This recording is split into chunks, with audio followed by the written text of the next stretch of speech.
UPPCS prelims की series में आप सभी का स्वागत है। हम आपके लिए लेके आए हैं प्रीलिम्स 2024-25 को देखते हुए जीएस पेपर में सामान्य विज्ञान के पीवाईक्यू के सीरीज, जिसमें हम सॉल्व करेंगे 2018 से लेकर 2023 तक के जितने भी सामान्य विज्ञान और थोड़ा सा इन्वायरमेंट के जितने क्वेश्चन आए हैं उनको सॉल्व करेंगे। एक ही वीडियो में हम सारा जो है क्वेश्चंस को कवर करेंगे।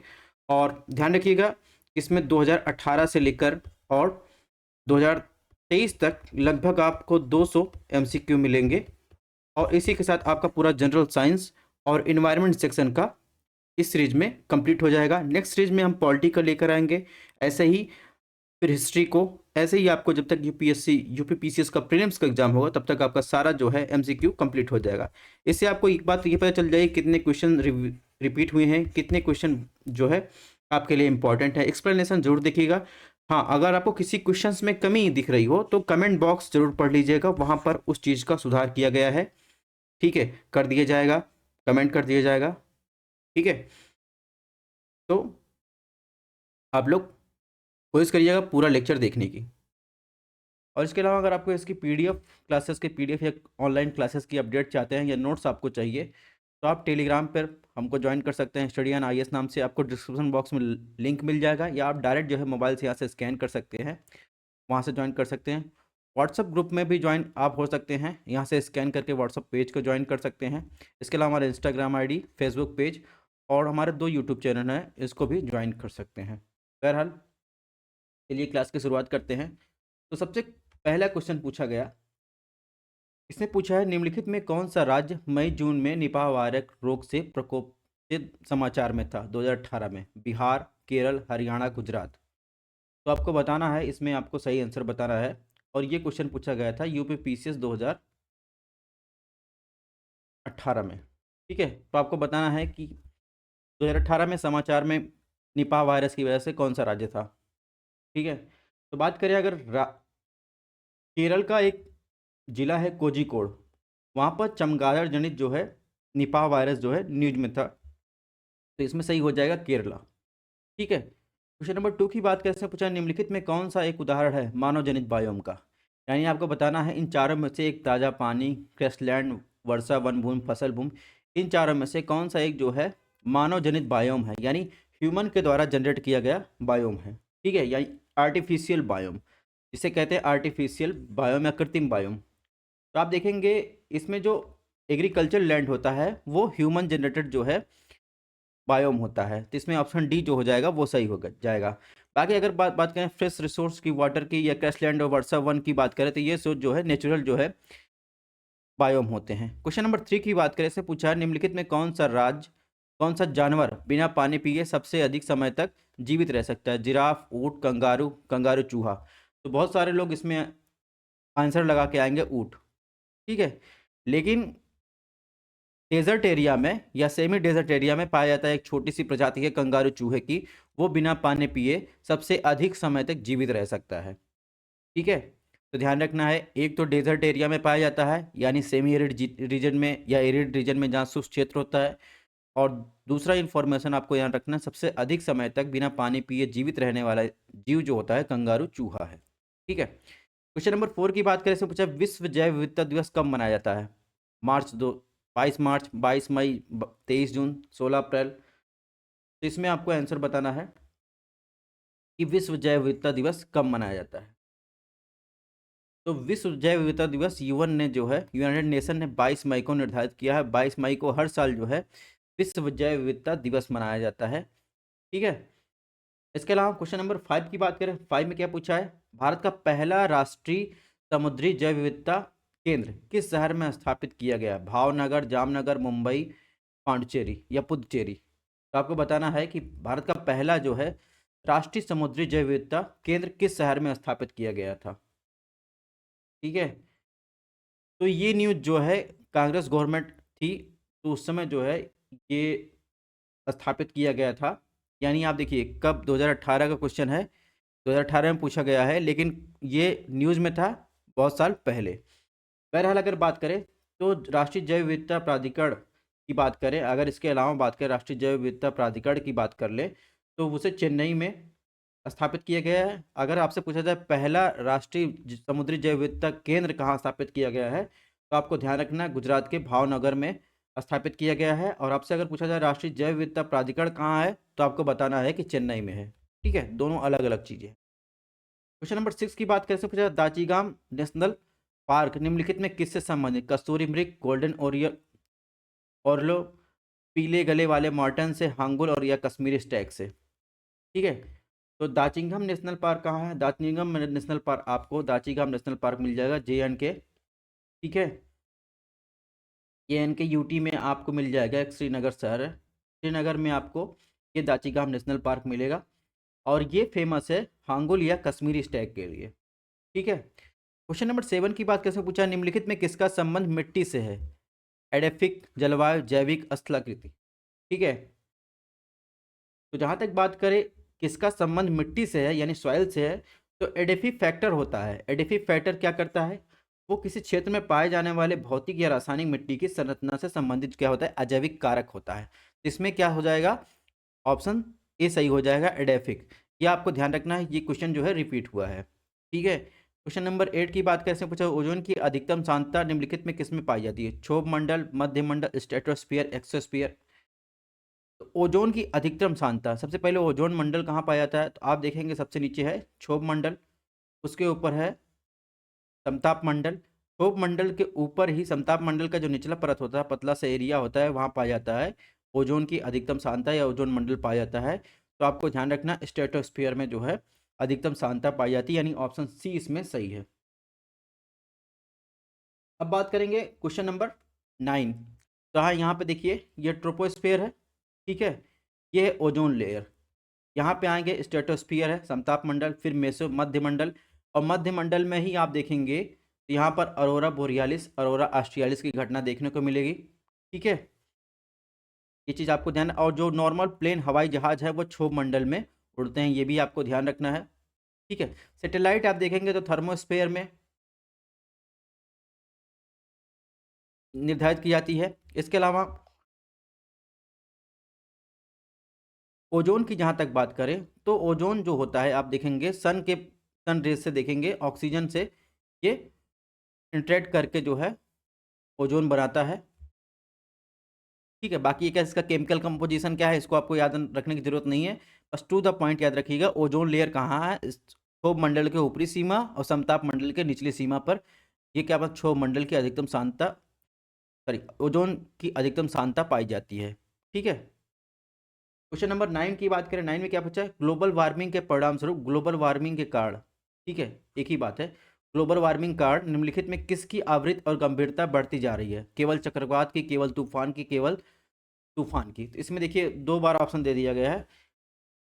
ठीक है, तो अगर बात करें ग्लोबल वार्मिंग के कारण, आप देखेंगे साइक्लोन की कंडीशन बन रही है हर जगह, भारत में इंटेंसिटी बढ़ी, पूरे विश्व में साइक्लोन की इंटेंसिटी बढ़ रही, तूफान आ रहे हैं। ठीक है, सूखा पड़ रहा है, तो बहुत सारी चीज़ें हो रही, यानी इसमें ऑप्शन डी सही होगा। उपयुक्त में से सभी जो है ग्लोबल वार्मिंग कारण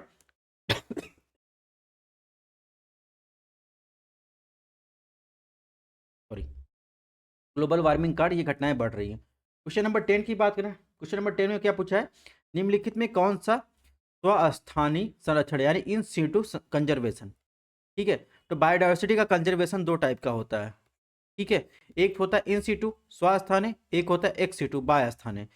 तो आपको बताना है कि निम्नलिखित में इन चारों में से यानी बायोस्फीयर रिजर्व, बॉटनिकल गार्डन, राष्ट्रीय उद्यान, पवित्र उपवन, इनमें से कौन सा है जो इन सीटू कंजर्वेशन के तहत नहीं आता है? ठीक है, इसका आंसर आपको बताना है कि इन चारों में से कौन सा ऐसा क्षेत्र है जो इन सीटू कंजर्वेशन के अंदर नहीं आता है। तो आप देखेंगे इन सीटू के कंजर्वेशन के अंतर्गत बायोस्फीयर रिजर्व आता है, राष्ट्रीय उद्यान आता है, ठीक है, पवित्र उपवन आता है, वाइल्ड लाइफ सेंचुरी की बात कर लें, ठीक है, बायोस्फीयर रिजर्व की बात कर ही लिए, बोटेनिकल गार्डन आप देखेंगे तो ये क्या है? एक्स सीटू कंजर्वेशन है। ठीक है, इसके बारे में आगे आपको और डिटेल में चर्चा करेंगे। क्वेश्चन नंबर 11 पूछा है, इसे वजह सूर्य के प्रकाश में परावैंगनी विकिरण प्रतिक्रिया के कारण बनता है जो निम्नलिखित में क्या उत्पन्न करता है? तो परावैंगनी प्रतिक्रिया के कारण आप देखेंगे जैसे हमने बताया था क्या बनता है इसमें? O3 बनता है, यानी ओजोन लेयर बनता है परावैंगनी विकिरण कारण। तो इसमें ऑप्शन सी सही हो जाएगा। ठीक है, O3। ठीक है, अब ऐसे पूछा, क्वेश्चन नंबर 12 पूछा है, नॉर्मन बोरलॉग को किस क्षेत्र में नोबेल पुरस्कार दिए गए थे? किस क्षेत्र में? अर्थशास्त्र, चिकित्सा, शांति। तो ये क्वेश्चन भी कई बार रिपीट हो चुका है अलग अलग स्टेट में। तो नॉर्मन बोरलॉग को जो है आप देखेंगे, इनको हरित क्रांति का जनक कहा जाता है, विश्व में जो है हरित क्रांति का जनक कहा जाता है। और इसीलिए जो है इनको 1970 में इनकी खोज कार्ड जो है कृषि क्षेत्र में इनको नोबेल पुरस्कार दिया गया था। ठीक है, तो ये बातें आपको ध्यान रखनी है। क्वेश्चन नंबर 13 की बात कर लेते हैं। 13 में क्या पूछा है? निम्नलिखित में से कौन सा पेयर, यहाँ पर पेरिस नहीं होना चाहिए था, पेयर होना चाहिए था। निम्नलिखित में कौन सा जो है जोड़ा सही सुमेलित नहीं है? ऑप्शन ए रेटनिंग paneer, genetic engineering plasm, option C सुनहरा चावल vitamin A, option D ozone परत क्षोभ मंडल। तो आप देख रहे होंगे कि कितनी बार ये ओजोन मंडल रिपीट हुआ है, चाहे ओजोन गैस की बात हो या ओजोन मंडल की बात हो, क्षोभ मंडल की बात हो। तो इसमें आप देखेंगे ऑप्शन सी जो है ओजोन परत का संबंध किससे है? समताप मंडल से है, ना कि क्षोभ मंडल से है। ठीक है, तो ये बात आपको ध्यान रखना है, इसमें ऑप्शन डी जो है सुमेलित नहीं है। ठीक है, बाकी सुनहरा चावल में विटामिन ए पाया जाता है, जेनेटिक इंजीनियरिंग प्लाज्म होता है, रेटनिंग पनीर। ठीक है, क्वेश्चन नंबर 14 की बात करें, निम्नलिखित में कौन सा जोड़ा सही सुमेलित नहीं है? ठीक है, ऑप्शन है बांदीपुर राष्ट्रीय उद्यान कर्नाटक, मानस वन्यजीव अभयारण्य असम, पेरियार वन्यजीव अभयारण्य केरल, सिमलीपाल राष्ट्रीय उद्यान एमपी। तो आपको बताना इसमें कौन सा जो है उद्यान और राज्य का सुमेल सही नहीं है। तो जहां तक बात करें बांदीपुर कर्नाटक ठीक, मानस वन्यजीव अभयारण्य असम में पाया जाता, पेरियार केरला में, सिमलीपाल राष्ट्रीय उद्यान कहाँ पाया जाएगा? ये किस राज्य में स्थित है? तो ये उड़ीसा राज्य में स्थित है, ना कि एमपी में स्थित है। एमपी में जो है भारत का सर्वाधिक जो है नेशनल पार्क स्थित है 11, ये आपको ध्यान रखना है। नेक्स्ट क्वेश्चन की बात करें, क्वेश्चन नंबर 15 की बात करें। 15 में क्या पूछा है? जेवी नलिरकर के अनुसार निम्नलिखित में अब तक विज्ञान नहीं माना गया है? ज्योतिष, खगोल विज्ञान, ब्रह्मांड, नैनो टेक्नोलॉजी। तो इसमें आपको बताना है कि जेवी नलिरकर के अनुसार निम्नलिखित में अब तक किसे विज्ञान के अंतर्गत शामिल नहीं किया गया है? तो आपको ध्यान रखना है विज्ञान के अंतर्गत अभी तक ज्योतिष को शामिल नहीं किया गया है। ठीक है, यानी विज्ञान उसे नहीं माना जाता है। क्वेश्चन नंबर 16 की बात से पूछा है, निम्नलिखित में किसका आविष्कार विल्हेम रोजेंटेन रोजेंटेन ने किया था? Radio, x ray machine, electric bulb, उपरोक्त में से कोई नहीं। तो आपको बताना है निम्नलिखित में किसका आविष्कार विल्हेम ने किया था? Radio, x ray machine, electric bulb, उपरोक्त में से कोई नहीं। जहाँ तक बात है इलेक्ट्रिक बल्ब तो थॉमस एडिसन ने किया था 1880 में। ठीक है, ये सबको पता है। एक्सरे मशीन जो है ये किसने किया था? विल्हेम ने किया था। ठीक है, 1895 में। रेडियो का आविष्कार किसने किया था?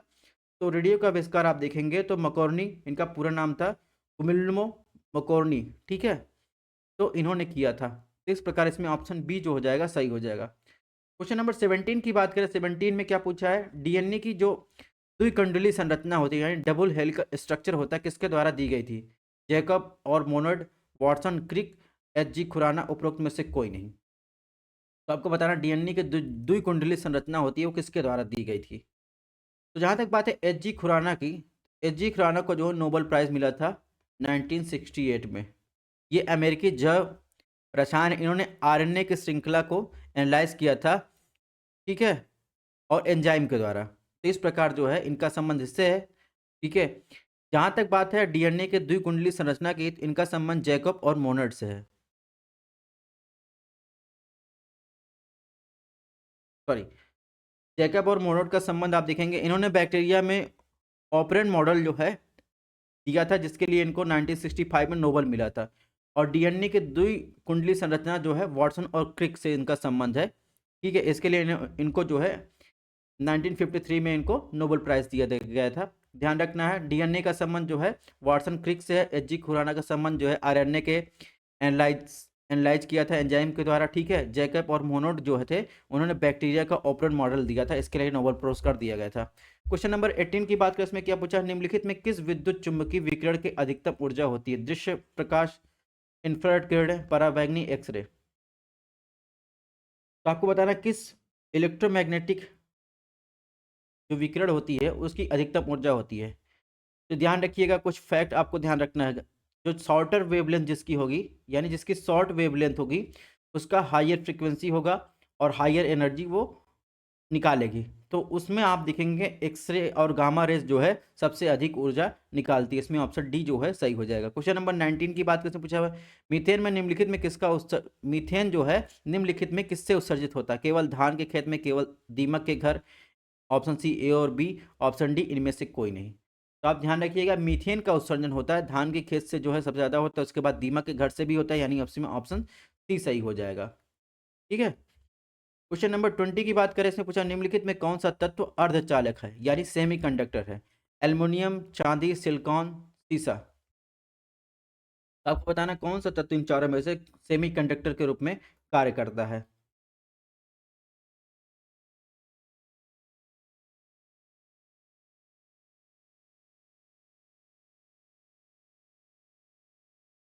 तो सेमीकंडक्टर के रूप में आप देखेंगे तो इसमें ऑप्शन जो है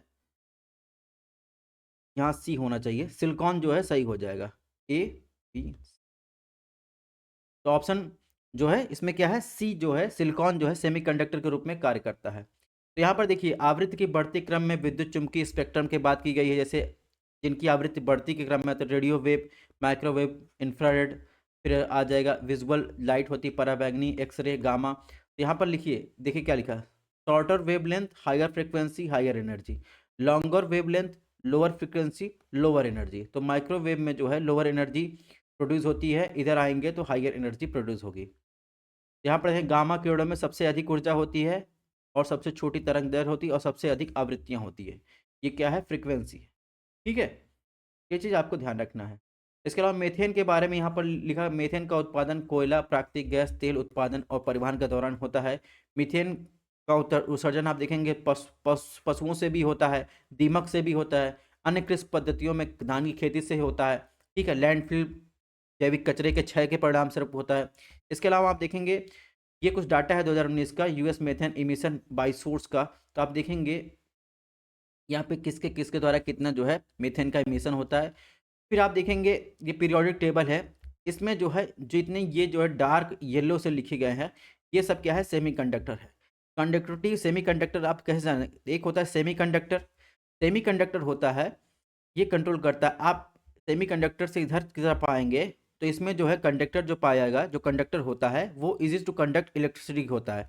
फिर इधर की तरफ आएंगे राइट की तरफ, इसमें क्या होता है, इंसुलेटर आ जाता है। इंसुलेटर क्या होता है, डिफिकल्ट होता है इलेक्ट्रिसिटी को कंडक्ट करने के लिए। ठीक है, जैसे रबड़ हो गया, ग्लास हो गया, ठीक है, सेरेमिक हो गया, वो प्योर वाटर हो गया जिसमें आप जान लीजिए साल्ट ना हो। ठीक है, तो वो इंसुलेटर का काम करता है। बाकी सेमीकंडक्टर में आप देखेंगे जिसमें साल्ट अगर पाया जाएगा, यानी आप NaCl की बात कर रहे हैं, सोडियम क्लोराइड में, तो वो सेमीकंडक्टर के रूप में आप देखेंगे। जर्मेनियम, सिलिकॉन, ये सब क्या है, सेमीकंडक्टर है। कंडक्टर में आप देखेंगे क्या आ जाएगा, निकल आ जाएगा, फेरस आ जाएगा, कॉपर आ जाएगा। यानी आप देखेंगे जो पंखे वगैरह में बाइंडिंग होती है वो क्या होते हैं, कंडक्टर का काम करते हैं। क्वेश्चन नंबर 21 में देखिए क्या पूछा है, इसे मैरी कॉम को हाल ही में सितंबर 2018 में निम्नलिखित में किसका ब्रांड एम्बेसडर बनाया गया? स्वच्छ Bharat mission, BSNL, Beti Bachao Beti Padhao, project खेल। तो आपको बताना है कि मैरी कॉम को हाल ही में जो है निम्नलिखित में किसका ब्रांड एम्बेसडर बनाया गया था। तो मैरी कॉम को BSNL का ब्रांड एम्बेसडर बनाया गया था, ये चीज़ें आपको ध्यान रखनी है। नेक्स्ट क्वेश्चन की बात, क्वेश्चन नंबर 22 में पूछा सुपरसोनिक क्रूज मिसाइल ब्रह्मोस निम्नलिखित में किसका संयुक्त उद्यम है? तो ये जो है ROARO में रिपीट हुआ है, UPPCS में रिपीट हुआ है, ठीक है, और अन्य एग्जामों में भी रिपीट हुआ। ये क्वेश्चन आपको ध्यान रखना है। तो भारत और रूस के सहयोग से ब्रह्मोस मिसाइल डेवलप की जा रही है। क्वेश्चन नंबर 23 की बात करें, इसने पूछा निम्नलिखित में किसने जुलाई 2018 में सफर वायु गुणवत्ता और मौसम पूर्वानुमान सिस्टम का उद्घाटन किया था? यानी इसका इंग्लिश में फुल फॉर्म आपसे पूछा जाता है, system of air quality and weather forecasting and research. इसका 2018 में किसने उद्घाटन किया था? तो उस समय जो है मंत्रालय था डॉक्टर हर्षवर्धन के पास, तो इस डॉक्टर हर्षवर्धन ने जो है इसको उद्घाटित किया था। क्वेश्चन नंबर 24 की बात कैसे पूछा, जुलाई 2018 में अमेरिकी जनरल साइंस द्वारा जारी रिपोर्ट के अनुसार किस ग्रह पर एक विशाल भूमिगत झील का पता चला है? तो मनुष्यों के रहने योग्य कौन सा ग्रह है? मंगल। वहीं पर आप देखेंगे भूमिगत झील का भी पता चला है। ठीक है, क्वेश्चन नंबर 25 की बात कर ले, उसमें क्या पूछा है, उत्तर प्रदेश में निम्न में से किस नदी को पर्यावरण प्रदूषण के कारण जैविक आपदा, ठीक है, यानी बायोलॉजिकल डिजास्टर घोषित किया गया है? यमुना, गोमती, सई, तमसा। तो इसमें आप देखिए थोड़ा सा कंफ्यूजन है, क्योंकि इसमें अगर गोमती मानेंगे तो उसके साथ सई को भी शामिल किया गया है, यानी गोमती और सई दोनों को बायोलॉजिकल डिजास्टर के रूप में शामिल किया गया है। ठीक है, ये चीज़ आपको ध्यान रखना, गोमती और सई को जो है यूपी में बायोलॉजिकल डिजास्टर के रूप में शामिल किया गया है। अन्य नदियों की चर्चा हम लोग आगे देखेंगे कि भारत में और कौन कौन सी नदियां हैं जिनको बायोलॉजिकल डिजास्टर के रूप में शामिल किया गया है। क्वेश्चन नंबर 26 की बात करें तो पूछा, निम्न राजस्थान का मरुस्थल या जिसे थार मरुस्थल कहते हैं, निम्नलिखित में किसका विस्तार है? प्लायोसीन युग का, या पेलियोसीन युग का, या प्लिस्टोसीन, या होलोसीन, ये है होलियोसिन डिपॉजिट की बात कर रहा हूँ, या ओलिगोसीन। तो आप इसमें देखेंगे, आपको याद रखना है बस, ठीक है, किसका विस्तार है। अगर आपको हम जियोलॉजिकल टाइम स्केल पढ़ाएंगे तो आपको वैसे भी समझ में नहीं आएगा, टू द पॉइंट याद रखिए, ये प्लिस्टोसीन, ठीक है, प्लिस्टोसीन का ये विस्तार है। ठीक है, ऑप्शन सी इसमें सही हो जाएगा। बाकी आपको जियोलॉजिकल टाइम स्केल से क्वेश्चन पूछा गया, जियोलॉजिकल टाइम स्केल समझाएंगे तो भी आपको समझ में नहीं आएगा, इसलिए आपको टू द पॉइंट ध्यान रखना है, प्लिस्टोसीन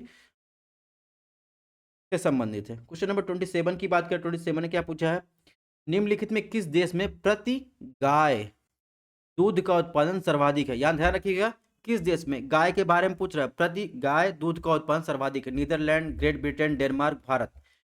तो आप वैसे अगर ओवरऑल पूछा जाए तो भारत दुनिया का सबसे सर्वाधिक दूध उत्पादन देश आएगा, उसके बाद यूएसए आएगा, फिर चीन आएगा, पाकिस्तान, फिर ब्राजील आएगा। लेकिन गाय बात कर, जहां आप देखेंगे अच्छी नस्ल की गायें पाई जाती हैं, तो आप जाएंगे डेनमार्क में। डेनमार्क की ऐसी कंडीशन है कि वहां पर जो है गायों की अच्छी नस्ल है, तो वहां पर डेनमार्क जो है गाय में प्रति गाय दूध उत्पादन सर्वाधिक है। ठीक है, और ओवरऑल पूछा जाए तो भारत नंबर 1 पे है, कंज्यूमर में भी, प्रोडक्शन में भी। क्वेश्चन नंबर 28 की बात करते हैं, पूछा, निम्नलिखित में विभिन्न क्षेत्रों में पाई जाने वाली सुल्ताना, गुलाबी और काली चंपा किसमें किसमें जो पाई जाती है, यानी टाइप्स जो पाई जाती है, निम्नलिखित में किस प्रमुख फल की किस्में हैं? कस्टर्ड, सेब, नारंगी, अमरूद, अंगूर।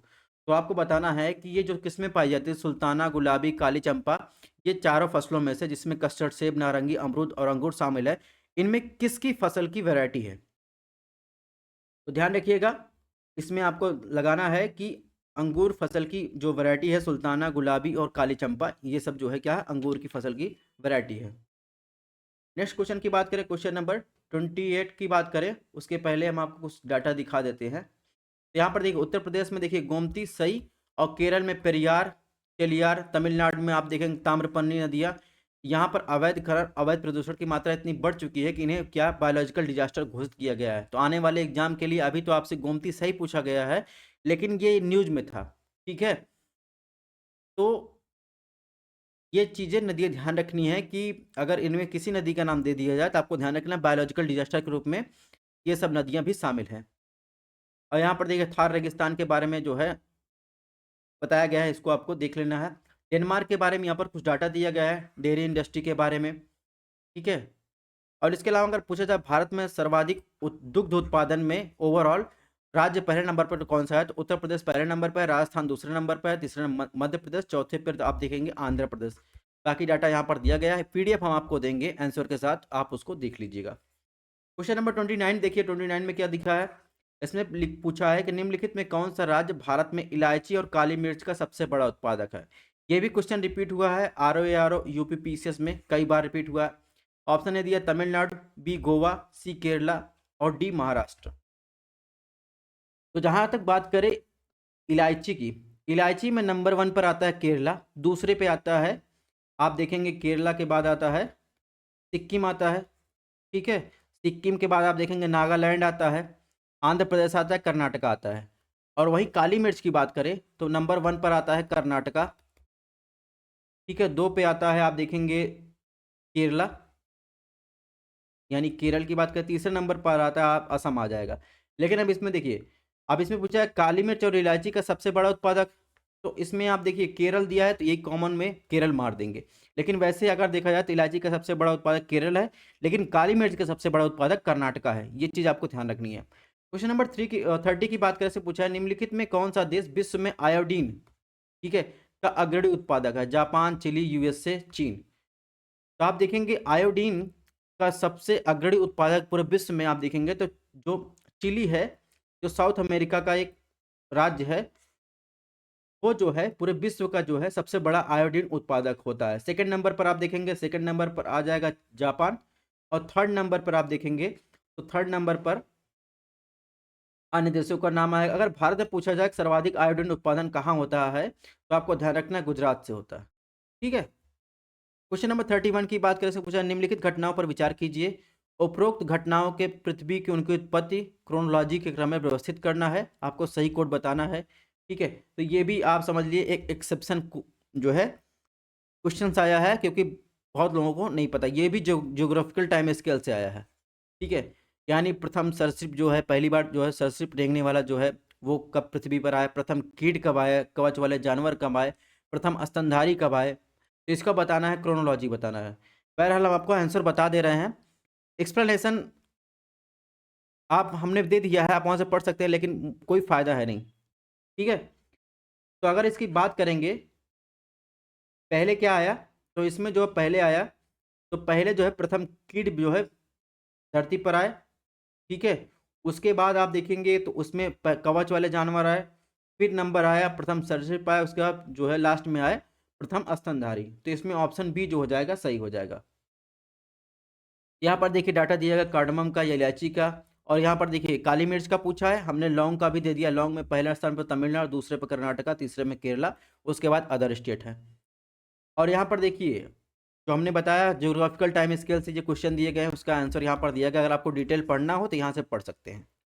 ठीक है, क्वेश्चन नंबर 32 की बात करें, 32 में पूछा है वर्ल्ड पॉपुलेशन डे कब मनाया जाता है? 11 जुलाई, 8 मई, 5 जून, 16 अक्टूबर। तो इसमें आपको बताना वर्ल्ड पॉपुलेशन डे कब मनाया जाता है। तो वर्ल्ड पॉपुलेशन डे जो है 11 जुलाई को हर साल जो है मनाया जाता है, ये चीज़ आपको ध्यान रखना है। ठीक है, क्वेश्चन नंबर 33 की बात करें, ग्रीन पीस इंटरनेशनल का मुख्यालय कहाँ है?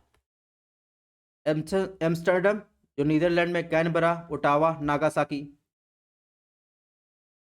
तो आपको बताना है कि ग्रीन पीस इंटरनेशनल का मुख्यालय, तो ग्रीन पीस इंटरनेशनल का मुख्यालय आप देखेंगे एम्स्टर्डम नीदरलैंड में स्थित है।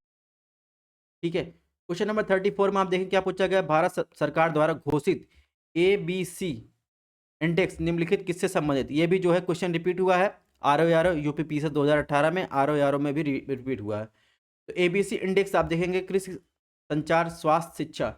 तो ABC इंडेक्स जो आप देखेंगे, ABC इंडेक्स जो है हेल्थ से संबंधित है। तो ये बच्चों की हेल्थ से प्राइमरी, और जैसे जो नवजात है या फिर जो छोटे बच्चे हैं उनके हेल्थ को मेजर करने के लिए वो ABC इंडेक्स जो है लाया गया था। क्वेश्चन नंबर 35 की बात करें, इसमें पूछा है संयुक्त राष्ट्र के आर्थिक एवं सामाजिक मामलों के विभाग के अनुसार वर्तमान में विश्व का कुल जनसंख्या कितना प्रतिशत शहरी क्षेत्रों में रह रहा है? 25, 35, 45, 55। तो आपको बताना है कि UNDESA के अनुसार जो है वर्तमान में कुल जनसंख्या का विश्व का कितना प्रतिशत जो है शहरी क्षेत्रों में रह रहा है। तो इसमें ऑप्शन डी सही हो जाएगा, 55% जो है ये शहरी क्षेत्रों में यानी अर्बन एरिया में निवास करते हैं टोटल पॉपुलेशन का। यहाँ पर देखिए ABC इंडेक्स के बारे में दिया है, आपको पढ़ लेना है। क्वेश्चन नंबर 36 की बात कर लेते हैं, ऐसे पूछा है निम्नलिखित में कौन सा जो है सेकेंडरी पॉल्यूटेंट है, यानी द्वितीय प्रदूषक? Smog, carbon monoxide, carbon dioxide, fly ash. तो प्रदूषक दो प्रकार के होते हैं, एक तो होते हैं जो नेचुरल निकलते हैं, दूसरा होते हैं जो किसी के प्रभाव से जो है सेकेंडरी जो है मात्रा में आपको मिलेंगे। तो प्राथमिक प्रदूषक की बात करें तो इसमें carbon monoxide, carbon dioxide, fly ash, ये जो है नेचुरली जो है आपको मिलेंगे। स्मॉग जहाँ तक बात है, स्मॉग जो होता है ये स्मोक यानी धुंध और फॉग से जो है मिलकर बनता है स्मॉग। ठीक है, तो इस प्रकार इसमें ऑप्शन ए जो है सही है। क्वेश्चन नंबर 37 की बात करके पूछा निम्नलिखित में किस इकोसिस्टम में प्रजातियों की विविधता अपेक्षाकृत अधिक है? गहरा समुद्र, उष्णकटिबंधीय वर्षावन, कोरल रीफ, रेगिस्तान। तो आपको बताना है कि इन चारों में से किस में, किस इकोसिस्टम में, सभी इकोसिस्टम ही है, उसमें आपको बताना है प्रजातियों की, यानी सबसे ज़्यादा प्रजातियों की डाइवर्सिटी किस में अधिक है? गहरे समुद्र में, उष्णकटिबंधीय वर्षावन में, कोरल रीफ, रेगिस्तान में। तो आपको ध्यान रखना है कि अगर बात आपको स्थलीय अगर बात किया जाए, स्थलीय जैव विविधता सर्वाधिक आपको ट्रॉपिकल रीजन में सबसे ज़्यादा जैव विविधता पाई जाती है, लेकिन अगर ओवरऑल पूछा जाए तो कोरल रीफ्स में आप देखेंगे तो वहाँ पर प्रजातियों की विविधता सबसे ज़्यादा है, यानी ऑप्शन सी इसमें सही होगा। ठीक है, तो कंफ्यूज मत होइएगा। पूरे ओशियन का जो है 25% आप देखेंगे तो कोरल रीफ के पास जो है आपको प्रजाति की विविधता पाई जाएगी। अगर आपको ध्यान रखना है कि सबसे बड़ी स्थलीय जैव विविधता प्रजाति की आपको कहाँ पाया जाएगा, किस रीजन में, तो वो इको सिस्टम होगा ट्रॉपिकल रेन फॉरेस्ट। ठीक है, क्वेश्चन नंबर 38 की बात करें, इसमें पूछा निम्नलिखित में से क्या कीड़ों से प्राप्त नहीं होता है। ठीक है, इंसेक्ट से क्या नहीं प्राप्त होता है, रेशम, शहद, लाख, मोती। तो देखेंगे जो इंसेक्ट से आप रेशम भी मिलता है, इंसेक्ट से शहद भी मिलता है, इंसेक्ट से लाख भी मिलता है, लेकिन मोती आप देखेंगे तो मोती जो होता है इंसेक्ट से नहीं मिलता है। ठीक है, इसमें ऑप्शन डी जो हो जाएगा सही हो जाएगा। क्वेश्चन नंबर 39 में क्या पूछा है, निम्नलिखित में कौन सा सामान्य परिस्थिति में पेड़ के पत्तों की सरसराहट के डेसिबल के स्तर को दर्शाता है। यानी सामान्य जो पत्तियां रहती हैं उनकी जो आवाज़ निकलती हैं वो कितने डेसिमल की आवाज़ निकालती हैं, 10 डेसिमल, ठीक है, 20, 60, 100। तो आपको बताना है कि सामान्य परिस्थिति में जो पत्तों की सरसराहट होती है वो कितने डेसिबल की आवाज़ निकालती है। तो अब सामान्य परिस्थितियों में पेड़ के पत्तों की सरसराहट की आप देखेंगे तो स्तर जो होता है 20 डेसिबल के बराबर होता है। और एक चीज़ आपको ध्यान रखना है, जैसे जैसे डेसिमल का स्तर बढ़ता जाएगा उसे शोर की मात्रा भी बढ़ती जाएगी। ठीक है, तो इसमें ऑप्शन बी सही हो जाएगा, 20। इसके अलावा अगर कोई फुसफुसा रहा है यानी बात कर रहा है तो उसकी जो होती है वो लगभग 30 डेसिबल होती है, और सामान्य बातचीत की वो होती है 60 डेसिबल। तो ये चीज़ें अब आपको ध्यान रखनी है। अब आप देखिए इसमें लिखा है हायर बायोडाइवर्सिटी वाला एरिया की बात करें तो इसमें कोरल रीफ को जो है सबसे बड़ी जैव विविधता माना जाता है।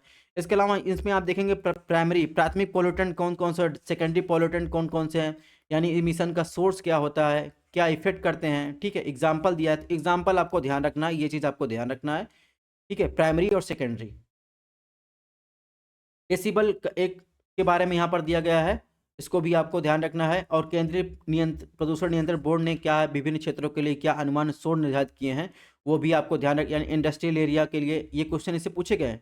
इंडस्ट्रियल एरिया में आप देखेंगे तो उसमें क्या है 75 डेसिमल, और रात में जो है दिन में रात में जो है 70 डेसिमल, और कॉमर्शियल एरिया में 65 डेसिमल और 65 से 55 डेसिमल।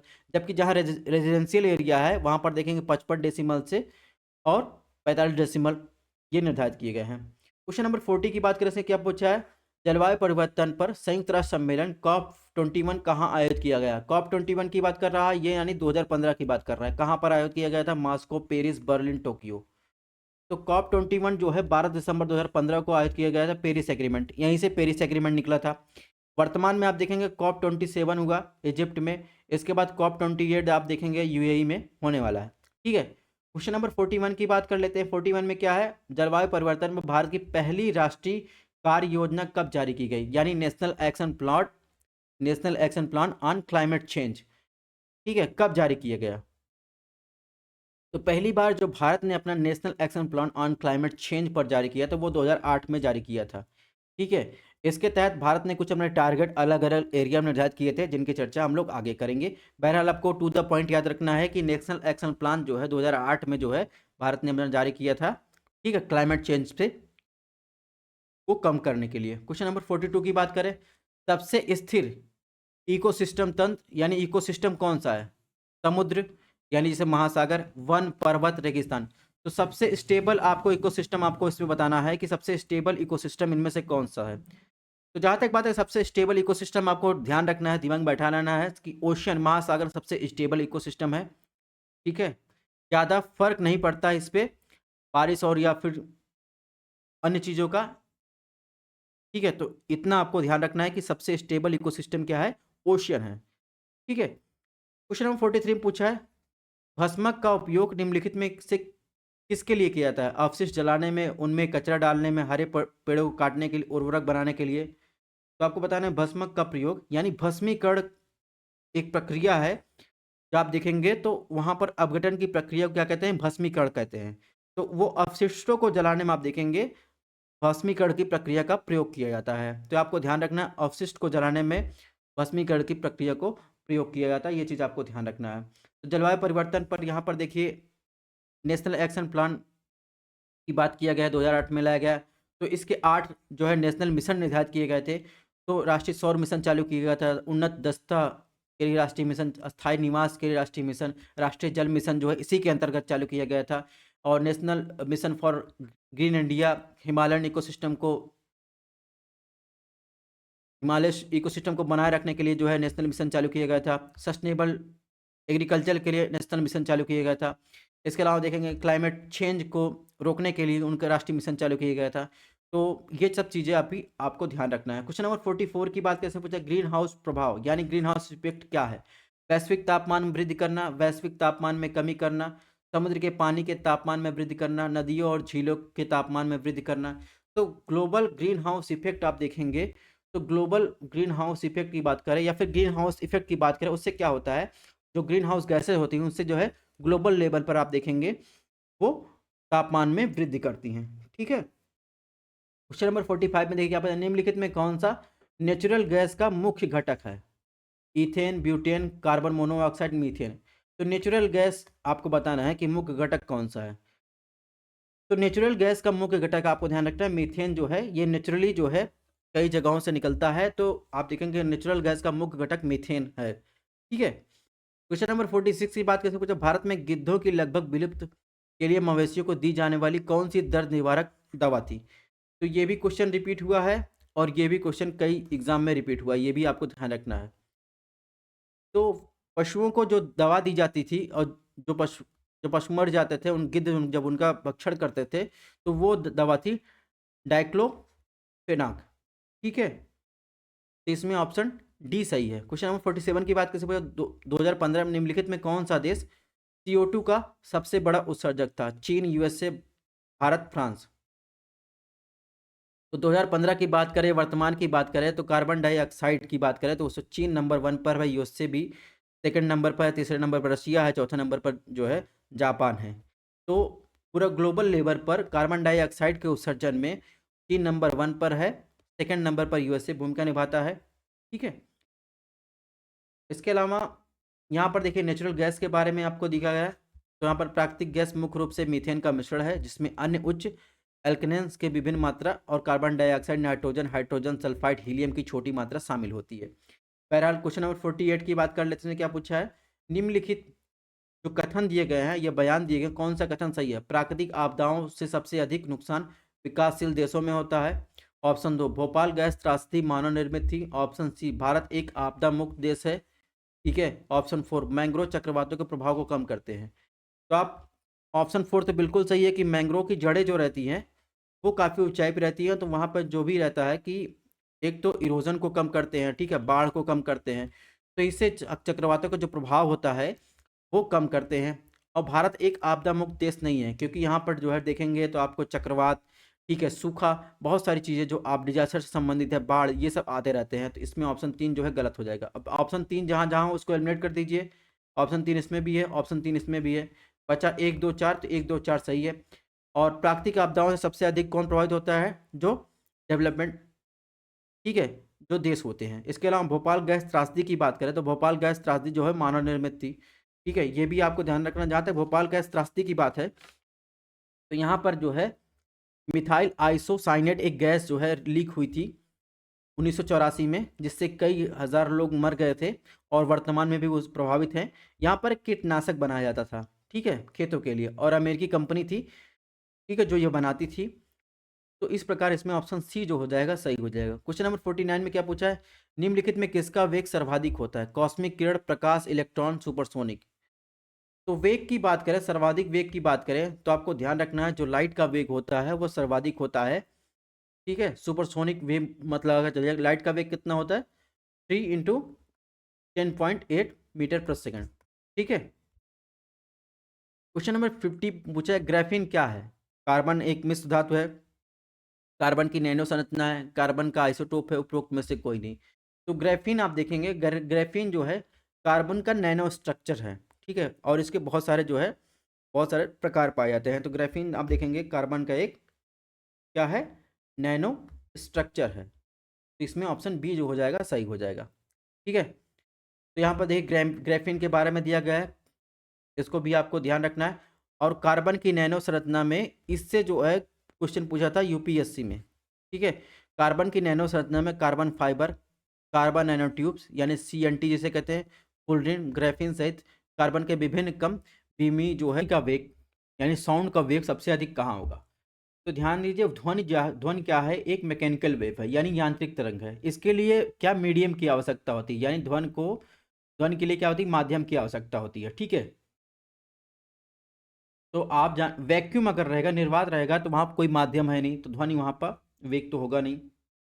अगर बात करें ध्वनि के वेग का क्रम, बात करें सबसे अधिक किस में होगा, तो सबसे अधिक होता है ठोस में, उसके बाद उससे कम किस में होता है, उससे कम द्रव में होता है। ठीक है, यानी यांत्रिक वेव में आप देखेंगे जो माध्यम होता है धीरे धीरे कम होता था, फिर गैस में जो है सबसे कम होता है। तो इस प्रकार देखेंगे, इसमें स्टील जो है ठोस है, तो इसमें सबसे ज़्यादा वेग होगा। क्वेश्चन नंबर 52 की बात करते हैं, जो धुआं होता है, धुएं में आंखों में एक शक्तिशाली जलन होती है, वो किस कारण होती है? ऑप्शन ए ओजोन गैस के कारण, ऑप्शन बी सल्फर डाइऑक्साइड का, ऑप्शन सी कार्बन डाइऑक्साइड का, ऑप्शन ऑप्शन सी है, ऑप्शन डी पूछा है पेरोक्सो एस्टिलियन एस्टाइल नाइट्रेट के कारण। तो आप इसमें देखेंगे जो आंखों को में जलन होती है, जब आप जैसे कोई धुआं है आपकी आंखों में जाता है, तो जलन किस कारण होती है, यानी उसमें कौन सी गैस पाई जाती है? तो आप देखेंगे इसमें जो ऑप्शन होगा, इसमें जो केमिकल पाया जाता है, केमिकल कंपोजिशन, वो है ऑप्शन डी, इसमें होता है पेरोक्सी एस्टाइल नाइट्रेट। इसी कारण आप जो है आंखों में जलन होती है। इसके अलावा अगर बात करें क्वेश्चन नंबर 53 की बात करें, 53 में क्वेश्चन पूछा गया, a brief history of time पुस्तक किसके द्वारा लिखी गई? Stephen Hawking, JV Narlikar, TV Raman, S Bose. ठीक है, तो ये क्वेश्चन जो है एक बार रिपीट हो चुका है। तो ए ब्रीफ हिस्ट्री ऑफ टाइम की बात करें तो उसे लिखा है स्टीफन हॉकिंग्स ने लिखा है। ठीक है, क्वेश्चन नंबर 54 की बात कर लेते हैं। इसमें क्या पूछा, निम्नलिखित में कौन सा सबसे समृद्ध, ठीक है, विटामिन सी का स्रोत है? यानी इन चारों में से सबसे जो है सबसे अधिक विटामिन सी किसमें पाई जाती है? नारंगी, सेब में, गाजर में, आंवला में। तो ध्यान रखिएगा, सबसे अधिक जो विटामिन सी पाया जाता है उसका स्रोत क्या है? आंवला है। ये इसके अलावा आप देखेंगे विटामिन सी के स्रोत में आप देखेंगे तो जो खट्टा नींबू होता है उसमें भी पाया जाता है। इसके अलावा सब्जियों में बात करें, ब्रोकली होती है, एक हरी गोभी होती है, उसमें पाया जाता है, आलू में पाया जाता है, और इसके अलावा आप बात करेंगे टमाटर में भी पाया जाता है। तो इस प्रकार इसमें जो है ऑप्शन डी यानी आंवला सही हो जाएगा। क्वेश्चन नंबर 55 की बात करें, इसमें पूछा निम्नलिखित में कौन सा ग्रह जीवन के अस्तित्व के लिए सबसे उपयुक्त है? तो ये रिपीट हुआ है 2018 में, ठीक है, फिर 2019 में यूपीपीएससी में पूछा है। ठीक है, और RO के लिए भी देखिए इंपॉर्टेंट है। तो बात करें तो निम्नलिखित में कौन सा ग्रह जीवन के लिए जो है अस्तित्व में है? इसके पहले क्वेश्चन आया था 2018 में, कौन से ग्रह पे जो है झील पाई गई है, वहां का मतलब झील का अस्तित्व पाया गया है। तो इसमें देखिए ग्रह के लिए अस्तित्व क्या है, तो मंगल, बुध, शुक्र, बृहस्पति। तो इसमें जो मंगल ग्रह है यानी मार्स जो है, मार्स पर भी एक लेक पाई गई है, यानी पानी के साक्ष्य की अस्तित्व आया है, तो वो ग्रह जो है जीवन के लिए उपयुक्त है। इसमें ऑप्शन ए मार्स हो जाएगा। क्वेश्चन नंबर 56 की बात करें, इसमें पूछा आइंस्टाइन को उनके सिद्धांतों के लिए नोबेल पुरस्कार से सम्मानित किया गया था। यानी आइंस्टाइन को किस सिद्धांत के लिए उन्हें नोबेल पुरस्कार दिया गया? सापेक्षता का सिद्धांत यानी रिलेटिविटी थ्योरी, फोटो बिजली सिद्धांत यानी फोटो इलेक्ट्रिक इफेक्ट के लिए जो है, इसके अलावा विशिष्ट ऊष्मा सिद्धांत, ब्राउनियन गति सिद्धांत। तो आपको बताना है कि आइंस्टाइन को उनके किस सिद्धांत के लिए नोबेल पुरस्कार से सम्मानित किया गया है। बात करें आइंस्टाइन को नोबेल पुरस्कार के लिए, आप कमेंट बॉक्स में बताइए उसका आंसर। तब तक हम नोबेल पुरस्कार की बात कर लेते हैं। आइंस्टाइन को जो है 1921 में जो है नोबेल पुरस्कार दिया गया था, और वो किस लिए दिया गया था? वो उनके फोटोवोल्टिक जो है इलेक्ट्रिक जो है इफेक्ट के लिए, उनकी खोज के लिए दिया गया था। तो फोटोवोल्टिक इलेक्ट्रिक इफेक्ट की बात करें, थ्योरी की बात करें, इसमें ऑप्शन बी जो हो जाएगा सही हो जाएगा। ठीक है, क्वेश्चन नंबर 57 की बात कर लें। 57 में क्या पूछा है? इसमें पूछा निम्नलिखित में कौन सा ऊर्जा स्रोत कोई वायुमंडलीय प्रदूषण पैदा नहीं करता? यानी कुल मिलाकर बस इसको ध्यान से पढ़ेंगे, जिसमें कह रहा है इन चारों में से परमाणु ऊर्जा, सौर ऊर्जा, पेट्रोलियम, कोयला, इन चारों ऊर्जा स्रोतों में कौन सा ऐसा स्रोत है जिससे जो है कोई भी एटमॉस्फेरिक जो पोल्यूशन होता है वो नहीं होता? यानी सीधे सीधे किसकी बात कर रहा है? Renewable energy. ठीक है, रिन्यूएबल एनर्जी की बात कर रहा है। तो रिन्यूएबल एनर्जी इनमें से कौन सा स्रोत है? इसमें सीधा पूछना चाहता है कि इन चारों में से रिन्यूएबल एनर्जी का स्रोत कौन सा है? ठीक है, जिनको बार बार यूज किया जा सकता है, जो कभी समाप्त नहीं होते। तो सौर ऊर्जा जो है ये रिन्यूएबल एनर्जी का स्रोत है, इससे कोई पॉल्यूशन होता नहीं। ठीक है, ऑप्शन बी। क्वेश्चन नंबर 58 पूछा है कि भारत का लक्ष्य इस वर्ष तक भूमि यानी लैंड डिग्रेडेशन की बात कर रहा है, तटस्थता यानी लक्ष्य को प्राप्त करना है। यानी भारत का टारगेट क्या है कि जब वो लैंड डिग्रेडेशन यानी भूमिक्षरण जो हो रहा है वो लक्ष्य प्राप्त कर लेगा उसको कमी करने में 2025, 2030, 2035, 2040। तो इसमें बताइए कौन सा टारगेट है भारत का लैंड डिग्रेडेशन को, उसकी तटस्थता को यानी न्यूट्रलिटी को जो है प्राप्त करने का। तो आप देखेंगे भारत ने 2030 तक अपना लक्ष्य रखा है कि वो भूमिक्षरण को रोकने में सक्षम हो जाएगा। क्वेश्चन नंबर 59 की बात करें, इसमें पूछा चंद्रयान 2 2019 में क्वेश्चन आया है, ठीक है। द चंद्रयान 2 अंतरिक्ष यान को लॉन्च करने के लिए इसरो द्वारा किस जियो सिंक्रोनाइज सैटेलाइट लॉन्च व्हीकल का उपयोग किया गया था? GSLV Mk3 M1, GSLV Mk2 M2, GSLV Mk4 M8, GSLV Mk5 M4। तो आपको बताना चंद्रयान 2 को लॉन्च करने के लिए किस जो है व्हीकल का प्रयोग किया गया था। तो चंद्रयान 2 को लॉन्च करने के लिए GSLV Mk3 M1 launch vehicle का प्रयोग किया गया था। यहाँ पे देखेंगे 14 जुलाई 2023 को जो है चंद्रयान 3 जो है लॉन्च किया गया। उसके लिए कौन से व्हीकल का प्रयोग किया गया है? संभावित क्वेश्चन है, आ सकता है। LVM-3 M4 व्हीकल का उपयोग किया गया था, ठीक है। तो आपको ध्यान रखना है जी, चंद्रयान 2 तो देख लिया, क्वेश्चन आ चुका, लेकिन चंद्रयान 4 से क्वेश्चन आ सकते हैं। नेक्स्ट क्वेश्चन नंबर 60 की बात कर लेते हैं। इसमें क्या पूछा है? इसने पूछा भारत के सबसे बड़े चरखे यानी सोलर चरखा के बारे में निम्नलिखित में कौन सा कथन सत्य है? ऑप्शन 1 इसका उद्घाटन नोएडा में किया गया है। ऑप्शन 2 यह उपयुक्त प्लास्टिक कचरे से बना हुआ है। नीचे दिए कथनों का सही कोड आपको बताना है। ध्यान रखिएगा ये क्वेश्चन जो है IAS में भी आया है, UPPCS में भी आया है। तो अगर बात करें कि सोलर जो चरखा है उसके बारे में इन कथनों को बताना है कि किसके लिए है, दोनों में से कौन कौन सा कथन सही है। तो ये बात सही है कि इसका उद्घाटन नोएडा में किया गया, सॉरी,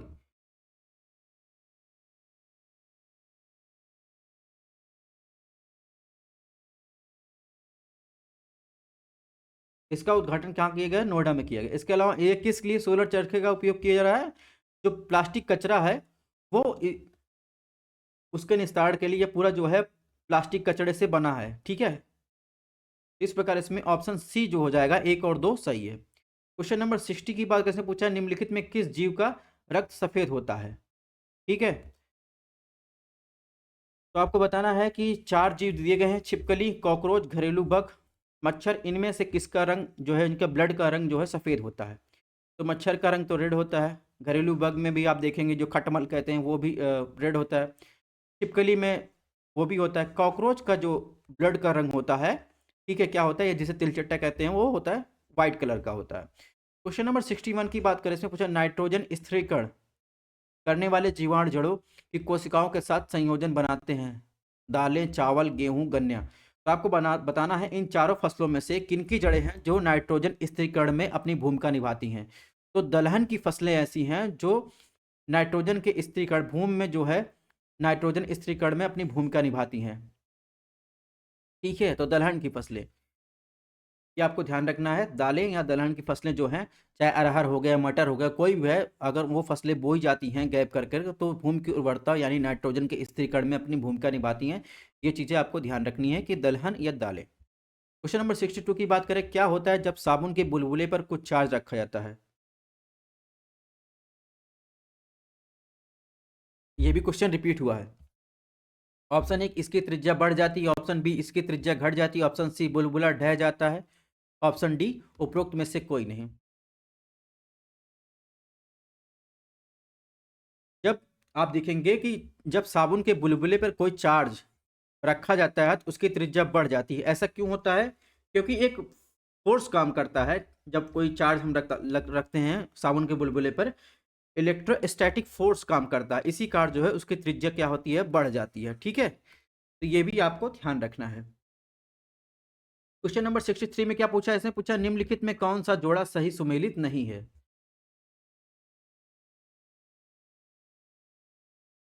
इसने पूछा है कौन सा जोड़ा सही सुमेलित नहीं है, इसके बारे में आपको बताना है।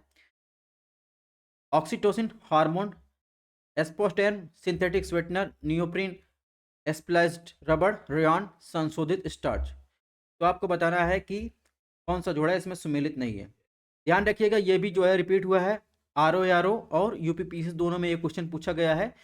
तो ऑक्सीटोसिन क्या है? एक हार्मोन है और सिंथेटिक स्वीटनर का काम करता है एस्पार्टम।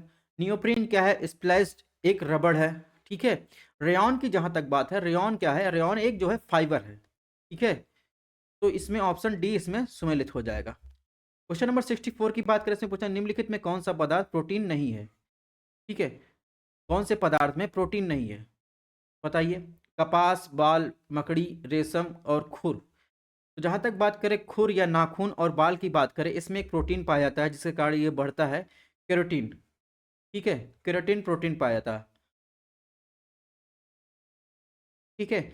जबकि बात करें कपास की, तो कपास में आप देखेंगे कपास में एक अलग से प्रोटीन डाला जाता है जिसे कहते हैं गोसिन प्रोटीन कहते हैं, ठीक है। तो इसमें ऑप्शन ए सही हो जाएगा। कपास में जो है नेचुरली प्रोटीन नहीं होता है, बल्कि आप मकड़ी के रेशम में प्रोटीन होता है, बाल और खुर में भी प्रोटीन होता है। क्वेश्चन नंबर 65 की बात है, पूछा भारत में सर्वाधिक जैव विविधता वाला क्षेत्र क्या है? गंगा का मैदान, ट्रांस हिमालय, पश्चिमी घाट, मध्य भारत। तो इसके पहले आया था कि उसमें ऑप्शन दिया था कि सबसे ज़्यादा बायोडाइवर्सिटी प्रजातियाँ कहाँ निवास करती, तो हमने बताया था कोरल रीफ में। फर्स्ट लेक्चर में असली जो अजैव विविधता यहाँ पर सर्वाधिक प्रजातियाँ निवास करती हैं, हमने बताया ट्रॉपिकल रेन फॉरेस्ट रीजन में। लेकिन इसमें पूछा भारत में सर्वाधिक जैव विविधता यानी सर्वाधिक प्रजातियाँ कहाँ निवास करती हैं। आप देखेंगे वेस्टर्न घाट आप चले जाएंगे, तो वेस्टर्न घाट एक ऐसा क्षेत्र है भारत का जहाँ पर आपको बहुत सारी डाइवर्सिटी, बहुत सारी प्रजातियाँ आपको देखने को मिलेगी, ठीक है। क्वेश्चन नंबर 66 की बात करें, ये भी जो है रिपीट हुआ है, आरओआर में पूछा गया था 2014 में और यूपीपीसीएस 2019 में भी पूछा गया है। ब्लैक होल क्या है? हवाई जहाज के में उड़ान का एक रिकॉर्डर, सूर्य का धब्बा, अंटार्कटिका में एक जगह, एक ढह गया तारा। तो आप देखेंगे ब्लैक होल जो बनता है, जो डेथ जो स्टार रहते हैं उसके कारण जो है आसमान में आप देखेंगे वहाँ पे एक ब्लैक होल टाइप का दिखाई देता है, ठीक है। तो ब्लैक होल क्या है? एक डेथ तारा या ढह गया तारा।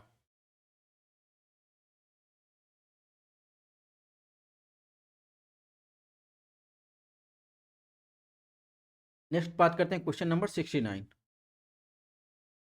67 के बाद 67 बात करते हैं, इससे पूछा है ग्लोबल 500 पुरस्कार निम्नलिखित में किस क्षेत्र की दुर्लभ उपलब्धि के लिए दिया जाता है? यानी ग्लोबल 500 पुरस्कार किस क्षेत्र में दिया जाता है? तो ध्यान रखिए ग्लोबल 500 पुरस्कार यूनाइटेड नेशन इन्वायरमेंटल प्रोग्राम देता है और ये इन्वायरमेंट कंजर्वेशन में किए गए कार्यों के लिए देता है, ठीक है। पर्यावरण संरक्षण के लिए देता है, ये चीज़ आपको ध्यान रखना है। 68 की बात करें, 68 स्मॉग जो होता है मूलतः वायुमंडलीय उपस्थिति के कारण होता है। इसके पहले हमने बताया था कि उसमें पूछा था द्वितीय प्रदूषण कौन सा है, तो द्वितीय प्रदूषण जो होता है वो स्मॉग होता है, जो स्मोक होता है और फॉग के मिलने से बनता है। लेकिन अब इसे पूछा स्मॉग जो है, स्मॉग क्यों बनता है? वायुमंडल में ऐसी कौन सी गैस उपस्थित रहती है जिसके कारण स्मॉग बनता है? Oxygen, ozone, ozone nitrate, oxygen nitrate, nitrate और सल्फर के ऑक्साइड। ध्यान रखिएगा जो ऑक्साइड होते हैं उनके कारण जो है आप देखेंगे स्मॉग बनता है, ठीक है। चाहे वो नाइट्रोजन के ऑक्साइड हो, चाहे वो सल्फर के ऑक्साइड हो, उनके कारण जो है मिलकर क्या बनाते हैं? स्मॉग बनाते हैं, ठीक है। ये क्या करते हैं? सनलाइट से स्मॉग जो है, सनलाइट जो आता है पराबैंगनी उनसे रिएक्ट करके जो है नाइट्रस के ऑक्साइड या फिर सल्फर के ऑक्साइड मिलकर क्या बनाते हैं? स्मॉग बनाते हैं। इसमें ऑप्शन डी सही हो जाएगा। क्वेश्चन नंबर 69 की बात करें, 69 पूछा है निम्नलिखित में कौन सा जो है जैविक नाइट्रोजन स्थिरीकरण से संबंधित है? एक तो इसके पहले आया कि नाइट्रोजन स्थिरीकरण में कौन सहायक होता है, तो वहां पर जो है फसलों के नाम दिए गए थे, तो आपको बताना दलहन फसलें। इसमें पूछा है कौन सा जो है जैविक नाइट्रोजन स्थिरीकरण से संबंधित है? रेड शैवाल, भूरा, हरा, नीला हरा शैवाल। तो आप देखेंगे जो जैविक नाइट्रोजन स्थिरीकरण से संबंधित होता है, इसमें जो ग्रीन शैवाल होता है, ग्रीन एल्गी, ये नाइट्रोजन स्थिरीकरण से संबंधित होता है। ये चीज़ें आपको ध्यान रखनी है, ठीक है। क्वेश्चन नंबर 70 की बात कैसे पूछा है, किस परिस्थिति तंत्र में यानी किस इकोसिस्टम में एक उष्णकटिबंधीय स्तर से दूसरे उष्णकटिबंधीय स्तर पर स्थानांतरण के दौरान ऊर्जा की मात्रा क्या होती है? यानी इसमें कुछ कुल मिलाकर पूछ रहा है अगर किसी इकोसिस्टम में एक इकोसिस्टम से दूसरे इकोसिस्टम में ऊर्जा का ट्रांसफर हो रहा है, आपने ऊर्जा का पिरामिड पढ़ा होगा, तो उसमें क्या होता है जब एक ऊर्जा पिरामिड से दूसरे ऊर्जा पिरामिड में ट्रांसफर होता है उसमें एनर्जी की मात्रा पर क्या प्रभाव पड़ता है? कुल मिलाकर क्वेश्चन यही पूछना चाह रहा है। तो एनर्जी क्या करती है? बढ़ जाती है, एनर्जी घट जाती है, एनर्जी स्थिर रहती है, एनर्जी जो है क्या कहते हैं, बढ़ या घट सकती है। तो आप देखेंगे जब एक इकोसिस्टम से दूसरे इकोसिस्टम में एनर्जी का प्रवाह होता है तो वो एनर्जी क्या करती है, घटती जाती है। ठीक है, तो एनर्जी क्या होती है, घटती जाती है। ठीक है, जब प्राइमरी प्रोड्यूसर जो होता है अगर उसको सन से जो है 100 यूनिट एनर्जी मिल रही है तो 90 यूनिट एनर्जी जो है वो कंज्यूम कर लेता है भोजन पकाने में और सब चीज़ों में। 10 यूनिट एनर्जी बढ़ती है तब सेकंड जो है सेकेंडरी कंज्यूमर होता है वो इसको यूज करता है 10 यूनिट। अब 9 यूनिट वो यूज कर लेता है तो लास्ट में जाकर सबसे जो सर्वाहारी होते हैं उसके पास सबसे कम एनर्जी की मात्रा बचती है। ठीक है, इसको आपने पढ़ा ही होगा। इसमें जो है ऑप्शन बी जो हो जाएगा सही हो जाएगा। क्वेश्चन नंबर 71 की बात करते हैं। इसमें पूछा है डीप कार्बन ऑब्जर्वेटरी के संदर्भ में निम्नलिखित कथनों में कौन सा कथन सही है। ऑप्शन 1, यह पृथ्वी पर कार्बन की भूमिका को उजागर करने के लिए वैश्विक अनुसंधान कार्यक्रम है। ऑप्शन 2, यह गहरे माइक्रोबियल इकोसिस्टम तंत्र का अवलोकन करता है। तो आपको बताना है कि इन दोनों में से कौन सा सही है डीप कार्बन ऑब्जर्वेटरी के संबंध में। तो डीप कार्बन ऑब्जर्वेटरी की बात करें तो ये जो है पृथ्वी पर जो कार्बन की जो भूमिका है उसका जो है क्या है, ग्लोबल रिसर्च प्रोग्राम है। ठीक है, ये बात सही है।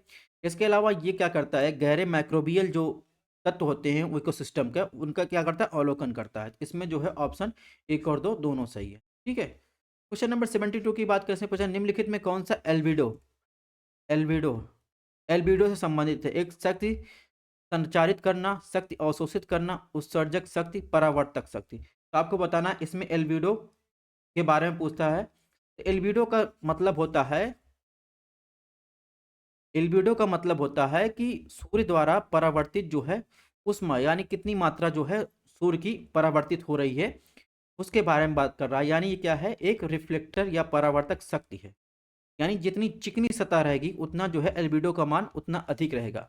यानी जितना डार्कर सतह रहेगा उतना जो है एल्बिडो का मान जो है कम रहेगा, यानी उतनी सनलाइट रिफ्लेक्ट कम होगी। ठीक है, चिकनी सबसे ज़्यादा एल्बिडो किसका होता है, सबसे ज़्यादा एल्बिडो होता है जो ग्लेशियर होते हैं उस पर जो है सबसे ज़्यादा प्रकाश का परावर्तन होता है। तो एल्बिडो की मात्रा सबसे ज़्यादा वहाँ पर ज़्यादा होती है। ठीक है, तो इसमें ऑप्शन डी सही हो जाएगा, परावर्तक शक्ति से। क्वेश्चन नंबर 73 में पूछा है, इसने पूछा है बिबिलियोमेट्री क्या है। एक लाइब्रेरी नेटवर्क कार्य है, सूचना प्रबंधन सेवा है, सूचना प्रबंधन उपकरण है, पुस्तकालय सेवा है। तो आपको बताना है बिबिलियोमेट्री जो क्या है। तो आप देखेंगे बिबिलियोमेट्री, आप देखेंगे किताबों और कई सारे अन्य जो है बुकों का क्या करती है, विश्लेषण करती है।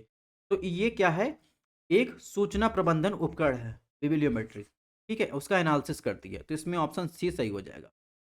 क्वेश्चन नंबर 75 देखें, 74 देखते हैं। इसमें क्या पूछा है, इससे पूछा है निम्नलिखित पदार्थों में प्रयोगशाला में उनके पहले संश्लेषण के क्रोनोलॉजी के क्रम में आपको बताना है। काला ब्लैक सोना, ठीक है, यानी पेट्रोलियम की बात कर रहा है, फुलरीन, ग्रेफिन, केवलर। तो आपको बताना है कि सबसे पहले किसका संश्लेषण होगा, उसको आपको क्रोनोलॉजी बताना है। जहाँ तक केवलर की बात है, केवलर क्या है, एक अमाइन और एसिड क्लोराइड की जो संक्षेपण होता है उसके द्वारा ये बनता है। फुलरीन क्या होता है, फुलरीन आप कार्बन का एक जो है क्या है, एल्ट्रोप है।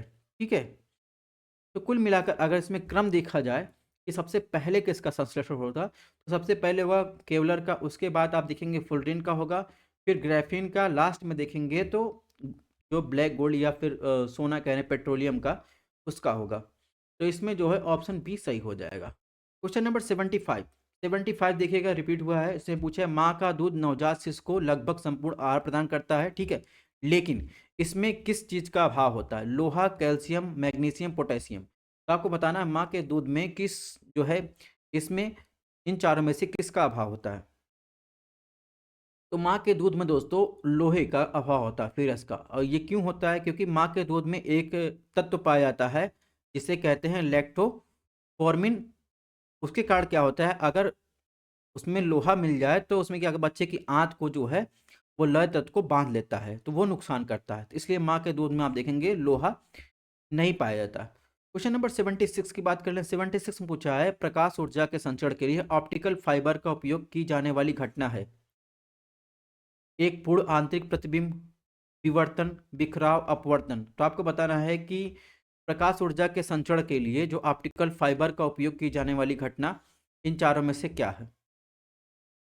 तो इन चारों में से घटना की बात करें तो इसका संबंध होगा पूर्ण आंतरिक परावर्तन। पूर्ण आंतरिक परावर्तन का मतलब क्या होता है? इसमें जितनी भी सनरेज आ रही हैं उनका क्या करता है, पूर्णतः परावर्तन भी शामिल होता है, और जो कीड़े वहां नहीं पहुंच पा रहे उनका भी ये क्या करता है, परावर्तन करता है। तो इसमें ऑप्शन ए सही हो जाएगा, पूर्ण आंतरिक परावर्तन। क्वेश्चन नंबर 77 की बात कर लें। 77 ने पूछा है कि एंजाइम के बारे में निम्नलिखित में कौन सा कथन सही है? ऑप्शन ए कि वे जैव उत्प्रेरक है, ऑप्शन दो वे अपना कार्य उस स्थान पर करते हैं जहां उनका उत्पादन किया जाता है। सही उत्तर आपको बताना है। तो एंजाइम के बारे में आपको इसमें बताना है कि एक और दो में कितने कथन सही हैं। तो अगर बात करें एंजाइम की तो क्या होते हैं, वे एक क्या है, जैव उत्प्रेरक यानी कैटलिस्ट होते हैं। ऑप्शन दो वे अपना कार्य उस स्थान पर करते हैं जहां उनका उत्पादन किया जाता है। तो इसमें दो है, दोनों ऑप्शन सही है। क्वेश्चन नंबर 78 में देखिए क्या पूछा है। इसने पूछा है निम्नलिखित में किसी भी पदार्थ का एक नमूना कपूर, नेफ्थलीन या सूखी बर्फ जैसे हवा के संपर्क में आने से कुछ समय बाद गायब हो जाता है, इस घटना को क्या कहते हैं? यानी आग कह लीजिए, ड्राई आइस हो या कपूर हो, ठीक है, नेफ्थलीन हो, या जो है सूखे, जब हवा के संपर्क में आता है तो गायब हो जाता है, ठीक है, वो क्या, कौन सी प्रक्रिया? ऊर्ध्वपातन, वाष्पीकरण, प्रसार, विकिरण। तो इसको कहते हैं सब्लिमेशन या ऊर्ध्वपातन। ऊर्ध्वपातन का मतलब होता है, जैसे आप देखेंगे ठोस से जो है वो डायरेक्ट जो है गैस में परिवर्तित हो जाता है। और द्रव का परिवर्तन कैसे होता है? ठोस द्रव गैस में होता है। लेकिन ये क्या करता है, सब्लिमेशन में या ऊर्ध्वपातन में क्या होता है, कपूर जैसे ही हवा के संपर्क में आता है वो सीधे गैस में बन जाता है, तो इसे क्या कहते हैं, ऊर्ध्वपातन कहते हैं। और वहीं जब एक द्रव जो है सीधे गैस में बनता है, क्या कहते हैं, ठोस तरल में बनता है, उसे क्या कहते हैं, गलन कहते हैं। वाष्पीकरण किसे कहते हैं? जब द्रव जो है गैस में बन जाता है तो उसे क्या कहते हैं, वाष्पीकरण कहते हैं। तो ये सब बेसिक अंतर है, और ये भी जो है क्वेश्चन ऊर्ध्वपातन से कई बार रिपीट हुआ है। क्वेश्चन नंबर 79 की बात करें, इसमें दो सूची दी गई, उसका मिलान करता है। केवलर, टेक्सोल, जिंक फॉस्फाइड, नाइट्रोसेल्यूलोज, इसका मिलान करना, ठीक है, और इसमें बताना है कौन सा कोड सही सुमेलित है। तो जहां तक बात करें केवलर की, केवलर जो है एक कैंसर रोधी, सॉरी, केवलर एक सिंथेटिक फाइबर है, ठीक है। टेक्सोल जो है, टेक्सोल एक कैंसर रोधी दवा है। और जिंक की बात कर रहे हैं, जिंक फॉस्फाइड की बात करें तो ये क्या है, ये जो है रोन्टेटिसाइड है। और नाइट्रोसेल्यूलोज की बात करें, नाइट्रोसेल्यूलोज क्या है, ये एक विस्फोटक है। तो कुल मिलाकर इसमें कौन सा ऑप्शन सही हो जाएगा? इसमें ऑप्शन बी जो हो जाएगा वो सही हो जाएगा। क्वेश्चन नंबर 18 पूछा, इसमें दो कथन दिए गए हैं, और यानी ये कथन दिए गए, एक कार्ड दिया गया, आपको बताना है इसमें सही कोड आपको चूज करना है। कथन क्या कह रहा है? कथन कह रहा है अधिकांश विटामिन मानव शरीर में संश्लेषित नहीं होते, यानी उत्पन्न नहीं होते, और कारण बताया गया कि मानव अंग केवल आवश्यक सूक्ष्म पोषक तत्वों का संश्लेषण करते हैं। तो जहां तक बात करें मानव शरीर में, तो कुछ विटामिन ऐसे होते हैं जो स्वयं उत्पन्न होते हैं, ठीक है, जैसे B3 D, ये सब चीजें होती है, कुछ उसमें पाए जाते हैं। तो इस प्रकार इसमें देखेंगे ए और आर जो है दोनों सही हैं, और आर जो है एक्सप्लेनेशन कर रहा है ए का। इसमें ऑप्शन ए जो हो जाएगा वो सही हो जाएगा। यहाँ पर देखिए इसका एक्सप्लेनेशन दिया गया है, इसको आप पढ़ लीजिएगा। क्वेश्चन नंबर 81 की बात करें, 81 में क्या पूछा है? 81 में पूछ रहा है कि कौन सा जोड़ा सही ढंग से नहीं मिला है, यानी कौन सा जोड़ा सही सुमेलित नहीं है। विटामिन दिया है, उसके समृद्ध स्रोत दिए गए हैं, vitamin, vitamin B6, vitamin B2, vitamin E, vitamin के। तो आपको बताना है इसमें कौन सा सुमेलित नहीं है। तो जहां तक बात करें कौन सा विटामिन सुमेलित नहीं है, तो आप सबसे पहले देखिए इसमें विटामिन B6 की बात करें, B6 चावल की भूसी से मिलता है, ये बात सही है। के से क्या मिलता है? गेहूं के बीज के तेल से मिलता है, ठीक है। विटामिन के एक अल्फा अल्फा जो है घास होती है उससे मिलता है। विटामिन B2 की बात करें तो विटामिन B2 जो है अंडा मीट हो गया, ठीक है, और लीन मीट हो गया, ठीक है, कम वसा वाला ये जो चीज होता है उससे जो है मिलता है। तो इस प्रकार इसमें ऑप्शन बी विटामिन B2 इसमें सुमेलित नहीं है। क्वेश्चन नंबर 82 की बात कैसे पूछा? मानव आहार में पालिश किए हुए चावल का उपयोग से निम्नलिखित में किस बीमारी का कारण बनता है? ये भी क्वेश्चन जो है रिपीट हुआ है, ये भी आपको ध्यान रखना है। यानी पॉलिश का चावल उपयोग करने से कौन सी बीमारी होती है? बेरी बेरी, घेघा, रतौदी और कलर ब्लाइंडनेस। तो कलर ब्लाइंडनेस तो होगा नहीं, ठीक है। और जहाँ तक बात है कि जो पॉलिश चावल होता है उसका यूज करने से जो है बेरी बेरी रोग होता है, घेघा रोग आप देखेंगे आयोडीन की कमी से होता है। रतौंधी जो होता है विटामिन ए की कमी से होता है। ठीक है, तो इसमें जो ऑप्शन सही होगा वो हो जाएगा ऑप्शन ए, वेरी वेरी रोग। क्वेश्चन नंबर 83 की बात करें, निम्नलिखित में कौन सा विश्व का पहला 100% जो है जैविक राज्य बन गया है? क्विंसीलैंड ऑस्ट्रेलिया में, California USA, Sikkim Bharat, Quebec Canada. तो आपको बताना है कि 100% जो है जैविक उत्पादन करने वाला राज्य कौन सा है। तो आप देखेंगे भारत में ही स्थित है। सिक्किम विश्व का पहला राज्य बन गया है जो पूरी तरह जो है जैविक उत्पादन करता है। क्वेश्चन नंबर 84 में देखिए, 84 में क्या पूछा है? इसने पूछा है पर्यावरणीय कुजनेट वक्र। ठीक है, प्रति व्यक्ति सकल घरेलू उत्पाद पर्यावरणीय हानि के बीच जो संबंध दर्शाता है, यानी जो कुजनेट वक्र है, ठीक है, कर्व है, वो किसके किसके बीच संबंध दर्शाता है? पर कैपिटा जो प्रोडक्टिविटी होती है और इन्वायरमेंटल जो हानि होती है उसके बीच संबंध दर्शाता है। वो क्रुजनेट वर्क जो है उसका आकार कैसा होता है? उल्टा यू आकार का, उल्टा वी आकार का, उल्टा एल आकार का, इनमें से कुछ नहीं। तो आप देखेंगे जो ये क्रुजनेट वक्र होता है ये उल्टा यू आकार का होता है, और ये जो है पर्यावरणीय क्षति और जो है प्रति व्यक्ति सकल घरेलू उत्पाद के यानी जीडीपी के बीच जो है संबंध दिखाता है, यानी ऑप्शन ए इसमें सही हो जाएगा। क्वेश्चन नंबर 85 में देखिए क्या पूछा है। इसने पूछा है निम्नलिखित घटनाओं को उनके प्रारंभ क्रोनोलॉजी के क्रम में व्यवस्थित करना है, और आपको इस जो कोड दिया गया है आपको बताना है कि कौन इसमें सही है। ठीक है, सबसे पहले वन्य जीव अभयारण्य एक्ट और biodiversity act, project tiger, project elephant. तो आपको बताना है कि सही क्रोनोलॉजी क्या है। तो जहाँ तक बात करें वाइल्ड लाइफ प्रोटेक्शन एक्ट जिसे या वन्य जीव संरक्षण अधिनियम कहते हैं, वो आया था 1972 में। और बायोडायवर्सिटी कंजर्वेशन एक्ट जो आया था वो आया था 2002 में। प्रोजेक्ट टाइगर आया था 1973 में, और प्रोजेक्ट एलिफेंट आया था 1992 में। तो इस प्रकार आप देखेंगे इसकी सही क्रोनोलॉजी आप बताएंगे, सबसे पहले से लास्ट में लेके जाएंगे, 1 3 4 2 हो जाएगा। तो 1 3 4 2 देखिए कहाँ दिया है, ऑप्शन बी इसमें सही हो जाएगा। ठीक है, क्वेश्चन नंबर 86 की बात कर लेते हैं। इसमें क्या पूछा है? थर्मस फ्लास्क, यानी जो आप थर्मस बोतल इस्तेमाल करते हैं उसमें कोई तरल यानी अगर द्रव रखा जाता है लंबे समय तक गर्म रहता है या ठंडा रहता है, तो इससे गर्मी में कोई हानि या वृद्धि नहीं होती। ये किस कारण होता है? संचलन के कारण, कन्वेक्शन या विकिरण के कारण? ऑप्शन ए और बी दोनों, उपरोक्त में से कोई नहीं। तो आपको बताना जो थर्मस होता है उसमें जो है ठंडा पानी ठंडा रहता है, गर्म पानी गर्म रहता है, तो वो किस कारण होता है? यानी इसमें कोई गर्मी यानी जो गर्म होता है या ठंडा होता है उसमें कोई हानि या कमी नहीं होती है। ठीक है, जैसा रहता है वैसा कुछ टाइम तक बना रहता है, वो किस कारण होता है?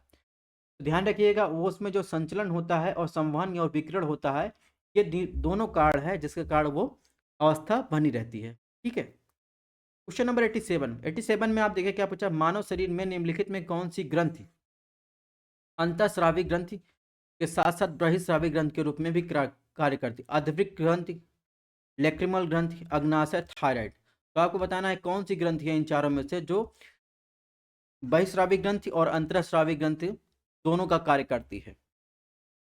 चलिए कमेंट बॉक्स में बताइए कौन सी ग्रंथि है।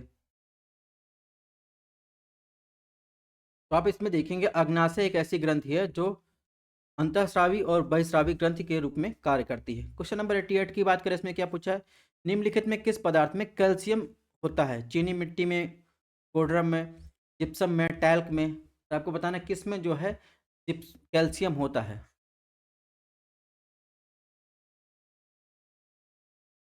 तो आप देखेंगे जो कैल्शियम होता है वो जिप्सम में पाया जाता है। ठीक है, ऑप्शन सी इसमें सुमेलित है। क्वेश्चन नंबर 89 में आप देखिए पदार्थ दिया गया है उसका उपयोग आपको बताना है कौन सा सही सुमेलित नहीं है।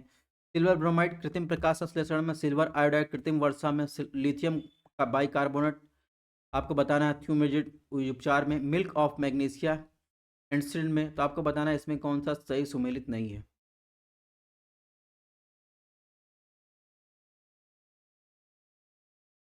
तो जहाँ तक बात है सिल्वर ब्रोमाइड की, तो कृत्रिम प्रकाश संश्लेषण में उसका उपयोग नहीं किया जाता है, बल्कि किसमें किया जाता है? फोटोग्राफिक इमल्सन के लिए इसका प्रयोग किया जाता है।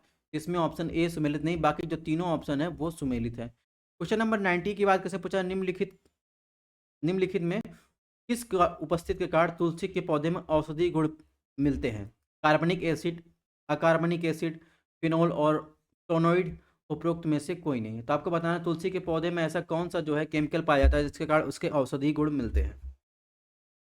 तो तुलसी के पौधे से इम्यूनिटी बढ़ती है और बहुत सारी चीज़ बीमारियों के लिए काम आता है। तो उसमें जो केमिकल कंपोजिशन पाया जाता है उसमें फिनॉल पाया जाता है और फ्लोनोइड पाया जाता है। इसमें ऑप्शन सी जो हो जाएगा सही हो जाएगा।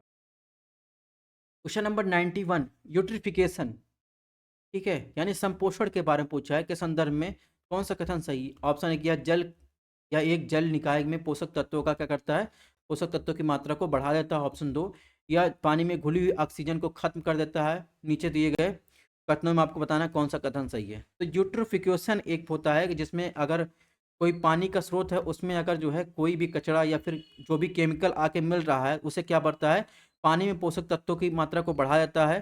तो एल्गी ब्लूम का कारण बनता है, जिससे आप देखेंगे पूरी तालाब आपने देखा होगा हरा हरा पूरा एल्गी या शैवाल ऊपर जम जाता है, जिससे नीचे को जो जीव होते हैं उनके प्रकाश नहीं पहुंच पाता है और वो जो सारी एनर्जी जो होती है वो एल्गी यूज कर लेते हैं, जिससे जो है ऑक्सीजन की मात्रा खत्म हो जाती है। ठीक है, पानी में घुली हुई ऑक्सीजन की मात्रा वो सारी यूज कर लेते हैं। ठीक है, और ऑप्शन एक भी सही है। तो इस प्रकार इसमें देखेंगे ऑप्शन सी इसमें सही है। क्वेश्चन नंबर 92 की बात करें, 92 में क्या पूछा है? मानव क्रियाकलापों द्वारा संशोधित पर्यावरण कहलाता है। देखिए ये भी जो है रिपीट हुआ है क्वेश्चन। ठीक है, ये भी जो है आर ओ यूपीपीसीएस में रिपीट हुआ है और अन्य एग्जाम में भी रिपीट हुआ है कि मानव क्रियाकलापों द्वारा जो संशोधित वातावरण बनता है वो क्या कहलाता है? प्राकृतिक वातावरण, मानव जनित वातावरण, शहरी पर्यावरण, मॉडर्न वातावरण। तो आप देखेंगे मानव जनित क्रियाकलापों द्वारा जो संशोधित यानी मॉडिफाई जो इन्वायरमेंट बनता है उसे क्या कहते हैं? मानव जनित वातावरण कहते हैं। इसमें ऑप्शन बी सही हो जाएगा। ठीक है, क्वेश्चन नंबर 93 की बात किसने पूछा? निम्नलिखित में कौन सा वायु प्रदूषण के सूचक के लिए प्रसिद्ध उदाहरण है? तो आपको बताना है कि वायु प्रदूषण का जो इंडिकेशन होता है लाइकेन, मिथाइल मरकरी, गुलाब का पौधा, सूरजमुखी। तो अगर आप इन चारों में से आपको बताना है किसके विलुप्त होने के कारण, यानी जो अगर कहीं आप देखेंगे लाइकेन मौजूद है तो अगर लाइकेन आपको दिख रहा है तो इसका मतलब पर्यावरण जो है सही है। अगर लाइकेन जो धीरे धीरे नष्ट हो रहा है तो वहां पर पर्यावरण प्रदूषण की मात्रा बढ़ रही है, यानी ऑप्शन ए इसमें हो जाएगा, लाइकेन हो जाएगा। क्वेश्चन नंबर 94 की बात करें, इसमें बताना है आपको निम्नलिखित में कौन सा कथन सही है? आप देखेंगे ऑप्शन ए समुद्री जल,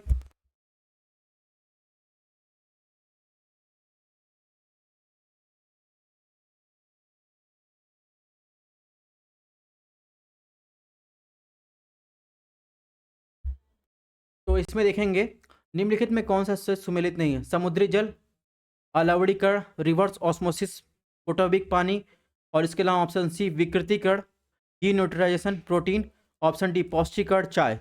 तो आपको बताना है इनमें से कौन सा सुमेलित नहीं है। ठीक है, तो इसमें देखेंगे कि समुद्री जल अलवणीकरण से संबंधित है, रिवर्स ऑस्मोसिस जो है फोटोबिक पानी से, डी न्यूट्रिशन प्रोटीन संबंधित। जहाँ तक पौष्टिकरण की बात है उसका संबंध चाय से नहीं है, उसका संबंध दूध से। दूध को गर्म करके उसको जो है पैकेजिंग करना क्या कहा जाता है? पौष्टिकरण कहलाता है। ठीक है, ऑप्शन डी इसमें सही हो जाएगा। क्वेश्चन नंबर 95 की बात करें, 95 में क्या पूछा है? निम्नलिखित में कौन सा एक शकनाशी यानी हर्बियस उदाहरण है? Sodium chloride, potassium permanganate, bleaching powder, D उपरोक्त में से कोई नहीं। तो आपको इसमें बताना है कि निम्नलिखित में कौन सा एक जो है शकनाशी का उदाहरण है, यानी किसके डालने से जो है हर्बियस जो है उसका नाश होता है। तो इसमें देखेंगे जो सोडियम क्लोराइड होता है उसके छिड़कने से वो तकनाशी का काम करता है। तो ऑप्शन ए इसमें सही हो जाएगा। क्वेश्चन नंबर 96 की बात करें, इसमें पूछा है वह गैस जो धान के खेतों में उत्सर्जित होती है और पृथ्वी के तापमान को बढ़ाती है, यानी ग्रीन हाउस गैस की बात कर रहा है। Nitrogen, carbon dioxide, carbon monoxide, methane. तो आप देखेंगे इसमें जो है ये क्वेश्चन रिपीट हुआ है, तो इसमें मीथेन के बारे में बात कर रहा है। धान की खेती से मीथेन सबसे ज़्यादा सर्वाधिक उत्पादन होता है। तो कृषि के क्षेत्र में आप ध्यान रखिएगा, तो इसमें मीथेन जो है वो वायुमंडल के तापमान को बढ़ाता है। ठीक है, क्वेश्चन नंबर 97 में देखिए ऐसे पूछा है अंतर्राष्ट्रीय सौर गठबंधन का सचिवालय वर्तमान में निम्नलिखित में किस स्थान पर है? पेरिस में, ठीक है, नई दिल्ली में, गुरुग्राम में, न्यूयॉर्क में। तो आपको बताना है कि अंतर्राष्ट्रीय सौर गठबंधन का मुख्यालय कहाँ पर है। ये क्वेश्चन भी रिपीट हुआ है। तो अंतर्राष्ट्रीय सौर गठबंधन का जो मुख्यालय है वो इंडिया के गुरुग्राम में स्थित है। क्वेश्चन नंबर 98 की बात करें, इसमें पूछा है 100% सौर ऊर्जा पर चलने वाला भारत का पहला केंद्र शासित प्रदेश है। ठीक है, ऑप्शन एक Andaman Nicobar, option B Chandigarh, option C Diu, option D Puducherry. तो ये भी क्वेश्चन जो है रिपीट हुआ है। तो देखिए 100% जो है सन एनर्जी पर चलने वाला भारत का पहला यूटी आपको बताया जाए तो यूटी में ध्यान रखना है दमन दीव में दीव जो है वो 100% यूटी पर चलने वाला। आपको बताया, आपसे पूछा सबसे बड़ा सोलर पार्क कहाँ लगाया गया है, सबसे बड़ा सोलर पार्क भारत तमिलनाडु राज्य में लगाया गया है, ये भी आपको ध्यान रखना है। क्वेश्चन नंबर 99 की बात कैसे पूछा है, केंद्र सरकार द्वारा किस वर्ष में राष्ट्रीय स्वच्छ ऊर्जा वायु कार्यक्रम शुरू किया गया, 2018, 2017, 2020, 2019। तो आपको बताना है केंद्र सरकार द्वारा किस वर्ष में राष्ट्रीय स्वच्छ वायु ऊर्जा कार्यक्रम शुरू किया गया था। तो आप देखेंगे कि राष्ट्रीय स्वच्छ वायु ऊर्जा कार्यक्रम आप देखेंगे वो शुरू किया गया था 2019 में, जो है केंद्र सरकार ने राष्ट्रीय स्वच्छ वायु कार्यक्रम शुरू किया गया वायु की गुणवत्ता को मापने के लिए। ठीक है, लास्ट क्वेश्चन, क्वेश्चन नंबर 100 की बात करें, और ये क्वेश्चन इतनी बार रिपीट हुआ है कि एसडीआई की गणना के लिए निम्नलिखित में किस संकेतक का उपयोग नहीं किया जाता। तो एसडीआई इंडेक्स जो ह्यूमन डेवलपमेंट इंडेक्स आता है, उसमें देखिए कि 7 इंडिकेटर का उपयोग किया जाता है। ह्यूमन डेवलपमेंट इंडेक्स रैंक में लाइफ एक्सपेक्टेंसी यानी जीवन की प्रत्याशा, इन्फेंट मोर्टेलिटी रेट्स, और इसके अलावा जो जो मातृ मृत्यु दर है उसकी, एडल्ट लिटरेसी यानी साक्षरता, percentage of population below poverty line, वो भी पर कैपिटा जीडीपी इनकम, ये भी जो है इसमें इंक्लूड किया जाता है इसके इंडिकेटर के रूप में। लेकिन आप देखेंगे इसमें ऑप्शन डी जो सामाजिक असमानता है ये एसडीआई में इंक्लूड नहीं किया जाता। ध्यान रखिएगा, इसको आपको जो इंडिकेटर्स हैं ये ध्यान रखना है। और इसके अलावा यहाँ पे देखिए कुछ फैक्चुअल इन्फॉर्मेशन दिया है, ग्लोबल मीथेन इमिशन में किसका क्या रेशियो है। तो जो आप देखेंगे मीथेन जो है पूरा ग्लोबल लेवल पे 25% जो है ग्लोबल वार्मिंग के लिए जो है ये अपना एरिया निर्धारित करता है। उसके बाद नेचुरल सोर्स में आप देखेंगे टोटल इमिशन का 40% जो है नेचुरल इमिशन होता है। इसके अलावा देखेंगे कि सबसे ज़्यादा जो मीथेन का इमिशन होता है वो लाइव स्टॉक से होता है। उसके अलावा 8% जो है टोटल इमिशन का जो है राइस से होता है यानी धान से होता है। ऑयल एंड गैस से देखिए 23% होता है। राइस कल्टीवेशन की बात करें तो राइस कल्टीवेशन से जो होता है वो 12% होता है। ठीक है, तो ये कुछ डाटा दिया गया है, तो ये ध्यान रखना है। इसके अलावा देखिए यहाँ पर छोटा सा पॉइंट दिया गया है, 2016 में आप देखेंगे एग्रीकल्चर से सबसे ज़्यादा मीथेन का इमिशन। लेकिन एक दो आपको इन्वायरमेंट से रिलेटेड क्वेश्चन है, कुछ एक्सेप्शनल क्वेश्चन है जो हमने डाले हैं इसमें, तो चलिए सॉल्व कर लेते हैं। इसमें पूछा गया है कि लेक के बारे में दिया गया है और स्थान दिया गया है, साला झील, बड़खल झील, लोकटक झील, कालीवेली झील, और आपको मिलान करना है कि लेक को कौन सी लेक किस स्थान पर है यानी किस राज्य में है। ठीक है, तो चलिए मिलान कीजिए। जहाँ तक बात करें लोकटक झील, लोकटक झील सबको पता है कहाँ पर है, मणिपुर में है। ठीक है, और इसके अलावा बड़खल झील हरियाणा में है। कालीवेली झील आप देखेंगे तो तमिलनाडु में मिलेगा। ठीक है, और ये बड़खल झील आप देख हरियाणा में, अगर एग्जैक्ट लोकेशन आपको देखना हो तो फरीदाबाद में ये झील देखने को मिलेगी। साला झील जहाँ तक बात है तो ये अरुणाचल प्रदेश में है। कुल मिलाकर इसका जो सही कोड मेल होगा वो ऑप्शन ए हो जाएगा। ठीक है, 102 क्वेश्चन की बात करें, इसने पूछा है कि 27 जुलाई 2020 को भारत के प्रधानमंत्री ने निम्नलिखित में किस स्थान पर कोविड-19 के परीक्षण के लिए 3 नई चिकित्सा अनुसंधान परिषद उच्च स्तरीय परीक्षण प्रयोगशाला का उद्घाटन किया था। नई दिल्ली, कोलकाता, चेन्नई, कोलकाता, नोएडा, मुंबई, नई दिल्ली, कोलकाता, मुंबई, चेन्नई, दिल्ली, मुंबई। तो आपको बताना है कि कोविड-19 के परीक्षण के लिए 3 नई जो रिसर्च इंस्टीट्यूट है काउंसिल, उनका जो है कहाँ पर उद्घाटन किया गया था। तो इन कॉम्बिनेशन में आप देखेंगे जो उनका उद्घाटन किया गया था उसमें कोलकाता, नोएडा और मुंबई शामिल थे। ठीक है, ऑप्शन बी सुमेलित है। क्वेश्चन नंबर 103 की बात करें, 103 में पूछा है कि ट्रॉपिकल साइक्लोन दिया गया है, देश दिया गया है, आपको मिलान करना है। ठीक है, तो चलिए मिलान कीजिए।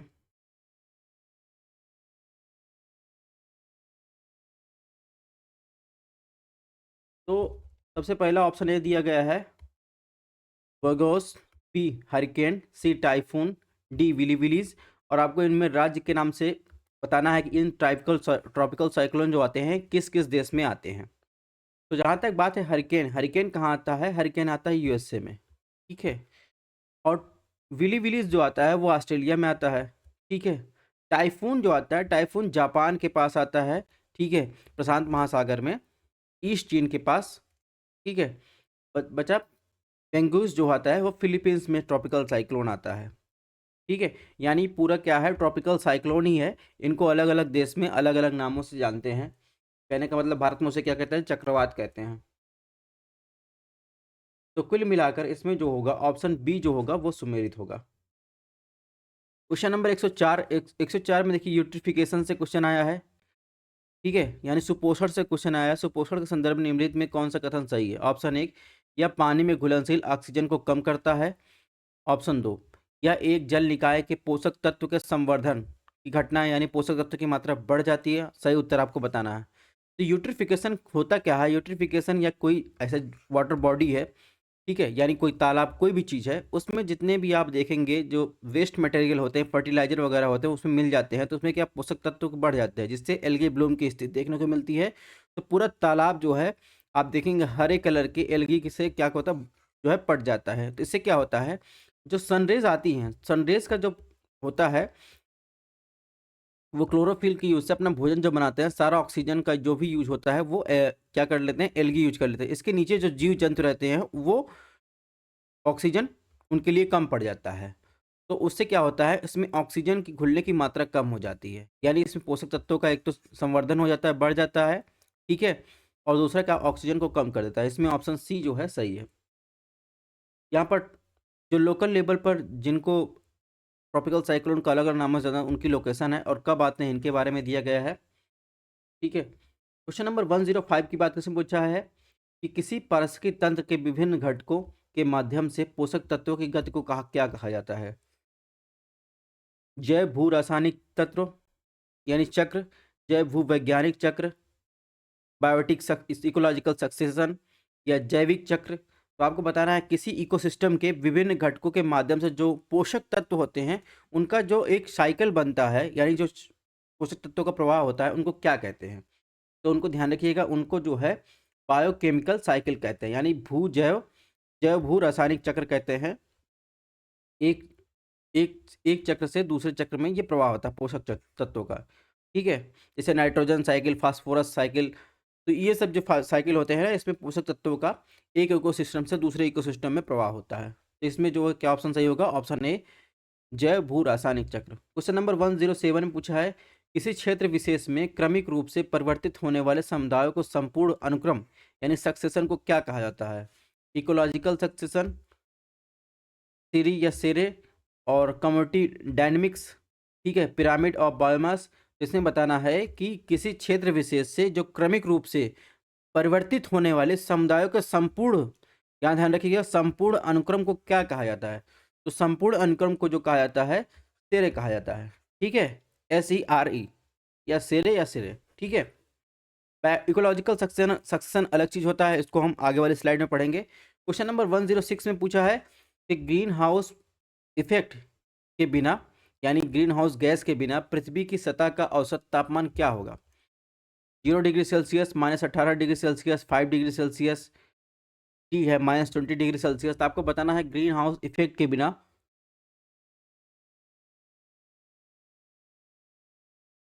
पृथ्वी की सतह का औसत तापमान क्या होगा? तो ग्रीन हाउस गैसेस जो होती है वो हमारे वायुमंडल को गर्म करती हैं। अगर वही ग्रीन हाउस गैसेस ना हो, ठीक है, जो हमारे वायुमंडल को गर्म करती हैं, तो यहाँ का टेम्परेचर, पृथ्वी की सतह का टेम्परेचर जो हो जाएगा बहुत लो हो जाएगा। और ये कितना होगा?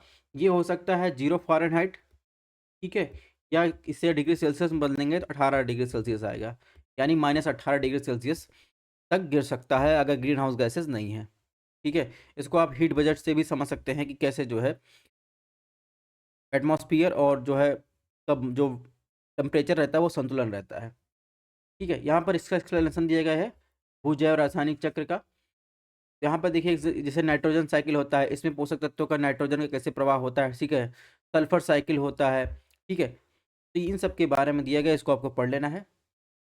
तेरे के बारे में दिया गया है, जैसे हम इकोलॉजिकल सक्सेशन की बात कर रहे थे, तो इकोलॉजिकल सक्सेशन का मतलब होता है कि किसी स्ट्रक्चर में जो क्रमिक और जो परिवर्तन होता है उसको क्या कहते हैं? पारिस्थितिकी अनुक्रमण कहते हैं। जैसे क्या, फॉर एग्जांपल देखिए कैसे होता है, कोई जो है एकदम खाली रॉक चट्टान है, ठीक है, उसमें क्या होता है समय के साथ साथ धीरे धीरे उस पर लीचेज या छोटे छोटे जो है पत्थर पर चिपके हुए आपको लीचेस मिल जाएंगे। फिर धीरे धीरे स्मॉल जो है एनुअल वहाँ पर प्लांट उगने लगेंगे, फिर ग्रास आएगा, ठीक है। तो धीरे धीरे क्या होता है, एक पूरा बड़ा जो है इकोलॉजिकल सिस्टम डेवलप हो जाता है। इसी को जो है प्राइमरी सक्सेशन या आप कह सकते हैं पारिस्थितिकी अनुक्रमण कहते हैं। फिर ये जो है क्या होता है, किसी कारणवश जो है ये जल जाता है, ठीक है, फिर जो है नई प्रक्रिया चालू हो जाती है। सिंपल लैंग्वेज में आप यही कह सकते हैं कि अनुक्रमण के दौरान कुछ प्रजातियां एक क्षेत्र पर उपनिवेश करती है, उन प्रजातियों की जनसंख्या अधिक हो जाती है जबकि अन्य प्रजातियों की जनसंख्या कम हो जाती है, यहाँ तक कि प्रजातियां विलुप्त हो जाती हैं। यानी सर्वाइवल ऑफ द फिटेस्ट का कुल मिलाकर रूल चलता है। क्वेश्चन नंबर 108 में क्या पूछा है? 108 में पूछा है कि निम्नलिखित में किस प्राकृतिक पदार्थ में आयरन होता है? Chlorophyll, collagen, keratin, myoglobin. तो आपको बताना है कि निम्नलिखित में किस प्राकृतिक पदार्थ यानी नेचुरल जो मटेरियल है उसमें जो है आयरन की मात्रा पाई जाती है?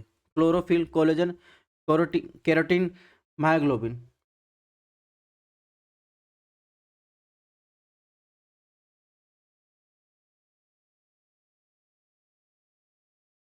तो आप देखेंगे क्लोरोफिल में देखेंगे तो आप जो है मैग्नीशियम आयन की मात्रा जो है प्रचुर मात्रा में होती है। कोलेजन की बात करें तो कोलेजन जो होता है ये मानव शरीर में सबसे प्रचुर मात्रा में पाया जाता है, ठीक है, और ये अमीनो अम्ल से बना सतह होता है।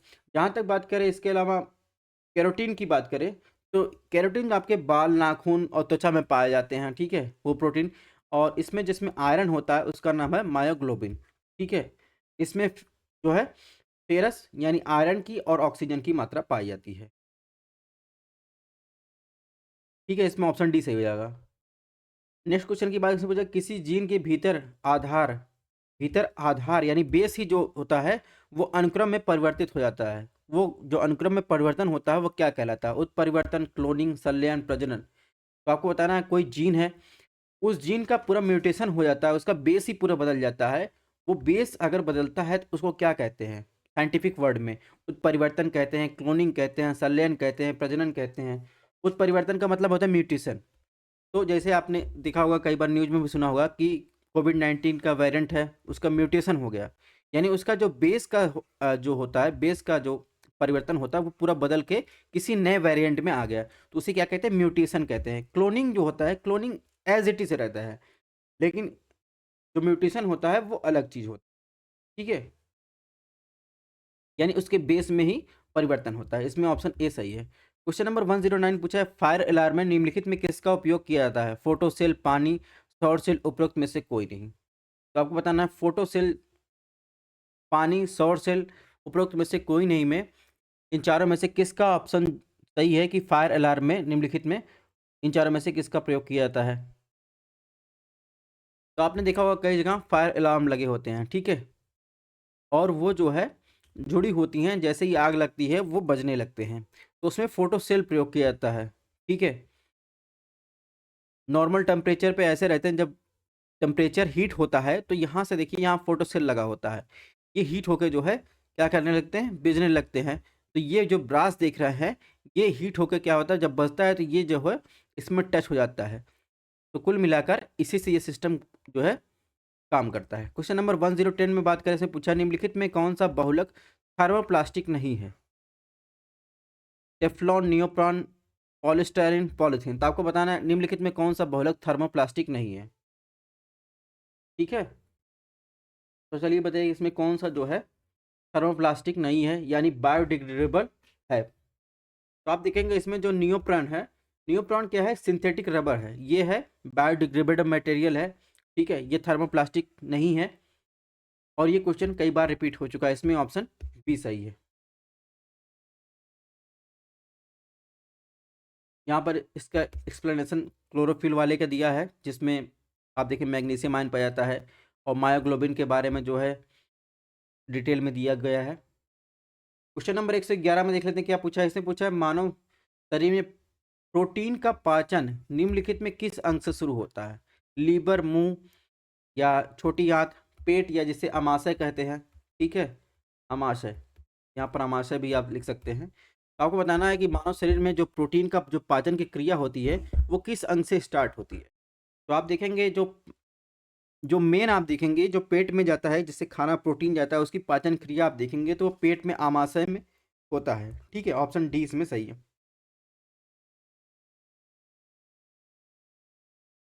क्वेश्चन नंबर 112 में देखिए आप पूछा है, इसमें पूछा मानव आहार में पॉलिश किए हुए चावल का उपयोग निम्नलिखित बीमारियों का कारण बनते हैं। यानी रिकेट्स का कार्ड बन, एनीमिया, घेगा, बेरी बेरी, ये भी क्वेश्चन जो है कई बार रिपीट हो चुका है। तो आपको बताना है अगर मानव जो है पॉलिश चावल खा रहा है तो उससे क्या बीमारी हो सकती है। तो रिकेट्स की जहाँ तक बात करें तो विटामिन डी की कमी से होता है। विटामिन डी की कमी से होता है, यानी बोन्स में जो है कैल्शियम फास्फेट के कमी के कारण ये होता है। इसके कारण जो है कैल्शियम फास्फेट की कमी हो सकती है। और एनीमिया की बात करें, एनीमिया जो है विटामिन बी 12 के कारण कमी का कारण होता है। ठीक है, घेघा जो होता है ये आयोडीन की कमी का कारण होता है। और जहाँ तक जब पॉलिस्टाइस की बात करें उसके कारण जो है बेरी बेरी नामक जो है बीमारी होती है, जो विटामिन बी 1 के कारण होती है। नेक्स्ट क्वेश्चन की बात करें, पूछा है निम्नलिखित में कौन सा विटामिन मानव में रक्त के थक्के के जमने का मुख्य रूप से जिम्मेदार है। Vitamin K, vitamin E, vitamin A, vitamin C. तो मानव के शरीर में थक्के के जमने के लिए कौन सी विटामिन जिम्मेदार होती है, आपको बताना है। तो चलिए बताइए कि मानव का ब्लड जमने में कौन से विटामिन जो है विटामिन का रोल है। Vitamin K, vitamin E, vitamin C. तो ध्यान रखिएगा मानव के थक्के जमने में जो है विटामिन के का रोल है। ठीक है,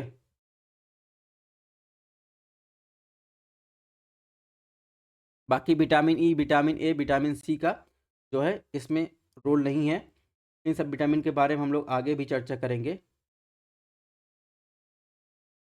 जहाँ तक विटामिन सी की बात है तो विटामिन सी के लिए बहुत सारे लोग अलग जो है सोर्स का इस्तेमाल करते हैं, अलग अलग तरीके से जो है विटामिन सी को जो है एक्स्ट्रा लेते हैं। यानी ध्यान रखना मनुष्य में जो है विटामिन सी जो होता है वो एस्कार्बोनिक अम्ल होता है, वो बनने में असमर्थ रहता है। यानी मनुष्य के अंदर विटामिन सी नहीं पाया जाता है, इसलिए जो है वो एक्स्ट्रा आउटर रिसोर्स करते हैं वो विटामिन सी के लिए।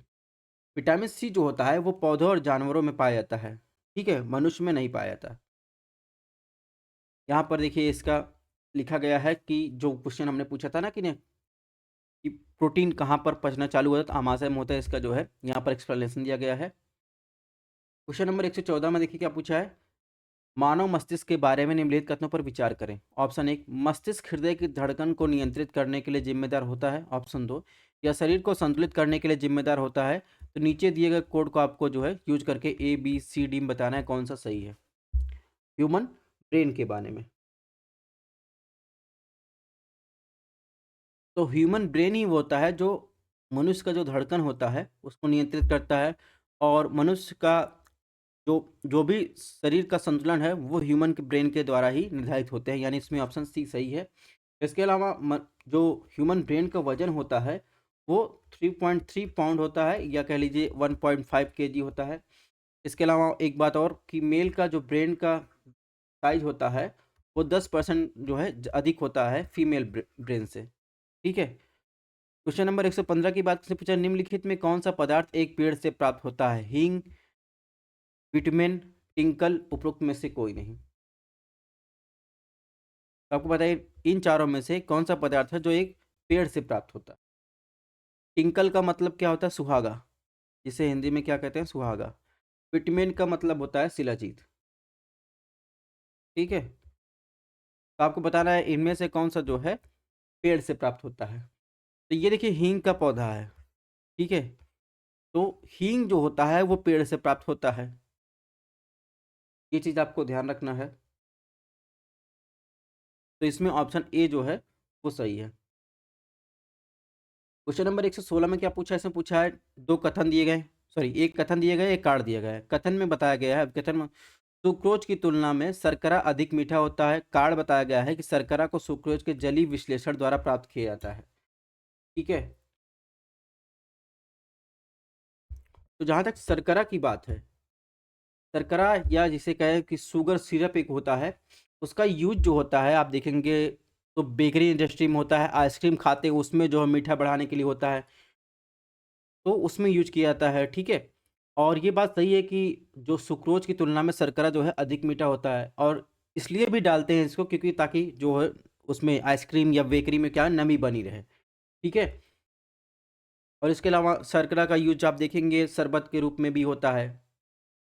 तो इसमें ए और आर दोनों सही है, यानी कथन भी सही है कार्ड भी सही है, लेकिन व्याख्या सही से नहीं कर रहा है। तो इसमें जो है आप देखेंगे ऑप्शन बी जो हो जाएगा वो सही हो जाएगा।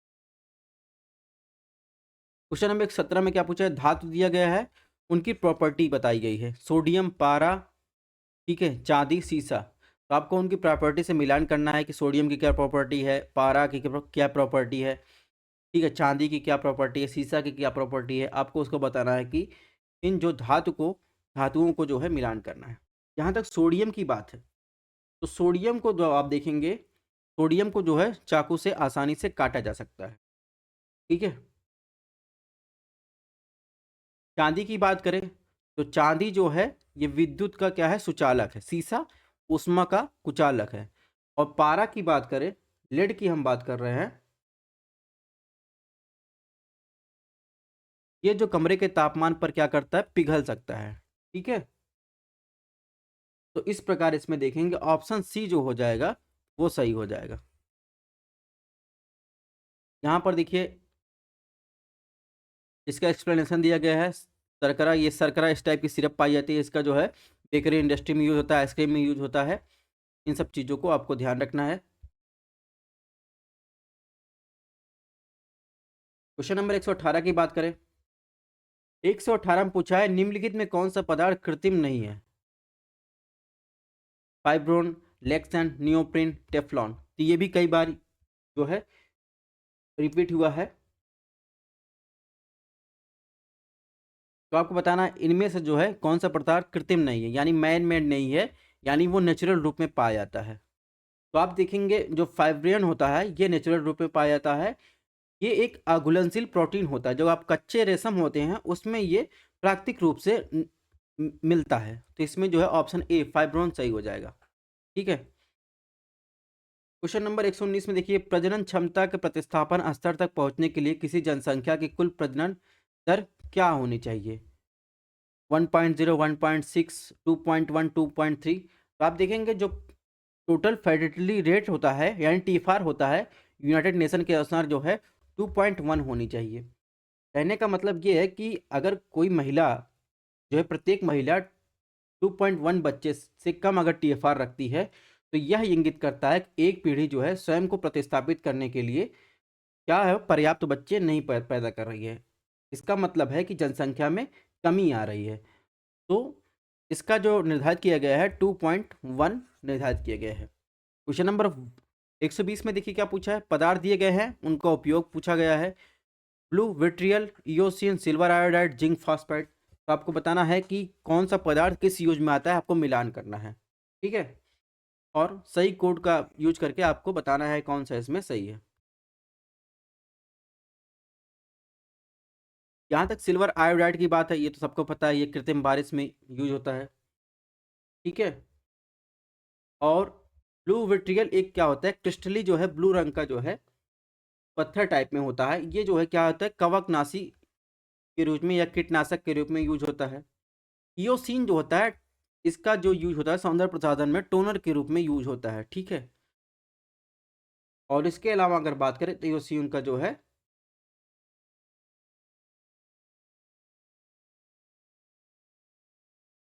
जिंक फास्फाइड की बात करें तो जिंक फास्फाइड जो है, क्या आप देखेंगे कई जो चूहे मारने की या फिर कई सारी चीज़ों में ये यूज होता है। इसका मिलान आप देखेंगे, इसका मिलान हो जाएगा रोडेंटिसाइड्स, यानी रेड पॉइजन के रूप में इसका यूज होता है, ऑप्शन डी। इओसिन का मिलान जो है लाल स्याही से हो जाएगा।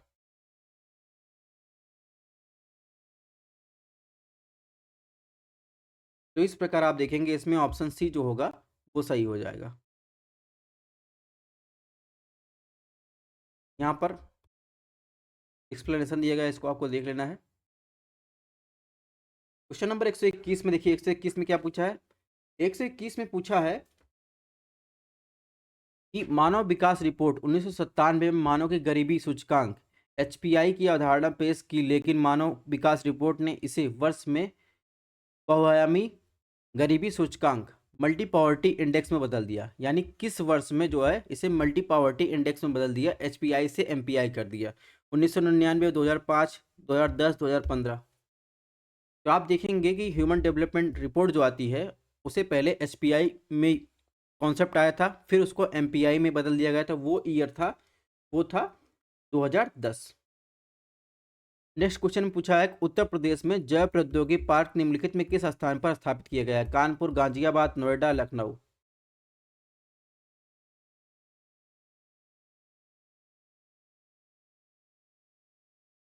तो अब चलिए बताइए कि किसमें, कहाँ पर जो है बायोटेक्नोलॉजिकल पार्क स्थापित किया गया है? तो इसका आंसर होगा ऑप्शन डी, लखनऊ में जो है बायोटेक्नोलॉजिकल पार्क स्थापित किया गया है। ठीक है, क्वेश्चन नंबर 123 में क्या पूछा है? सामान्यतः पर्यावरण को निम्नलिखित श्रेणियों में वर्गीकृत किया जा सकता है, निम्नलिखित में कौन सी एक श्रेणी उसका हिस्सा नहीं? कुल मिलाकर पूछ रहा है इन्वायरमेंट को कितने टाइप में देखते हैं, कितने टाइप में डिवाइड करते हैं, मतलब कितने टाइप के इन्वायरमेंट होते हैं। तो इन्वायरमेंट जो होते हैं वो होते हैं, एक तो भौतिक पर्यावरण होता है, ठीक है, एक जैविक पर्यावरण होता है। इन दोनों का जो मिलन क्षेत्र होता है या ट्रांजिशन जोन होता है, वहाँ पर होता है कल्चरल इन्वायरमेंट। परिचालन इन्वायरमेंट जैसी कोई कॉन्सेप्ट नहीं होती। ठीक है, तो इसमें जो है ऑप्शन ए सही है। यहाँ पर देखिए एसडीआई के बारे में कई सारी चीज़ें रिपीट होती हैं। सबसे पहले से पूछा जाता है एसडीआई का डायमेंशन, यानी इंडिकेटर क्या क्या है। ठीक है, डायमेंशन क्या क्या है, तो डायमेंशन आपको याद रखना है, इंडिकेशन याद रखना है। इसके अलावा जो अभी लेटेस्ट रिपोर्ट आई है 2020 में, भारत की रैंक थी 130, वर्तमान में जो है रैंक गिरकर 132 हो गई है। ठीक है, ये रैंक आपको याद रखनी है। इसके अलावा इसके इंडिकेटर और डायमेंशन आपको याद रखना है। बाकी यहाँ पर बायोटेक्नोलॉजिकल पार्क के बारे में दिया गया, इसको आपको पढ़ लेना है। क्वेश्चन नंबर 124 में पूछा है कि निम्नलिखित में कौन सा वायुमंडल में प्राकृतिक रूप में पाई जाने वाली ग्रीन हाउस गैस नहीं है? ठीक है, nitrogen, carbon dioxide, methane, ozone. चलिए बताइए कौन सा जो है नेचुरल रूप में, आप बताइए कि वायुमंडल में पाई नहीं जाती।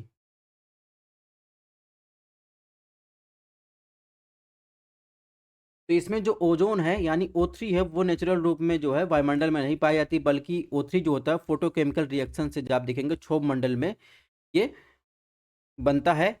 और ओजोन लेयर आप देखेंगे समताप मंडल के निचली परत में ये यहाँ पर गैसें मिलती हैं। तो कुल मिलाकर कहा जा सकता है कि ये ओजोन गैस है, वो जो है फोटोकेमिकल रिएक्शन से बनता है। ठीक है, इसके अलावा मेजर जो है सोर्स की बात करें, गैसेस क्या क्या है ग्रीन हाउस गैसेस, उनके बारे में जैसे carbon dioxide, methane, nitrous oxide, ozone, CFC, ठीक है, HCFC, ठीक है, CCl3, CHCl3, इनके बारे में आपको देख लेना है। इसके अलावा आपको क्या रखना है, प्राइमरी पॉल्यूटेंट कौन से हैं, सेकेंडरी पॉल्यूटेंट कौन कौन से हैं। ठीक है, इनके बारे में भी आपको ध्यान रखना, कौन कौन सी गैसेस हैं, क्या क्या रिसोर्स हैं। इससे भी कई बार क्वेश्चन पूछे गए हैं। क्वेश्चन नंबर 125 में पूछा है कि इकोसिस्टम जो इकोलॉजिकल ट्रांजिशन होता है की अवधारणा का सबसे पहले जो है किसके द्वारा दिया गया? इकोलॉजिकल ट्रांजिशन यानी पारस्परिक संक्रमण की अवधारणा सबसे पहले किसके द्वारा दिया गया? एल्टन, बेनेट, रिकर्ले, रेडजेल। तो बताइए इकोलॉजिकल ट्रांजिशन की अवधारणा सबसे सबसे पहले किसके द्वारा दिया गया? तो ये अवधारणा आई थी 1976 में जॉन बेनेट के द्वारा। तो इसमें ऑप्शन बी जो है सही हो जाएगा। क्वेश्चन नंबर 126 में पूछा है ग्लोबल वार्मिंग के प्रभाव निम्नलिखित में कौन से हैं? समुद्र स्तर का बढ़ना, ग्लेशियर का पिघलना, बीमारियों का फैलना, प्रवाल भित्तियों यानी कोरल जो है विरंजन। आपको बताना है कि ग्लोबल वार्मिंग के प्रभाव के कारण इन चारों में से क्या क्या हो सकता है। ठीक है,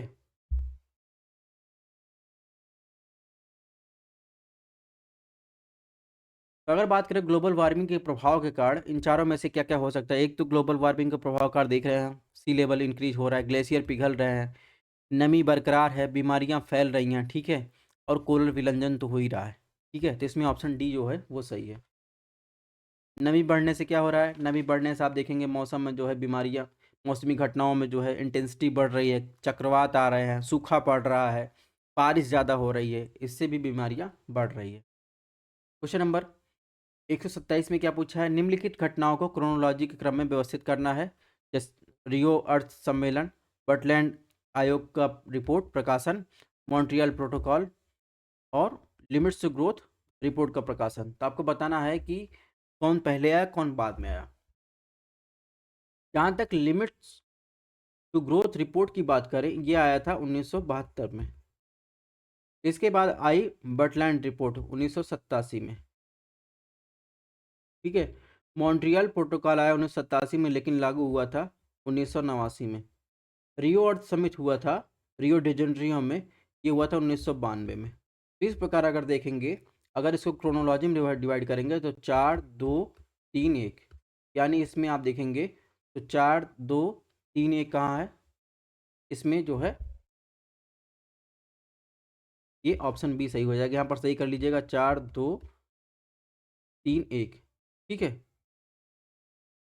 तो इसमें ऑप्शन बी सही हो जाएगा। क्वेश्चन नंबर 128 में पूछा है, इको मार्क किससे संबंधित है? सर्वोत्तम गुणवत्ता सामान के लिए, पर्यावरण सुरक्षा के लिए, निर्यातित माल के लिए, आयातित सामान के लिए। तो आपको बताना है कि इको मार्क किस लिए दिया जाता है। तो आप देखेंगे जो पर्यावरण के लिए सुरक्षित सामान होते हैं उनके लिए इको मार्क दिया जाता है। जहाँ तक सर्वोत्तम गुणवत्ता के जो क्वालिटी के मटेरियल होते हैं वो इंडियन स्टैंडर्ड दिया जाता है, ISI मार्क दिया जाता है। तो बहरहाल इसमें इको मार्क पूछा है, तो इको मार्क संबंध होता है पर्यावरण के लिए सुरक्षित सामान के लिए। ठीक है, तो इसमें ऑप्शन बी जो हो जाएगा वो सही हो जाएगा। क्वेश्चन नंबर 129 में पूछा है, निम्नलिखित में कौन सा विटामिन सामान्य दृष्टि के लिए आवश्यक है? Folic acid, riboflavin, niacin, retinol. तो आपको बताना है कि मनुष्य के सामान्य दृष्टि के लिए कौन सा विटामिन इसमें आवश्यक है। चलिए बताइए। तो मनुष्य के सामान्य दृष्टि के लिए आप देखेंगे तो रेटिनॉल जो है आवश्यक है, रेटिनॉल भी विटामिन आवश्यक है। ठीक है, फोलिक एसिड की बात करें तो फोलिक एसिड जो है विटामिन बी का स्रोत है। राइबोफ्लोविन की बात करें तो राइबोफ्लोविन जो है विटामिन B2 से मिलता है, और विटामिन B2 पानी में घुलनशील होता है। ठीक है, नियोसिन आप देखेंगे तो नियोसिन जो है विटामिन बी से इसका स्रोत है। इसमें ऑप्शन डी सही हो जाएगा।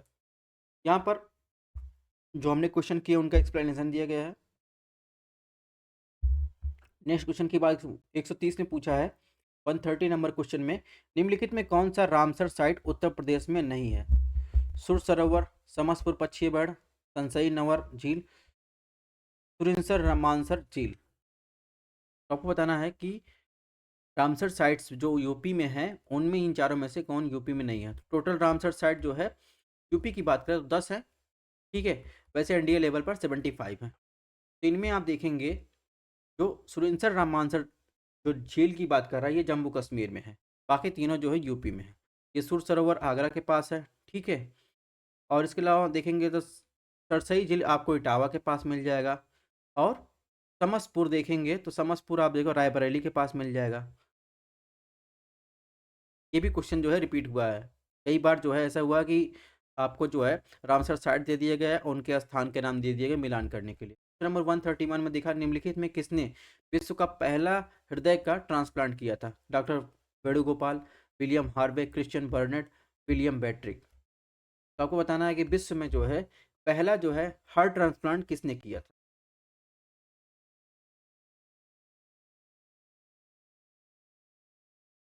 तो विश्व में पहला हार्ट ट्रांसप्लांट आपको बताना है किसने किया था। तो ये किया गया था 1967 में।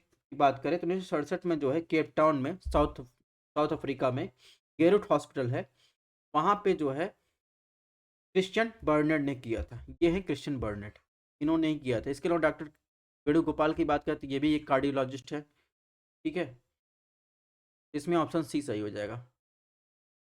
तो ये भारत के 75 रामसर साइट हैं, इनको आपको देख लेना है। इसके अलावा जो लेटेस्ट जो है ऐड किया गया है 11 न्यू रामसर साइट, उनके भी नाम दिए गए हैं, प्लेसेस दिए गए हैं, इसको आपको देख लेना है। क्वेश्चन नंबर 132 में देखिए क्या पूछा है, सुगम्य भारत अभियान किससे संबंधित है? विकलांग व्यक्ति, बाल स्वास्थ्य देखभाल, महिला सशक्तिकरण, विशेषाधिकार प्राप्त लोगों के लिए। तो सुगम्य भारत अभियान के बारे में आपको बताना है। तो सुगम भारत का मतलब, अभियान का मतलब होता है कि हर किसी के लिए जो सुलभ अपने पास भौतिक रिसोर्स है यानी इन्वायरमेंट है, उनको क्या है सबके लिए सुलभ वातावरण प्रदान करना। यानी विकलांग व्यक्ति के लिए इंफ्रास्ट्रक्चर, जैसे आप कहीं हॉस्पिटल में जाएं, एयरपोर्ट में जाएं, तो उनके लिए व्हील चेयर के लिए जो है अलग से जो है रास्ते सुलभ बनाए जाए, इन्वायरमेंट बनाया जाए, ताकि उनको कोई दिक्कत ना हो। तो 133 की बात कैसे पूछा, ठंडे कक्ष में यानी कोल्ड स्टोरेज में जो रखे हुए फल होते हैं वो लंबे समय तक भंडारण प्रदर्शन करते हैं। यानी वैसे के वैसे बने हैं। कुल मिलाकर अगर इंग्लिश समझे, इसको सिंपल लैंग्वेज समझे, तो जो कोल्ड स्टोरेज में रखे हुए कोई फल सब्जी होते हैं वो लंबे समय तक एज इट इज़ बने रहते हैं। वो क्यों? सूरज की रोशनी के संपर्क आने से रोका जाता है, इसलिए वातावरण में कार्बन डाइऑक्साइड की सांद्रता बढ़ जाती है, इसलिए श्वसन दर की कम हो जाती है, इसलिए या ऑप्शन डी आर्द्रता में वृद्धि हुई है इसलिए। तो आपको बताना है कि जो कोल्ड स्टोरेज में फल सब्जियां रखी रहती हैं वो एज इट इज़ क्यों बने रहते हैं। तो कोल्ड स्टोरेज में क्या होता है, कोल्ड स्टोरेज की काम होती है होता है कि वहाँ पर फल और सब्जी जो रखे रहते हैं उनको जो पकने या सड़ने की प्रक्रिया जो होती है वो धीमी कर देता है। क्योंकि क्या होता है कि जब तक वो सांस नहीं लेंगे, या कहने का मतलब उनकी जो श्वसन दर होती है वो कम हो जाती है, और जब उनको कोल्ड स्टोरेज से बाहर निकाला जाता है, जब वो एटमॉस्फेयर के संपर्क में आते हैं, सांस लेते हैं, तो उसमें वो क्या करते हैं, एथिलीन छोड़ते हैं फल और सब्जियां, तो जिससे वो पकने में उनके सहायक होता है। तो कुल मिलाकर इसमें ऑप्शन सी जो हो जाएगा सही हो जाएगा। क्वेश्चन नंबर 134 में पूछा है, राइबोफ्लोविन की कमी से निम्नलिखित में कौन सा रोग होता है। देखिए राइबोफ्लोविन ऑप्शन में दिया था, बार बार राइबोफ्लोविन के बारे में पूछ रहा है, तो राइबोफ्लोविन की कमी से निम्नलिखित में कौन सा रोग होता है। Pellagra, beriberi, scurvy, cheilosis. तो राइबोफ्लोविन की कमी से देखिए कई लोगों को आप देखते होंगे पोट में जो है इस तरह की दरारें या जो है ऐसे फट जाते होंगे, तो ये राइबोफ्लोविन की कमी से होता है। अब राइबोफ्लोविन की कमी से होता है, उसे क्या कहते हैं, उसे ओष्ठ विदारक शुद्ध हिंदी में कहते हैं, या फिर किलोसिस कह लीजिए। तो किलोसिस के कारण क्या होता है, तो राइबोफ्लोविन की कमी के कारण क्या होता है, वो होठ पे जो है ऐसे कट फट जाते हैं या सूजन आ जाती है, और ये जो है विटामिन बी टू की कमी से होता है। ठीक है, इसमें ऑप्शन डी जो है सही है। क्वेश्चन नंबर 135 देखें, 135 में क्या पूछा है, 135 में पूछा है, रिंगल मैन स्केल का उपयोग किसके घनत्व के मापने के लिए किया जाता है। धुआं, प्रदूषित पानी, कोहरा, शोर। तो रिंगल मैन स्केल देखिए एक प्रकार का ऐसा रिंग होता है, इसमें कई सारे स्केल दिए थे, 1 2 3 4 5। तो जितना डार्क रहता है उसको जो है धुआं यानी स्मोक जो होता है उसके जो डेंसिटी होती है उसको मापने के लिए किया जाता है। ठीक है, तो इसमें ऑप्शन ए हो जाएगा धुआं। ठीक है,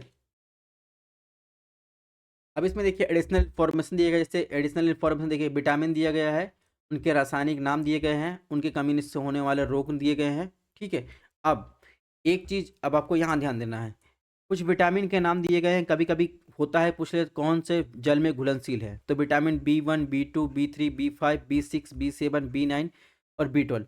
B1 से लेकर B12 जितने हैं ये विटामिन जो है बी सीरीज के, ये जल में घुलनशील है, और विटामिन सी भी जो है वो भी जल में घुलनशील है।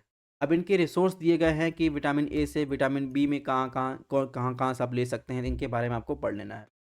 ठीक है, एक क्वेश्चन साइंस इन्वायरमेंट से हट के है, क्योंकि बहुत ज़्यादा ब्लैक सी और मेडिटेरियन सी रीजन वर्तमान में चर्चा में है और हमेशा रहता है, इसको आपको ध्यान रखना है कि मेडिटेरियन सी ये है ब्लैक सी, ब्लैक सी में एजोब सी है, और यहाँ पर मेडिटेरियन सी है। अब इसे पूछा है कि which of the following countries is not located in bank of Black Sea. कुल मिला कह रहा है कि ब्लैक सी के किनारे जो है इन चारों ऑप्शन में से कौन स्थित नहीं है, सीरिया, टर्की, जॉर्जिया, बुल्गारिया। चलिए बताइए, देखिए ये तो टर्की हो गया, ये ब्लैक सी के किनारे है, यहाँ पर जॉर्जिया है, ठीक है, फिर ये रशिया आ गया, ठीक, फिर ये रोमानिया, ये बुल्गारिया, ग्रीस भी नहीं है। तो इसमें आपको बताना है कौन नहीं है ब्लैक सी किनारे। तो देखिए सर सीरिया कहाँ है, सीरिया जो है ये मेडिटेरियन सी से अपनी सीमा साझा करता है, ब्लैक सी से नहीं।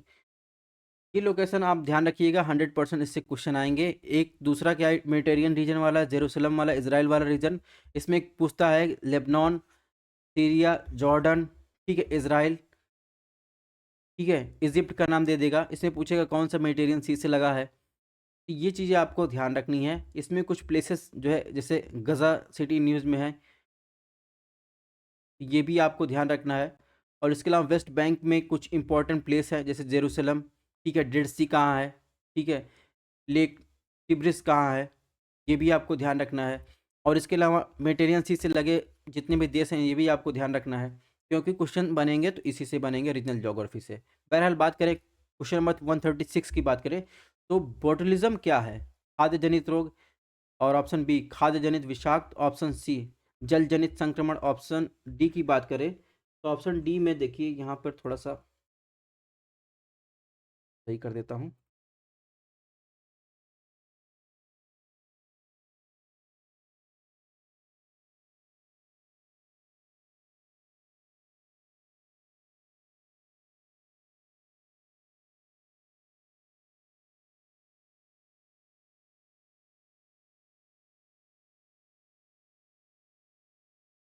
हाँ, तो हम लोग पढ़ रहे थे बॉटुलिज्म क्या है, खाद्य जनित संक्रमण है या खाद्य जनित विषाक्त है या जल जनित है या जल जनित विषाक्त है।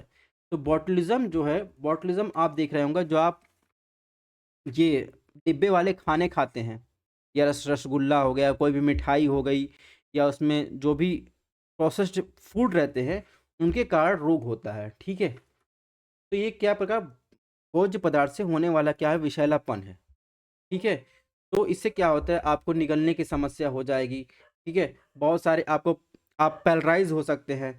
तो इस प्रकार आप देखेंगे इसमें जो हो जाएगा खाद्य यानी जो फूड प्रोडक्ट होते हैं उनसे जो है विषाक्त यानी विषैला एक प्रकार का रोग होता है, तो उसे क्या कहते हैं, बॉटुलिज्म कहते हैं। ठीक है, क्वेश्चन नंबर 137 में क्या पूछा है, किस भारतीय नौसेना जहाज ने अभ्यास कैटलस एक्सप्रेस 2021 में भाग लिया था, आईएनएस विक्रांत, आईएनएस मगर, आईएनएस तलवार, आईएनएस विक्रमादित्य। तो आपको बताना है कि जो अभ्यास हुआ था कैटलेस एक्सप्रेस 2021 में, उसमें जो है कौन से आईएनएस ने भाग लिया था। और ये कैटलेस एक्सप्रेस 2021 में हुआ था ईस्ट अफ्रीका कोस्ट में। ठीक है, तो इसमें आईएनएस तलवर ने भाग लिया था। आईएनएस तलवर की बात करें तो ये रशिया में बिल्ट हुआ था, ये चीज़ आपको ध्यान रखना है। क्वेश्चन नंबर 138 की बात कैसे पूछा, निम्नलिखित में किस कण का आवेश शून्य होता है, यानी वो उस पर कोई आवेश नहीं हो, पॉजिट्रॉन, इलेक्ट्रॉन, न्यूट्रॉन, अल्फा कण। तो आपको बताना है किस कण पर जो है आवेश जो होता है वो शून्य होता है, यानी उस पर कोई आवेश नहीं होता है। तो न्यूट्रॉन जो होता है इस पर कोई आवेश नहीं होता, जबकि पॉजिट्रॉन में देखेंगे तो इलेक्ट्रॉन का जो है एक प्रतिकण होता है। इलेक्ट्रॉन की बात करें, इलेक्ट्रॉन में देखिए ऋणात्मक और आवेश होता है। अल्फा कण में आप देखेंगे, अल्फा कण में 2 न्यूट्रॉन और 2 प्रोटॉन का जो है आवेश पाया जाता है। तो कुल मिलाकर इसमें क्या सही हो जाएगा, न्यूट्रॉन, ऑप्शन सी, न्यूट्रॉन में कोई आवेश नहीं होता है। यहाँ पर इसका एक्सप्लेनेशन दिया गया है। क्वेश्चन नंबर 139 देख लेते हैं। 139 में क्या पूछा है, 139 ने पूछा है निम्नलिखित में कौन सा मच्छर जनित रोग नहीं है, डेंगू, बुखार, फाइलेरिया, नींद की बीमारी, मलेरिया। यानी मच्छरों के द्वारा नहीं फैलाया जाता, इसमें चारों में से आपको बताना है। तो डेंगू, डेंगू आपको पता ही है कि डेंगू जो है मच्छरों द्वारा फैलाया जाता है। ठीक है, एडिस इजिप्ट मच्छर के काटने से होता है। ठीक है, जहाँ तक फाइलेरिया की बात है, फाइलेरिया भी जो है एक पैरासाइट्स बीमारी है। ठीक है, जिसे हाथी पाँव कहते हैं। ये संक्रमित मच्छरों जब उस पर बैठ जाते हैं तो ये क्या पैरासाइट्स छोड़ देते हैं, इससे ये होता है। और मलेरिया, मलेरिया आपको पता है प्लाज्मोडियम परजीवी होता है, संक्रमित मच्छरों के काटने से होता है। जहाँ तक नींद की बीमारी की बात है तो ये सीसी नामक मक्खी पाई जाती है इक्वेटोरियल ट्रॉपिकल रीजन में। तो उसके काटने से ये स्लीपिंग सिकनेस नामक बीमारी होती है। इसमें ऑप्शन सी जो हो जाएगा ये सही हो जाएगा, यानी ये जो है मच्छरों के काटने से नहीं होता, यानी मच्छरों द्वारा भी फैलाया नहीं जाता। क्वेश्चन नंबर 140 की बात किसने पूछा, तापा कपड़ा निम्नलिखित में से किस परिवार के पौधे से प्राप्त किया जाता है, एक्सप्लोडियस, मोरिसी, क्रेमिनाई, मालवेसी। तो आपको बताना तापा कपड़ा जो है इन चारों परिवारों में से किस परिवार से प्राप्त किया जाता है। तो देखेंगे जो तापा कपड़ा जो है सहतूत देखेंगे, सहतूत के परिवार से, ये देखिए कई सारे ड्रेसेस भी यूज किया जाता है, चटाई भी बनाई जाती है। तो वो जो परिवार का कपड़ा उसे क्या कहते हैं, मोरिसी कहते हैं। तो मोरिसी के परिवार से ही आता है शहतूत, उससे जो है इसकी छाल से जो है शहतूत की छाल से, उसे पेड़ के छाल से तापा कपड़ा बनता है। ठीक है, क्वेश्चन नंबर 141 पूछा है, क्वेश्चन कई बार रिपीट हुआ है, निम्नलिखित में कौन सा अन्य तीन की तुलना में अधिक सूर्य का प्रकाश को वापस जो है परावर्तित करता है, रेत रेगिस्तान, धान की फसल वाली भूमि, ताज़ा बर्फ से ढकी भूमि, प्रेरी ग्रासलैंड की बात कर रहा है। तो आपको बताना है कि सन रेज का परावर्तन सबसे अधिक मात्रा में इन चारों में से कौन करता है, यानी एल्बिडो की मात्रा किस में ज़्यादा है। एल्बिडो का मतलब होता है प्रकाश के परावर्तन की मात्रा को एल्बिडो कहते हैं।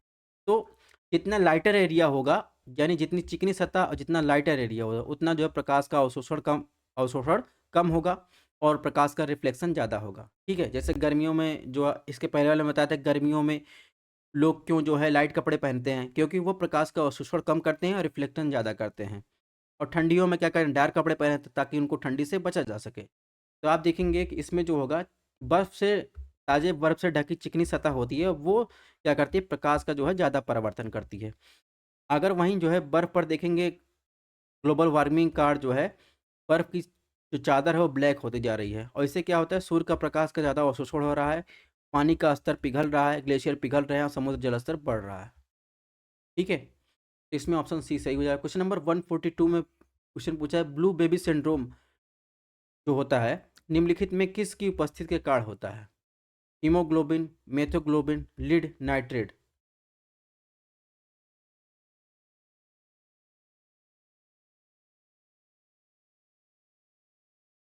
तो ब्लू बेबी सिंड्रोम जो है, आपको बताना निम्नलिखित में किसकी कमी के कारण होता है? यहाँ पर ऐड कर लीजिएगा, ब्लू बेबी सिंड्रोम किसकी कमी के कारण होता है? इसमें क्या होता है, इसमें ब्लड की कमी हो जाती है और बच्चे का आप देखेंगे चेहरा जो होता है हल्का हल्का नीला दिखाई देता है। तो इसमें हीमोग्लोबिन की यानी रक्त की मात्रा की कमी हो जाती है। इसके कारण जो है ये ब्लू बेबी सिंड्रोम होता है। इसे क्या कहते हैं, इन्फेंट जो है मेथेग्लोमोबिया भी कहते हैं। इसमें ऑप्शन ए जो हो जाएगा सही हो जाएगा, हीमोग्लोबिन की कमी के कारण होता है।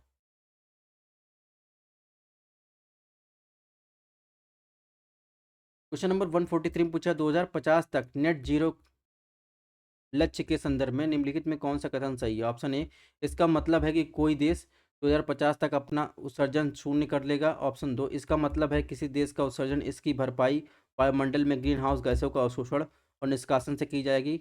आपको सही उत्तर बताना है। नेट जीरो का मतलब क्या है, यानी जितना हमने नेचर से लिया है उतना हम नेचर को वापस कर दें, वही हो जाएगा टोटल नेट जीरो हो जाएगा। ठीक है, तो नेट जीरो की जहाँ तक बात है, तो ये जो टारगेट रखा गया है वो 2050 तक नहीं 2070 तक रखा गया है। और ये टारगेट रखा गया था कॉप 26 में, और ये कॉप 26 में कहाँ हुआ था, यूके में हुआ था। ठीक है, ग्लासगो में। वहीं पर जो है नेट जीरो का टारगेट रखा गया था। इसमें ऑप्शन एक गलत हो जाएगा। ऑप्शन दो की बात करें, ऑप्शन दो सही है, यानी किसी देश के उत्सर्जन में इसकी भरपाई कर दे, वायुमंडल से जितना भी ग्रीन हाउस गैसों का जो अवशोषण हो रहा है, निष्कासन हो रहा है, वो इक्वल हो जाए। तो ये बात सही है, इसमें ऑप्शन दो सही है। ठीक है, तो नेट जीरो का मतलब आप समझ गए, यानी जितना हमने एनवायरनमेंट से लिया है प्रकृति से उतना हम उसको दे दें। और उसके कई तरीके हैं। क्वेश्चन नंबर 144 में बात करें, निम्नलिखित में कौन सा प्रकार का कांच पराबैंगनी किरणों को काट सकता है? सोडा ग्लास, पायरेक्स ग्लास, जेना ग्लास, फ्लूक्स ग्लास।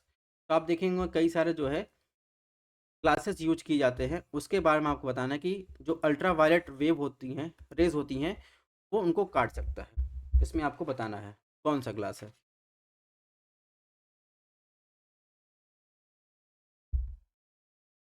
तो ये क्रुक्स ग्लास होता है। क्रुक्स ग्लास होता है, ये सेरियम ऑक्साइड का बना होता है। ठीक है, और ये क्या करता है, ये अल्ट्रा वायलेट जो रेज आती हैं उनको काट सकता है। और सेरियम क्या होता है, सेरियम से ही जो यूवी रेज तेजी से अवशोषित कर लेता है।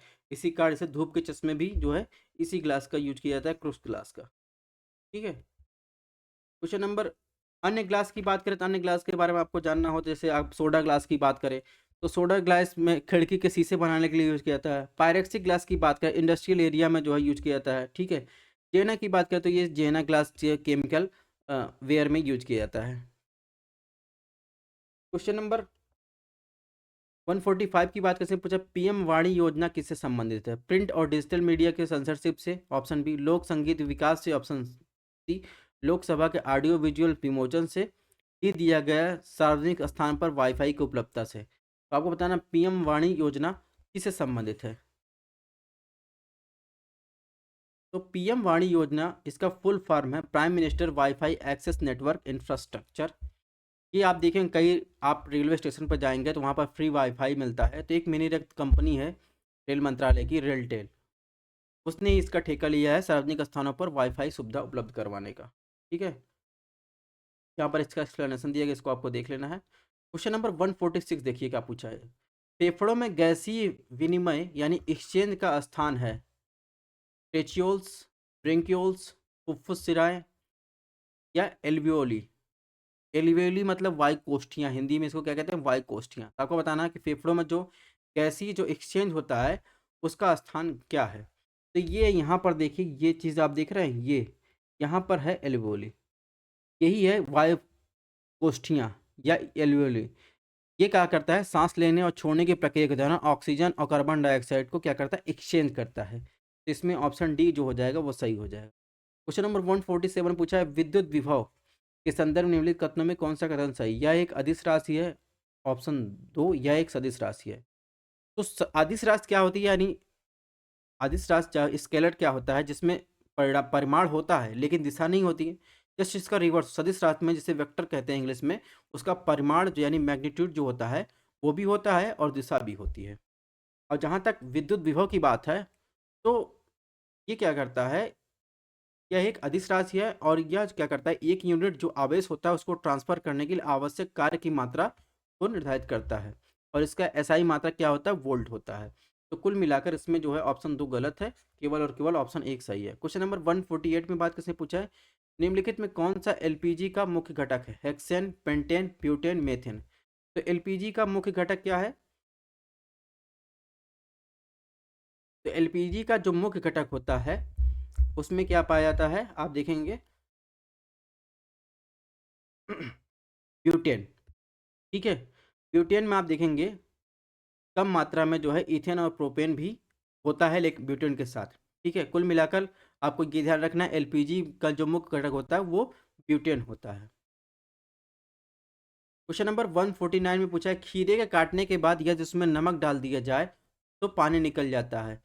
ऑप्शन 1 काड़ क्या है, सक्रिय परिवहन, ऑप्शन बी निष्क्रिय परिवहन, option C osmosis, option D प्रसार।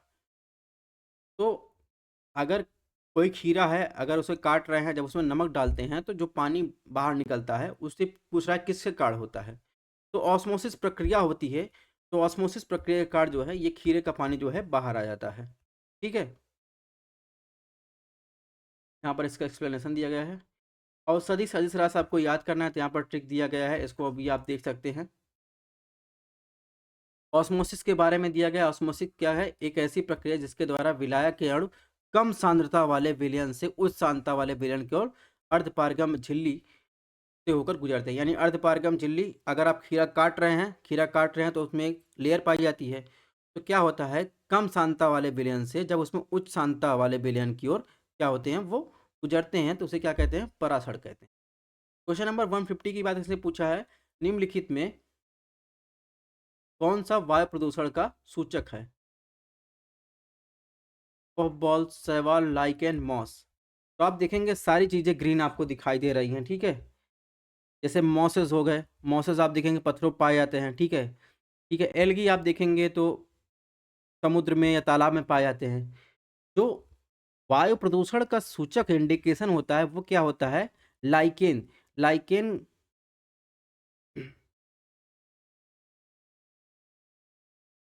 लाइकेन जो होता है वो पेड़ों पर पाए जाते हैं। ठीक है, उनको ही आप देखेंगे, उनको देखकर जो है वायु प्रदूषण को क्या करते हैं, वो अवशोषित करने की क्षमता होती है। अगर वो वायु प्रदूषण को अवशोषित कर रहे हैं, अगर किसी जगह लाइकेन नहीं पाए जा रहे हैं, तो आपको ये पता चल जाता है कि वहाँ पर हवा में सल्फर ऑक्साइड की मात्रा में वृद्धि हो रही है, यानी इन्वायरमेंट जो या वायु प्रदूषण वहाँ पर देखने को मिलता है। वो इंडिकेटर का काम करते हैं, इन्वायरमेंट इंडिकेटर का काम करते हैं। ठीक है, यानी बात करें क्वेश्चन नंबर 51 की, 152 की बात करें, 151 तक कर चुके हैं। तो इसमें देखेंगे तो इसे पूछा है, निम्नलिखित में कौन सा पेड़ पर्यावरण के लिए खतरनाक है, नीम, यूकेलिप्टस, बबूल, केला। तो ये क्वेश्चन जो है यूपीपीसीएस में आया था, प्रीलिम्स में 2022 में, और इसके अलावा अन्य एग्जाम में भी ये रिपीट हुआ है। तो इसमें बताना है आपको, इन चारों पेड़ों में से कौन सा पेड़ जो है वो पर्यावरण के लिए खतरनाक है।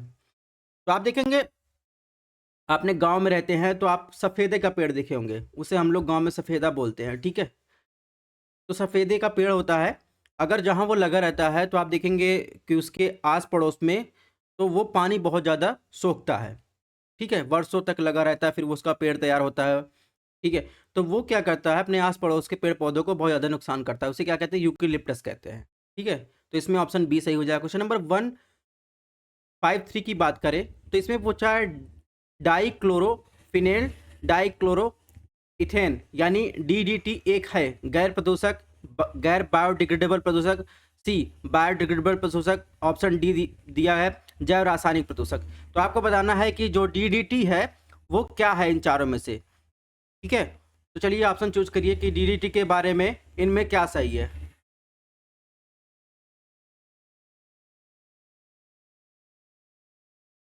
तो बात करें डीडीटी के, डीडीटी क्या है, एक जो है आप देखेंगे कीटनाशक दवा है और इसको विश्व के कई देशों में इसे बैन का किया जा चुका है क्योंकि ये है एक जो है नॉन बायोडिग्रेडेबल प्रदूषक है, पॉल्यूटेंट है। यानी इसमें ऑप्शन बी जो हो जाएगा वो सही हो जाएगा, यानी इस अगर ये जहाँ यूज किया था ये अपघटित नहीं होता है।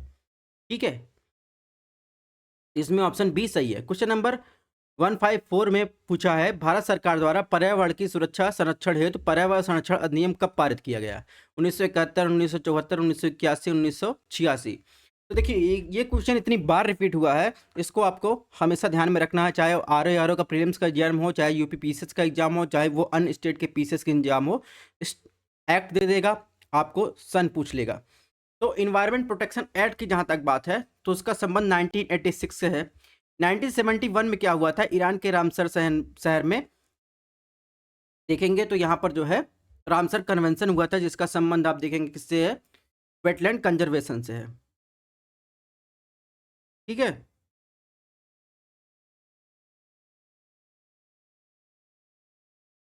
तो इसमें कौन सा सही हो जाएगा, इसमें ऑप्शन डी सही हो जाएगा। नेक्स्ट क्वेश्चन की बात करें, नेक्स्ट क्वेश्चन पूछा है थर्मोडायनेमिक रूप में सबसे अधिक स्थिर कार्बन है कोयला, फुलरिन, ग्रेफाइट, हीरा। तो याद देखेंगे ये सब कार्बन के अपरूप है, लेकिन आपने आपसे पूछा है थर्मोडायनेमिक्स में रूप के में सबसे अधिक स्थिर कार्बन कौन सा है। ठीक है, तो सबसे स्टेबल अगर आपसे कार्बन अप्रूव पूछा जाए तो आपको हमेशा ध्यान रखना है क्या है, ग्रेफाइट। ठीक है, ग्रेफाइट सबसे अधिक स्टेबल जो है कार्बन है थर्मोडायनेमिक्स रूप में। इसके अलावा कोयला, फुलरिन, हीरा जो है ये भी जो है कार्बन के एक अपरूप है। नेक्स्ट क्वेश्चन की बात करें, क्वेश्चन नंबर 156 बार बार जो है रिपीट होता है, निम्नलिखित में कौन सा यौगिक प्राकृतिक गैस का मुख्य घटक है? Butane, hexane, benzene, methane. कुल मिलाकर पूछ रहा है प्राकृतिक रूप में कौन सी गैस इसमें पाई जाती है। तो आप देखेंगे प्राकृतिक रूप में, नेचुरल रूप में आप देखेंगे तो मीथेन जो है पाई जाती है। ठीक है, और अगर पूछा जाए आपसे कि मीथेन के उत्सर्जन में किसका सबसे बड़ा कंट्रीब्यूशन है, तो आप देखेंगे एग्रीकल्चर क्षेत्र का सबसे बड़ा कंट्रीब्यूशन है। और एग्रीकल्चर में कौन सी फसल का पूछा जाए तो ध्यान रखिएगा, एग्रीकल्चर में आप धान की खेती करते हैं, धान के खेती से सबसे ज़्यादा मीथेन का उत्सर्जन होता है। क्वेश्चन नंबर 157 पूछा है भारत में सौर ऊर्जा से संचालित पहला हवाई अड्डा है चेन्नई, कोच्चिन, अहमदाबाद, नई दिल्ली। तो आपको बताना है कि भारत में सौर ऊर्जा से संचालित पहला हवाई अड्डा कौन सा है। तो ध्यान रखिएगा भारत में जो है सन एनर्जी से संचालित जो है पहला हवाई अड्डा कोच्चिन है, यानी ऑप्शन बी इसमें सही है। क्वेश्चन नंबर 158, 158 इसमें पूछा है बैसिलस हीमोफिलस इन्फ्लुएंजा का कारण बनता है काली खांसी, छोटे बच्चों में मेनिंजाइटिस का रूप, निमोनिया, इन्फ्लुएंजा। चलिए बताइए कि जो बैसिलस हीमोफिलस इन्फ्लुएंजा है उसके कारण क्या होता है। तो आप देखेंगे कि जो बैसिलस हीमोफिलस इन्फ्लुएंजा है उसका कारण जो है निमोनिया होता है, इसमें ऑप्शन सी सही है। ठीक है, अगर आपने अभी हमारी जनरल साइंस की जो है डिजीज़ की क्लासेस नहीं देखी है तो आप प्लेलिस्ट में जरूर जाकर देखिए, हमने सारी डिजीज़ में बाकायदा डिस्कस की है। नेक्स्ट क्वेश्चन की बात करें, फोटोकेमिकल स्मॉग हमेशा मौजूद रहता है phosphorus, ozone, methane, aluminium ion में। तो ये भी क्वेश्चन रिपीट हुआ है, फोटोकेमिकल से यानी सूर्य के द्वारा जो आप देखेंगे जब इंटरेक्ट होता है तो उसमें जो स्मॉग बनता है वो हमेशा किस में मौजूद रहता है, वो ओजोन में जो है मौजूद रहता है। इसमें ऑप्शन बी जो है वो सही हो जाएगा। ठीक है, इसके अलावा अभी हमने बात की, एक सेकंड,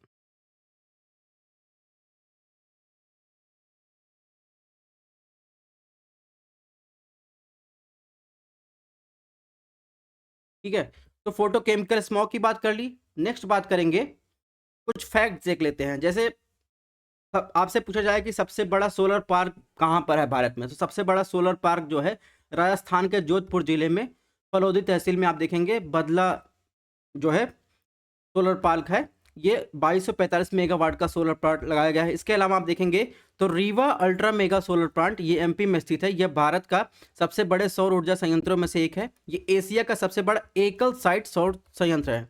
ये एक ऐसा सोलर प्लांट है जिसकी जो बिजली होती है उसकी अतिरिक्त बिजली जो है ये अंतरराज्यीय ओपन एक्सेस दिया गया है, यानी आप दिल्ली मेट्रो की बिजली की आपूर्ति करता है। इसके अलावा कुछ अपडेट्स हैं वो आपको ध्यान रखने हैं।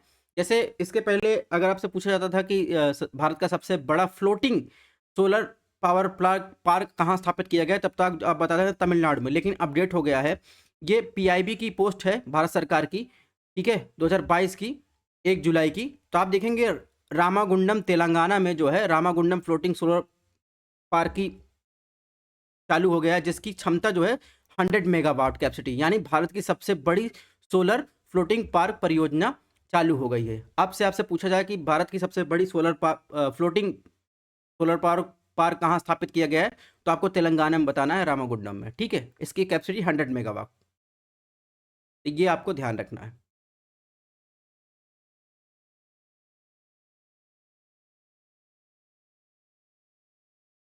इसके अलावा मानव संबंधित रोग की बात करें तो इसमें देखिए काली खांसी पूछा था। तो काली खांसी जो है बैक्टीरियल इन्फेक्शन है, जो आप देखेंगे एक बैक्टीरिया होता है बर्टेटेला पोर्टिसिस, इसके द्वारा फैलता है और ये हवा के द्वारा फैलता है। इसी को देखते हुए भारत सरकार जो है आप देखेंगे टीटीपी का टीका लगाती है। इसके अलावा देखो कुष्ठ रोग की बात करें, कुष्ठ रोग जो होता है ये भी जो है एक माइक्रोबैक्टीरियम जो है के कारण फैलता है, लंबे समय तक कुष्ठ रोगी संपर्क रहने फैलता है। तो इसमें देखिए सल्फर ड्रग का उपयोग किया जाता है घाव को साफ करने में। सल्फर ड्रग से भी क्वेश्चन पूछा गया है, इसलिए मैंने इसको डाला। सल्फर ड्रग का उपयोग किस लिए किया जाता है? बैक्टीरियल इन्फेक्शन को हटाने में, यानी बैक्टीरिया के द्वारा ये फैलता है कुष्ठ रोग, इसको साफ करने के लिए सल्फर ड्रग का यूज किया जाता है।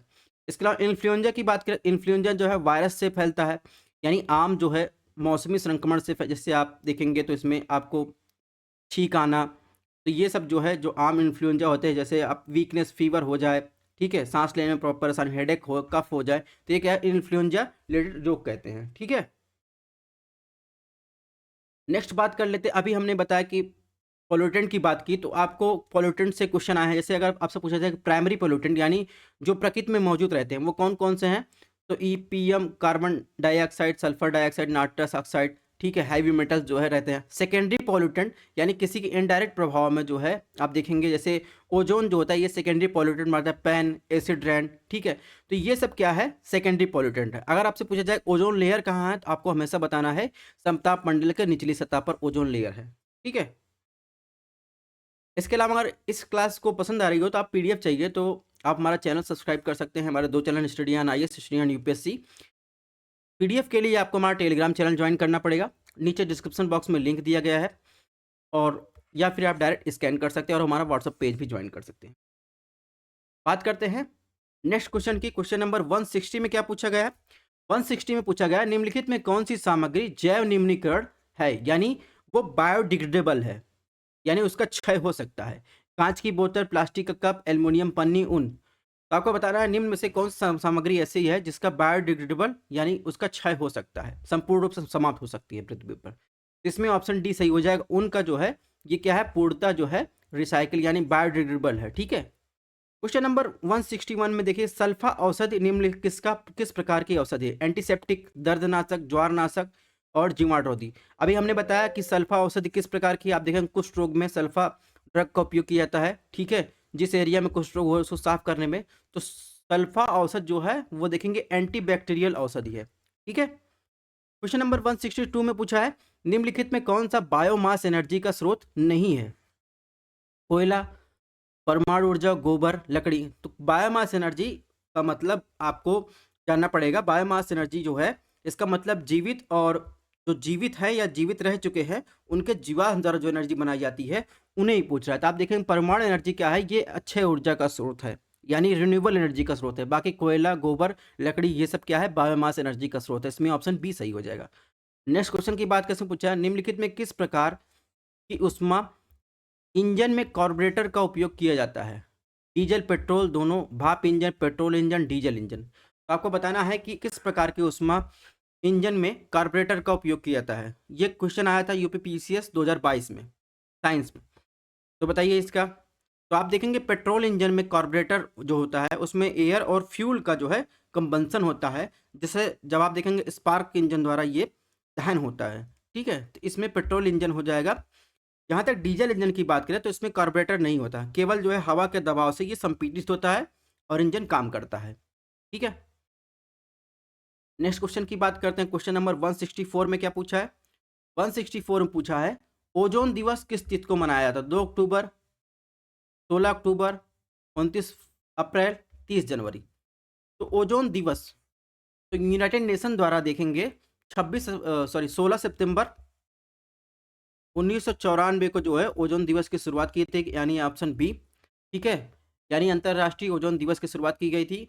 और ये क्यों मनाया गया था? तो आप देखेंगे 1987 में मॉन्ट्रियल प्रोटोकॉल पर हस्ताक्षर किया था, जिसमें ये समझौता हुआ था कि ओजोन क्षयकारी पदार्थों को कम किया जाएगा। इसीलिए 16 सितंबर 1994 को यूनाइटेड नेशन ने अंतरराष्ट्रीय ओजोन दिवस की घोषणा की। इसके अलावा आप देखेंगे तो 26 अप्रैल को क्या मनाया जाता है? तो विश्व बौद्धिक संपदा अधिकार दिवस मनाया जाता है। ठीक है, अगर आपसे 22 अप्रैल पूछा जाए तो अर्थ डे मनाया जाता है। ठीक है, और यहाँ पे जो 30 जनवरी दिया है तो 30 जनवरी देखेंगे तो इसे शहीद दिवस के रूप में मनाया जाता है। शहीद दिवस क्यों मनाया जाता है? क्योंकि इसी दिन जो है नाथूराम गोडसे ने महात्मा गांधी की हत्या की थी, तो इसी दिन जो है शहीद दिवस महात्मा गांधी के सम्मान में मनाया जाता है। कुल मिलाकर इसमें ऑप्शन बी जो हो जाएगा सही हो जाएगा। क्वेश्चन नंबर नेक्स्ट की बात करें 165 पूछा इको मार्क किस उत्पाद के लिए दिया जाता है? मिलावट रहित, आर्थिक रूप से व्यवहार, पर्यावरण के अनुकूल, कार्बोहाइड्रेट भरपूर। तो ये भी क्वेश्चन रिपीट हुआ है। ठीक है, तो इको मार्क जो दिया जाता है वो बीएसआई द्वारा दिया जाता है। ठीक है, और किस लिए दिया जाता है? पर्यावरण के अनुकूल जो प्रोडक्ट बनते हैं उसे जो है इको मार्क दिया जाता है। नेक्स्ट क्वेश्चन की बात कैसे पूछा निम्नलिखित में कौन सा स्तनधारी अंडे देता है? शाही यानी हेजॉग, लोरिस, इग्डना, कंगारू। तो कंगारू तो बच्चे देता है। ठीक है, शाही आपने देखा होगा गांव में तो शाही जिसके कांटे होते हैं। लोरिस लोरिस ये एक नाइट यानी रात्रिचर जीव है, ये भी जो है अंडे नहीं देता है। इग्डिना जो देखेंगे, इग्डिना देखेंगे शाही की तरह होता है लेकिन इसकी चोंच लंबी होती है, ये क्या करता है? अंडे देता है। ठीक है, ये ऑस्ट्रेलिया और तस्मानिया, ठीक है, न्यूजीलैंड में पाया जाता है। तो इसमें जो है इसमें ऑप्शन सी सही हो जाएगा। नेक्स्ट क्वेश्चन की बात करें अंतरराष्ट्रीय स्टेशन पर नासा अंतरिक्ष यात्री द्वारा एकल यानी अकेले सबसे लंबी अंतरिक्ष उड़ान का रिकॉर्ड किसके पास है? तो एंटो सिप्लोरा, डोरा, डोब्रोव, मार्क इन हेई, उपरोक्त में से कोई नहीं। तो आप देखेंगे ये जब क्वेश्चन पूछा गया 2020 में जो है यूपीपीसीएस से पूछा गया था, तो उस टाइम जो रिकॉर्ड था मार्क वनडे हेई के पास था 335 दिन का। और नया अपडेट है कि एस्ट्रोनॉट फ्रैंक रूबियो को इन्होंने नासा रिकॉर्ड तोड़ दिया है कि सिंगल लॉन्गेस्ट स्पेसक्राफ्ट 371 दिन ये अंतरराष्ट्रीय अंतरिक्ष स्टेशन में अकेले रहे हैं। तो ये रिकॉर्ड टूट गया है। अगर आपसे पूछा जाए अब तो आपको बताना है फ्रैंक रूबियो। ठीक है, इसके अलावा देखिए यहाँ पर लिखा गया है कि ओजोन के बारे में, जैसे अर्थ डे जो है 22 अप्रैल को, 25 अप्रैल को क्या होता है? वर्ल्ड मलेरिया डे होता है। और इसके अलावा 26 अप्रैल को वर्ल्ड इंटेलेक्चुअल प्रॉपर्टी राइट। अगर आपसे पूछा जाए ओजोन क्षयकारी पदार्थ कौन कौन है, यानी एक तो आपसे अगर पूछा जाए ओजोन डिप्लीशन में कौन कौन से पदार्थ सहभागी, तो आपको ऑप्शन दिए दिया है। इस क्वेश्चन पूछा क्लोरोफ्लोरोकार्बन, हाइड्रोफ्लोरोकार्बन, ठीक है, hydrobromofluorocarbon, halons, methyl bromide carbon, tetrachloride, methyl chloroform. तो ये है ओजोन क्षयकारी पदार्थ है। ठीक है, नेक्स्ट क्वेश्चन की बात करें। नेक्स्ट क्वेश्चन पूछा 10 अप्रैल 2022 को घोषित नीति आयोग के राज्य ऊर्जा जलवायु सूचकांक के तहत भारत के निम्नलिखित 3 राज्यों में कौन सा राज्य शीर्ष प्रदर्शन करने वाला राज्य था? मणिपुर, त्रिपुरा, मिजोरम, तमिलनाडु, केरल, कर्नाटक, गुजरात, केरल, पंजाब, पंजाब, उत्तर प्रदेश, पश्चिम बंगाल। तो आपने बताना है कि नीति आयोग द्वारा जो राज्य ऊर्जा और जलवायु सूचकांक जारी किया जाता है उसके अनुसार 3 शीर्ष प्रदर्शन करने वाले राज्य कौन से हैं? तो बड़े राज्यों में आप देखेंगे तो गुजरात, केरल और पंजाब शामिल थे। छोटे राज्यों में पूछा जाए तो आपसे गोवा, त्रिपुरा, मणिपुर। सबसे नीचे जो है आप देखेंगे तो उसमें छत्तीसगढ़, एमपी, झारखंड शामिल थे। तो इस प्रकार इसमें ऑप्शन सी सही हो जाएगा, गुजरात, केरल, पंजाब। क्वेश्चन नंबर 169 में क्या पूछा है? निम्नलिखित में कौन सी ग्रीन हाउस गैस नहीं है? Organ, chlorofluorocarbon, methane, carbon dioxide. ठीक है, ओजोन गैस की बात कर ली, अब आपसे पूछा जाए निम्नलिखित में कौन सी जो है आप देखा ग्रीन हाउस गैस नहीं है, तो आप देखेंगे ऑर्गन जो है ये एटमॉस्फेरिक कंपोजिशन जब आप पढ़ेंगे तो वहां पर एटमॉस्फेयर में पाए जाने एक अक्री गैस है। बाकी क्लोरोफ्लोरोकार्बन, मीथेन, कार्बन डाइऑक्साइड, ये सब क्या है, ग्रीन हाउस गैस है जिसके द्वारा पृथ्वी का एटमॉस्फेयर जो है गर्म होता है। ठीक है, तो इसमें ऑप्शन ए जो है सही नहीं होगा। ठीक है, अगर आपसे पूछा जाए सबसे ज्यादा जो है कौन सी ग्रीन हाउस गैस पृथ्वी को गर्म करने में योगदान देती है, सबसे ज्यादा योगदान वाटर वेपर यानी जलवाष्प देता है। इससे भी क्वेश्चन आए, ये आपको ध्यान रखना है। ध्यान रखिए कि जितने में हाईलाइट करके हमने आपको मैटर दिया है वो आपको जरूर से जरूर याद रखना है। ठीक है, तो जलवाष्प सबसे ज्यादा योगदान, उसके बाद कार्बन डाइऑक्साइड, फिर नाइट्रस ऑक्साइड। ठीक है, वैसे अगर आपसे पूछा जाए कि मानव जनित जो है उत्सर्जन सबसे ज्यादा, मानव के द्वारा सबसे ज्यादा उत्सर्जन मेथेन के द्वारा किस क्षेत्र में किया जाता है, तो ध्यान रखना एग्रीकल्चर क्षेत्र में यानी कृषि क्षेत्र में किया जाता है। उसमें भी अगर आपसे पूछा जाए कि किस फसल के द्वारा सबसे ज्यादा मीथेन का उत्सर्जन होता है, तो धान की फसल के द्वारा सबसे ज्यादा मीथेन का उत्सर्जन होता है। ठीक है, इसके अलावा 170 की बात करें, इसमें पूछा है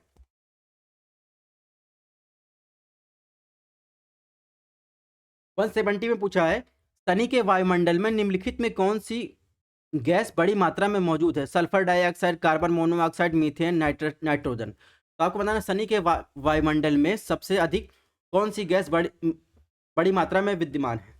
तो आप देखेंगे शनि ग्रह जो है वो सौर मंडल का आप देखेंगे दूसरा सबसे बड़ा ग्रह है, सबसे बड़ा ग्रह बृहस्पति होगा। ठीक है, और घनत्व में आप देखेंगे तो सबसे कम है, डेंसिटी इसकी कम है। ठीक है, इसका सबसे बड़ा उपग्रह आपसे पूछा जाए तो टाइटन है। तो मुख्यतः आप देखेंगे शनि ग्रह जो बना है हाइड्रोजन और हीलियम से बना है, यानी ये वाले जगह आउटर ग्रह हैं ये किससे बने हैं, हाइड्रोजन हीलियम से बने हैं। इन्हें गैसियस ग्रह कहते हैं। और इंटरनल यांत्रिक ग्रह किसे कहते हैं, स्थलीय ग्रह कहते हैं। यानी ये मुख्यतः आप देखेंगे बुध, शुक्र, पृथ्वी, मंगल, ये सब क्या है, रॉक और मेटल से बने हैं। ठीक है, और ये यूरेनस, नेपच्यून जो देखेंगे ये हमारे सौरमंडल में, ये मुख्यतः जो है इन्हें बर्फ यानी आइस ग्रह कहा जाता है। ठीक है, तो इस प्रकार जो है इसमें देखेंगे तो इसमें जो मुख्यतः जो देखेंगे इसमें तो हाइड्रोजन दिया नहीं गया है, लेकिन मेथेन होता है, मेथेन के साथ अमोनिया कम मात्रा में पाया जाता है, इसके साथ नाइट्रोजन, ऑक्सीजन पाया जाता है। तो इस प्रकार ऑप्शन सी इसमें सही है। ठीक है, तो ये आपको ध्यान रखना है कि वायुमंडल में जो है जो ये बाह्यतम ग्रह है ये गैसियस ग्रह होते हैं, इंटरनल ग्रह में आप देखेंगे ये स्थलीय ग्रह होते हैं। इसके अलावा क्यूपर बेल्ट देखेंगे तो ये पूर्णतः देखें आइस बेल्ट होते हैं। ठीक है, क्योंकि जितनी सूर्य की दूरी बढ़ते चली जाएगी उनका तापमान कम होता चला जाएगा। ठीक है, सबसे ज़्यादा गर्म ग्रह आपसे पूछा जाए तो देखिए जो आंतरिक ग्रह है उसमें मरकरी जो है सबसे पास में है तो सबसे ज़्यादा गर्म गर्म ग्रह होगा। ठीक है, ये बेसिक कुछ इन्फॉर्मेशन है, ये आपको ध्यान रखना है। और जो स्थलीय ग्रह उनकी डेंसिटी भी ज़्यादा होगी बाह्यतम ग्रह की अपेक्षा। नेक्स्ट क्वेश्चन की बात करें, क्वेश्चन नंबर 171 में डेंगू बुखार निम्नलिखित में किस मच्छर के काटने से होता है, एशियाई बाघ मच्छर, एडीज मच्छर, क्यूरोलिसिस और एनोफ्लीज। तो आप देखेंगे तो डेंगू बुखार होता है वो एडीज मच्छर होता है। एडीज मच्छर क्या करता है, तो कोई संक्रमित व्यक्ति हो उसको काटता है, फिर उसका खून चूसता है, फिर उसके साथ ही डेंगू वायरस जो है अपने साथ लेके जाता है, फिर अन्य किसी व्यक्ति को काटता है तो उससे क्या होता है, वो उसके शरीर में प्रवेश कर जाता है। ठीक है, तो एडीज मच्छर के काटने से होता है। एशियाई बाघ मच्छर की बात करें तो इसके काटने से Zika virus, West Nile virus, chikungunya, dengue बुखार जैसी हानिकारक बीमारियां हो सकती हैं, क्योंकि ये सब क्या करते हैं, ये सब वेक्टर वाहक का काम करते हैं। ठीक है, पैरासाइट्स किसी के और शरीर से निकाल के किसी और शरीर में इंजेक्ट कराते हैं। ठीक है, तो इस प्रकार आपको ध्यान रखना है। एनफ्लीज से मलेरिया नामक बीमारी होती है।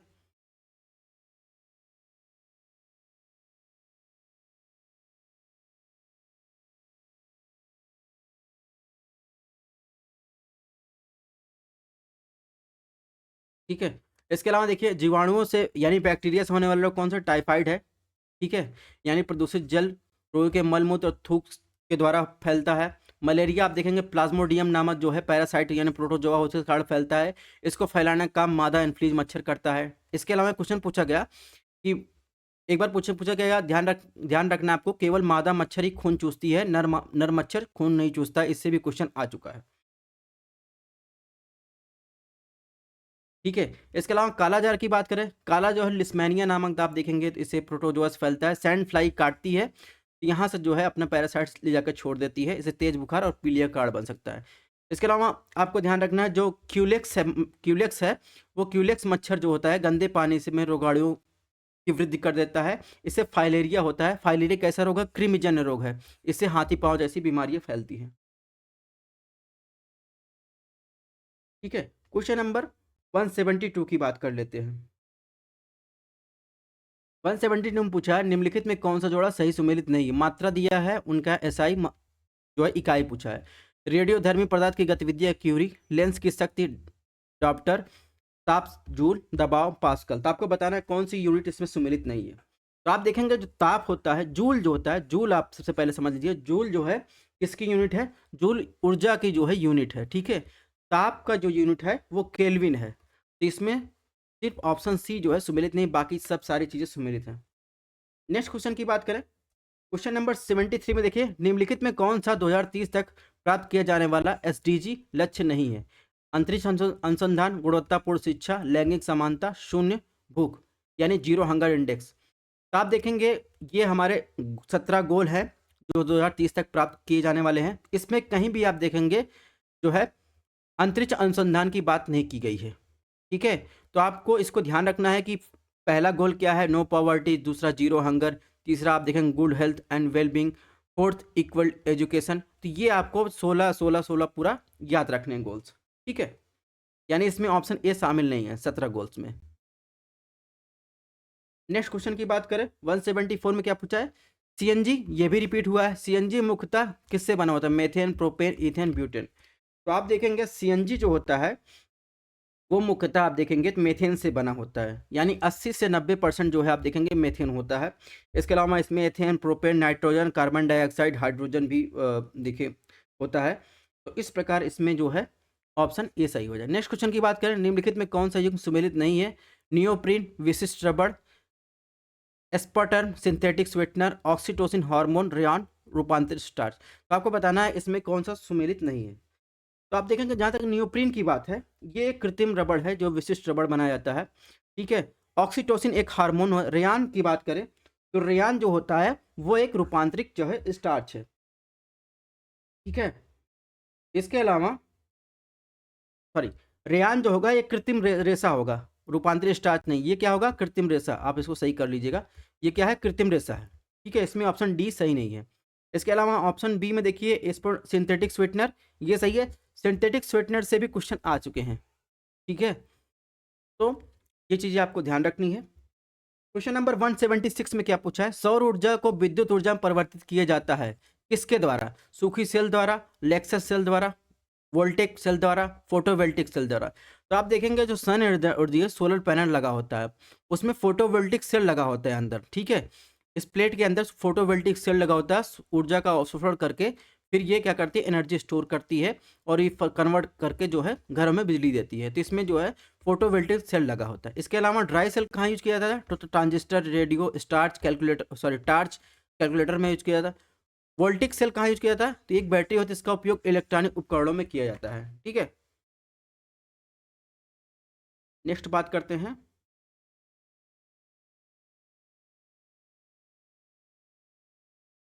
क्वेश्चन नंबर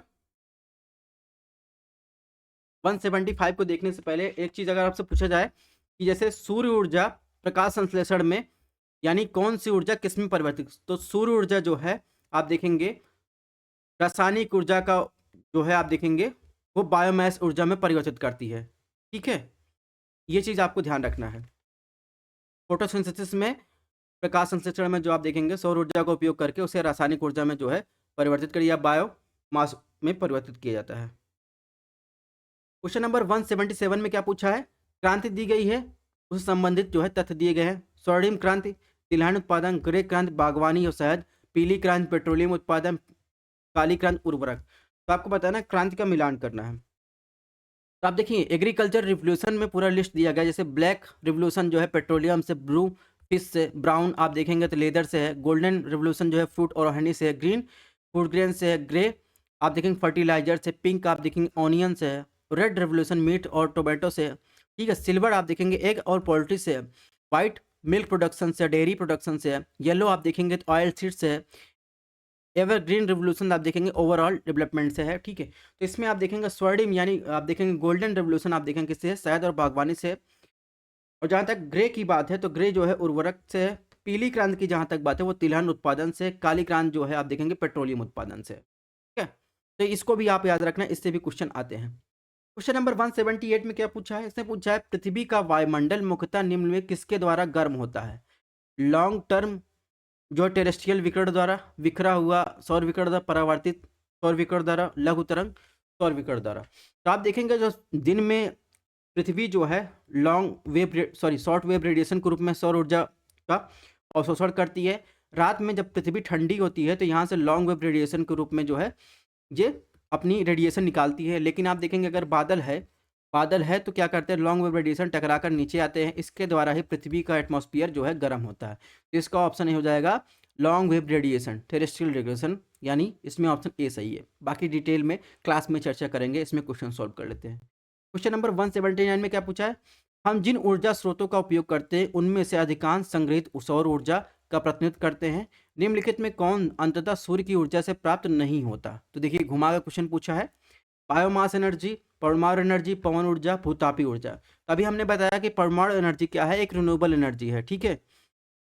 इसे जो है आप देखेंगे इसे सौर ऊर्जा से प्राप्त नहीं किया जा सकता। लेकिन बायोमास एनर्जी किससे प्राप्त किया जाता है, तो आप देखेंगे जो पेड़ पौधे और जीव होते हैं उनके अकार्बनिक पदार्थों द्वारा ये बायोमास एनर्जी प्राप्त होती है।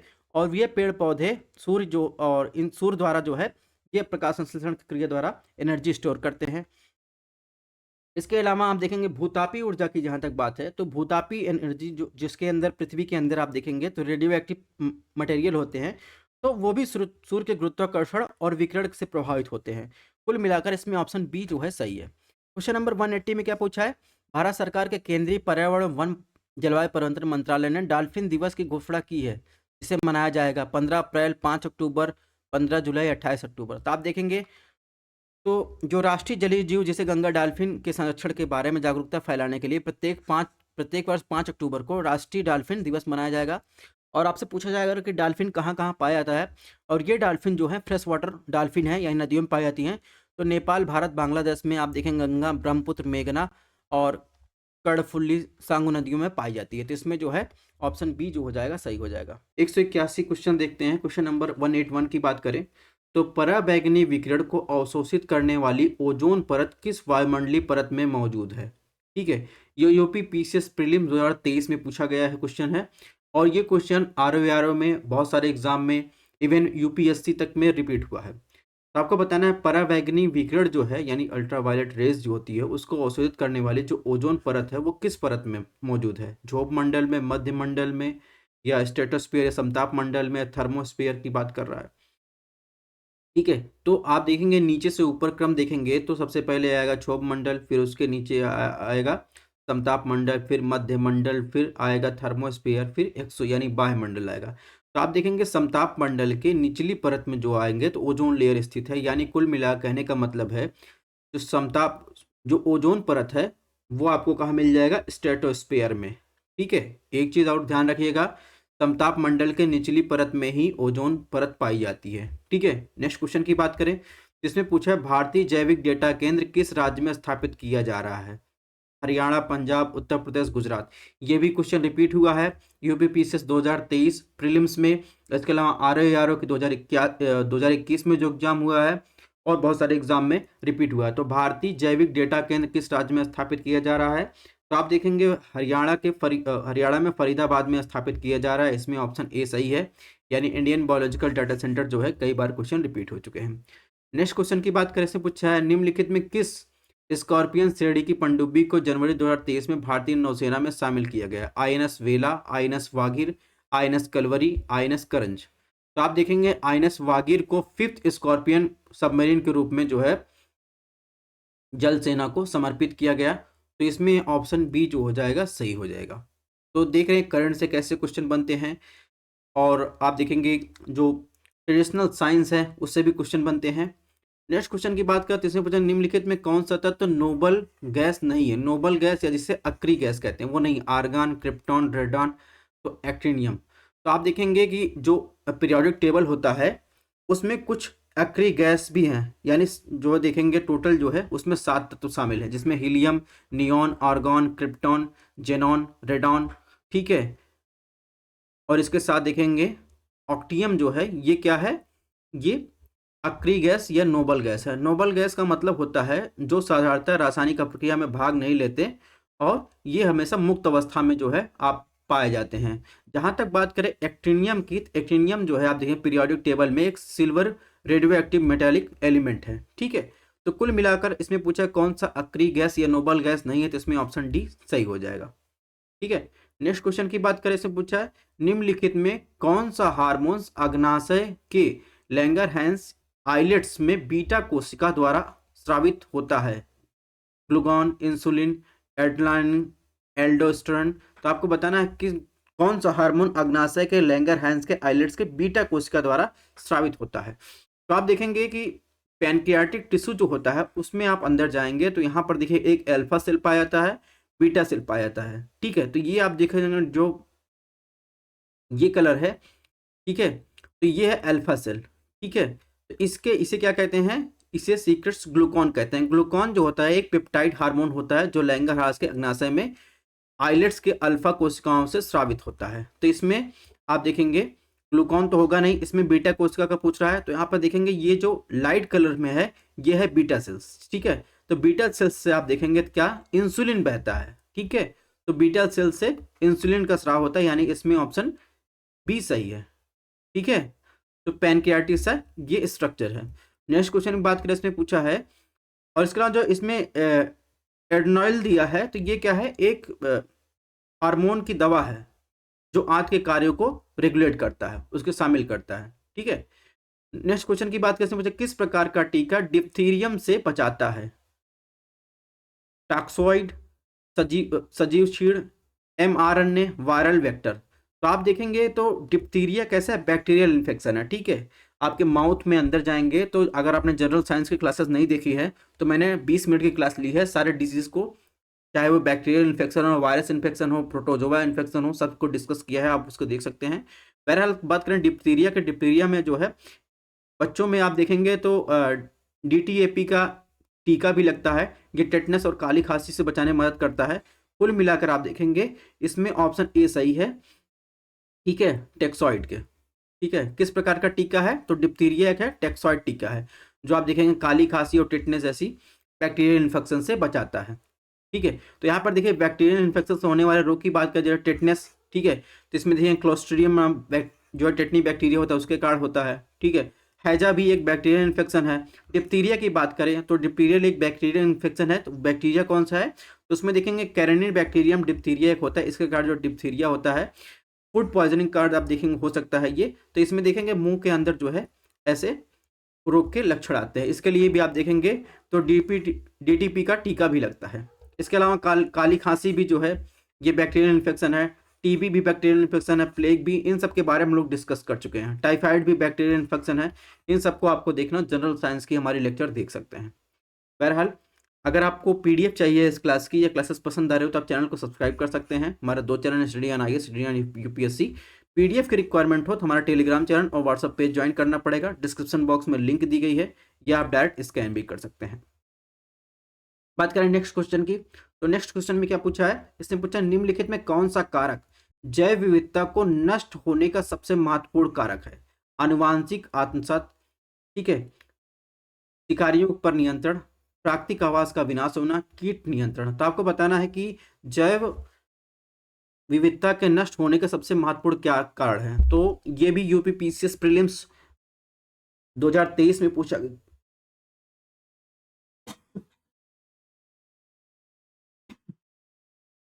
सॉरी 2023 में पूछा गया क्वेश्चन है। तो आप देखेंगे तो जैव विविधता का विनाश होने में सबसे महत्वपूर्ण कारक है प्राकृतिक आवास, उनका विनाश होना, यानी नेचुरल हैबिटेट जो है उनका विनाश होने से जैव विविधता का बहुत बड़ी मात्रा में ह्रास हो रहा है। नेक्स्ट क्वेश्चन की बात इसने पूछा पौधों में जाइलम परिवहन के लिए उत्तरदायी, यानी जाइलम जो है पौधों में किस परिवहन के लिए उत्तरदायी, पानी के लिए, अमीनो एसिड के लिए, ऑक्सीजन, भोजन। तो आप देखेंगे जहाँ तक बात है अमीनो एसिड के लिए, तो पौधों में अमीनो एसिड के लिए जो है परिवहन जो है जाइलम और फ्लोएम के बीच होता है, उनके द्वारा किया जाता है। और पौधों में ऑक्सीजन का जो परिवहन होता है तो आप देखेंगे पत्तियों में जो रंध्र होते हैं उनके माध्यम से किया जाता है, ठीक है। और इसके अलावा जो जाइलम पर कब किसका परिवहन करता है, तो इसमें देखेंगे पानी का परिवहन करता है, ठीक है। वाटर एंड मिनरल्स का परिवहन जाइलम करता है, ठीक है। फ्लोएम जो देखेंगे तो वाटर और फूड का परिवहन करता है, ठीक है। इस प्रकार इसमें ऑप्शन ए सही हो जाएगा। नेक्स्ट क्वेश्चन की बात करें, नेक्स्ट क्वेश्चन पूछा है जैविक ऑक्सीजन डिमांड यानी बायोलॉजिकल ऑक्सीजन डिमांड जिसे बीओडी कहते हैं, एक मानदंड है किसके लिए, एक जलीय पारिस्थितिकी तंत्र में प्रदूषण आकलन के लिए, ऑप्शन बी ऊंचाई वाले क्षेत्रों में ऑक्सीजन स्तर को आकलन के लिए, ऑप्शन सी रक्त में ऑक्सीजन की मात्रा नापने के लिए, ऑप्शन डी वन पारिस्थितिकी तंत्र में ऑक्सीजन स्तर की गणना के लिए। तो आपको बताना है बायोलॉजिकल ऑक्सीजन डिमांड का यूज कहाँ किया जाता है। तो जैसा कि आपको पता है कि वाटर की क्वालिटी जो है नापने के लिए बायोलॉजिकल ऑक्सीजन डिमांड का यूज किया जाता है। तो जलीय इकोसिस्टम के उसमें प्रदूषण का आकलन करने के लिए वो जो है बायोलॉजिकल ऑक्सीजन डिमांड का आकलन किया जाता है। ये बात आपको ध्यान रखनी है, ठीक है। नेक्स्ट क्वेश्चन की बात करें, इसने पूछा है जल भराव वाले चावल के खेतों में जैव उर्वरक के रूप में आमतौर पर उपयोग किया जाने वाला जलीय पौधा है लेमना, अजोला, वोल्फिया, ट्रैपा। तो अगर आप गांव से बिलोंग करते हैं तो अगर आप देखेंगे धान की फसल की जब उसकी रोपाई की जाती है तो उसमें जब पानी भरा रहता है तो इस प्रकार के आप देखे होंगे तो उसमें अजोला जो है उसका जैव उर्वरक डाला जाता है, ठीक है, जो मिट्टी की पोषक तत्व की गुणवत्ता को बढ़ाता है, ठीक है। तो इसमें जो है ऑप्शन अजोला हो जाएगा। जहाँ तक ट्रैपा की बात है तो ट्रैपा आप देखेंगे क्या होता है, सिंघाड़ा।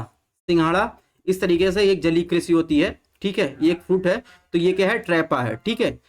ट्रैपा का मतलब सिंघाड़ा, ठीक है। इसके अलावा अगर वोल्फिया की बात करें तो वोल्फिया आप देखेंगे वर्तमान में एक जलीय पौधा है जिसमें पृथ्वी पर सबसे छोटे फूल वाले पौधे होते हैं इस प्रकार की जिन्हें काई और अक्सर हम लोग काई कह देते हैं, ठीक है।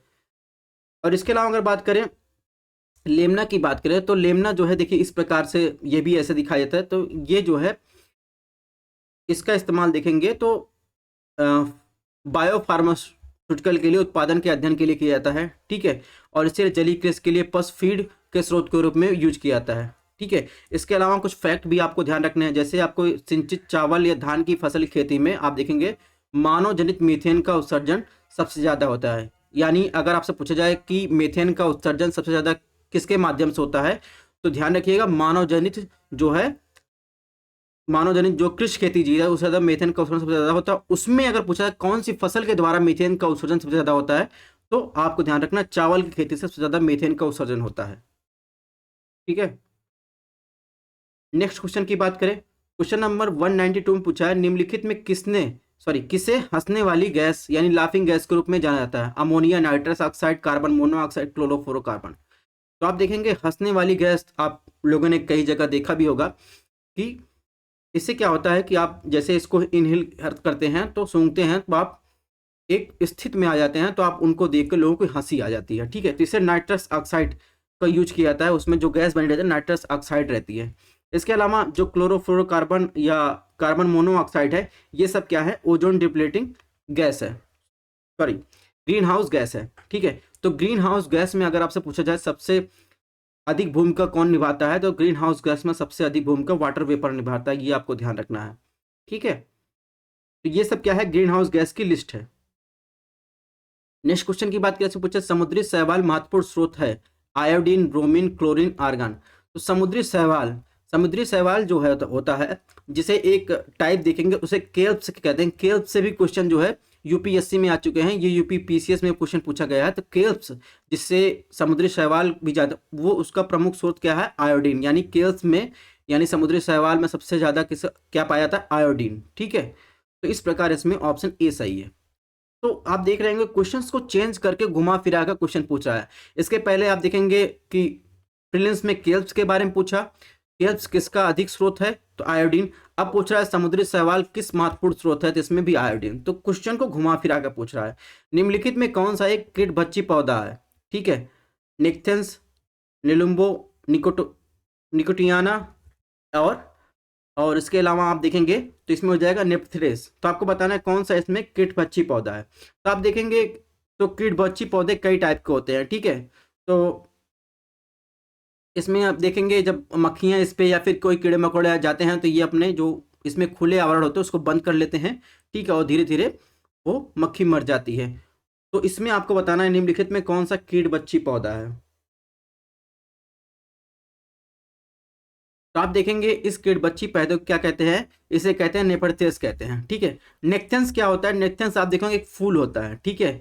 और निलिम्बो क्या होता है, तो कमल, आप कमल का फूल आप देखे होंगे तो उसे क्या कहते हैं, निलिम्बो कहते हैं। और निकोटियाना जो होता है ये भी एक प्रकार का जो है फूल है, ठीक है।